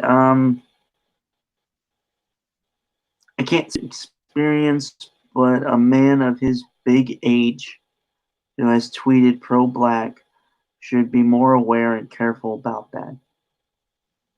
What? Okay, Princess, my darling, you're basically turning every conceivable minority into a hive mind by saying that. You're basically saying that you get to arbitrate how one is black appropriately. And I'm sorry, but fuck you. No one gets to tell Brainstormer how to be Mexican. No one gets They to tell try and me. bust him in the mouth. Yeah, no one gets to tell me how to be a cripple. No one gets to tell me how to be a fucking occultist. No one gets to tell me how to be a spurg, etc., etc. No How one to be gets to police. Huh? how to be a gay. Yeah, no one gets to tell me how to be a gay. No one gets to tell anyone how to be a minority unless there is genuine like self-hatred shit going on. In which case, self-hatred should probably be discouraged under most circumstances. But what you appear to be doing, Princess, is you appear to be saying, I'm not saying you're saying because that is straw manning and that's bullshit. But what you appear to be saying is unless people think the exact way that I want them to think and they're in this minority, they secretly hate themselves and don't know it. And I'm sorry, but you don't know the inside of people's heads better than they do. Piss off. Right. Or if you think you do, you need a fucking great argument for that. You don't just get to declare it from on high like you're a fucking deity. All right. So as for Luca, they doubled down by having both a terrible apology and attempting to turn it into a class issue rather than doing the very least to understand why people were upset. Okay, Princess, it may just be because issues of class tend to have more concrete and direct measurable effects than issues of race or issues of gender, i.e., a rich black man is going to be better off, all other things being equal, than a poor white man, regardless of their race.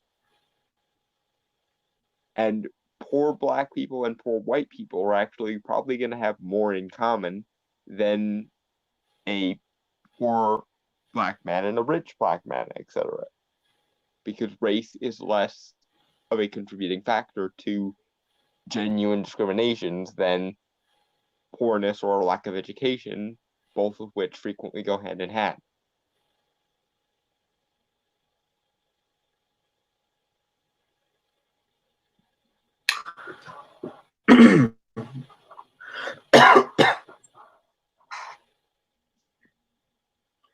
Okay. All right. Sorry, I was cleaning my apartment while this blew up. Children of famous ought to be off limits, but time and again they haven't been. So I said something petty and have been called ugly, old, and a racist. She followed up saying, I'm not playing the victim. Sorry that I insulted Beyonce's daughter by suggesting that she might get plastic surgery someday, like many children and famous people do. Okay, that's an apology. I mean, it might not. I don't think it sounds genuine, to be honest, but that's just me. I think the reason is because this person doesn't think what she did was all that wrong, and she was being a bit snarky about it. It's like if you or I were forced to apologize for calling someone an idiot for being an idiot. Like if we apologize, we probably would throw a little bit of shade in there because the thing we were forced to apologize for is something that doesn't really deserve an apology. So yeah, I actually like this person a lot more now because they were willing to call out the absurdity of the whole thing. Like you wanna hold my reputation hostage and force me to apologize for stupid shit? Well, fine, I'll apologize, but that doesn't mean I'm gonna act like it's not stupid shit. And incidentally, she is right. As a famous person, she is more likely to get plastic surgery, especially as she gets older, than someone who's not famous. Because when you're famous, there's a higher premium on your looks because you're famous. And famous people are expected to basically be the best humanity has to offer, or at least be able to look the part. It's why ugly people very rarely become famous in the first place. People like attractive people, and people want to be around attractive people. People want to know what's going on in the lives of attractive people. It's one of those herd mentality things we have as a species. So attractive people are more likely to become the people we lavish fame onto. And therefore, said people are going to place a higher value on themselves being attractive. So much so that if they start to age and become less attractive, they might take extraordinary measures, say plastic surgery, in order to fix it so that they maintain their attractiveness. And because famous people also happen to be rich and successful people with more means and more class clout, they're more likely to be able to have access to the things that will keep them young and beautiful for as long as possible. I consider this to be fairly obvious shit, but apparently I have to explain why the sky is blue to someone who's blind. I'm not seeing how it's about class or anything. Because she's throwing shade at the rich for being rich. Basically, she's saying rich people are lucky for being rich and famous, which is trivially true. Basically, people who have all the resources and all the fame and all the success tend to have easier lives, at least in like straightforward, fundamental ways. Fame and fortune are themselves kind of a burden in and of themselves, because when you don't have any like technical problems, you end up making a lot of interpersonal drama for yourself and making a big deal out of that. So it can be a gift and a curse. But in general, someone who can blow $100,000 without even looking has things a lot easier than someone who's living paycheck to paycheck and so on. Yep. Classy. That was just a big icing on the cake, since in addition to Blue Ivy, singers Ari Lennox and Tanya Taylor were compared to dogs. What? When? I need evidence of this. This sounds like a farce that you are blowing out of proportion yet again. Jody Turner Smith retweeted it saying, "Leave black girls alone in 2020. Black features are beautiful. Black skin is beautiful. Leave us alone. Keep your hatred to your damn self in this decade." And then it's the retweeted conversation between Violet and Kay Austin. Not seeing how that's... You haven't demonstrated any hatred. Telling you that there is no hatred when you fail to demonstrate that there was hatred is not in and of itself hatred. It's you being wrong and someone demonstrating to you that you are wrong. When you accuse someone of hating someone and they demonstrate that they very much do not hate that person and they correct you, you don't get to interpret that as them going, well, yeah, you would say that. That's just you covering for your hatred. No, it's you assuming hatred where there was none to begin with and being fucking corrected by it, because you need to actually be able to demonstrate things you hold to believe, otherwise you don't have any right to believe them. And someone somewhere is probably going to tell you in excruciating detail, depending on the severity of the accusation, how wrong you are, especially if you're accusing them of shit, like racism and sexism and shit. Because those things are morally reprehensible to literally every motherfucker on the planet, basically. Or at least in the Western world. Let's not talk about other cultures, because we'll be here all day. Mm-hmm. Okay, so both the John Boyega and Blue Ivy incidents show how anti-blackness plans on staying strong in 2020, and how fandom and industries perpetuate anti-black mindsets when they decide black people are not worthy of being protected. And fuck off. Speaking as a at least triple minority, whose friend is also a minority, We find your protection to be infantilizing and pandering. Fuck off with it. Yeah. We don't want or need your protection, please. Fuck yourself. In the most problematic way possible, please. Because you deserve it. I would come up with a more elaborate way of phrasing that, but I'm getting tired. Right. So again, I'm gonna have to, because it's the only thing I've been able to read so far is Umbrella Academy, and I do like it. I think it's really worth your people's time. In terms of comic, I haven't seen the show because I don't have Netflix. Heard good things about it though. And as long as we're shilling the same old stuff, I'm once again gonna shill the Dresden Files because I am now on book 10 of the novel series, and I've read several of the comic now because there are. I will also say go check out Sandman. Yes. If anyone has not read Sandman yet, Get first the of all, fuck out. what are you doing? Yeah, what are you doing? If you're a fan of comics, especially like fantasy or supernaturally based comics, and you haven't read Sandman, go, fly, my pretty, go and read Sandman. You will not regret it. Right. Okay. So with that, folks, I want to say goodbye, adios, aloha, avridaze, sayonara, peace, cheers, and Shalom, good night, and fuck off.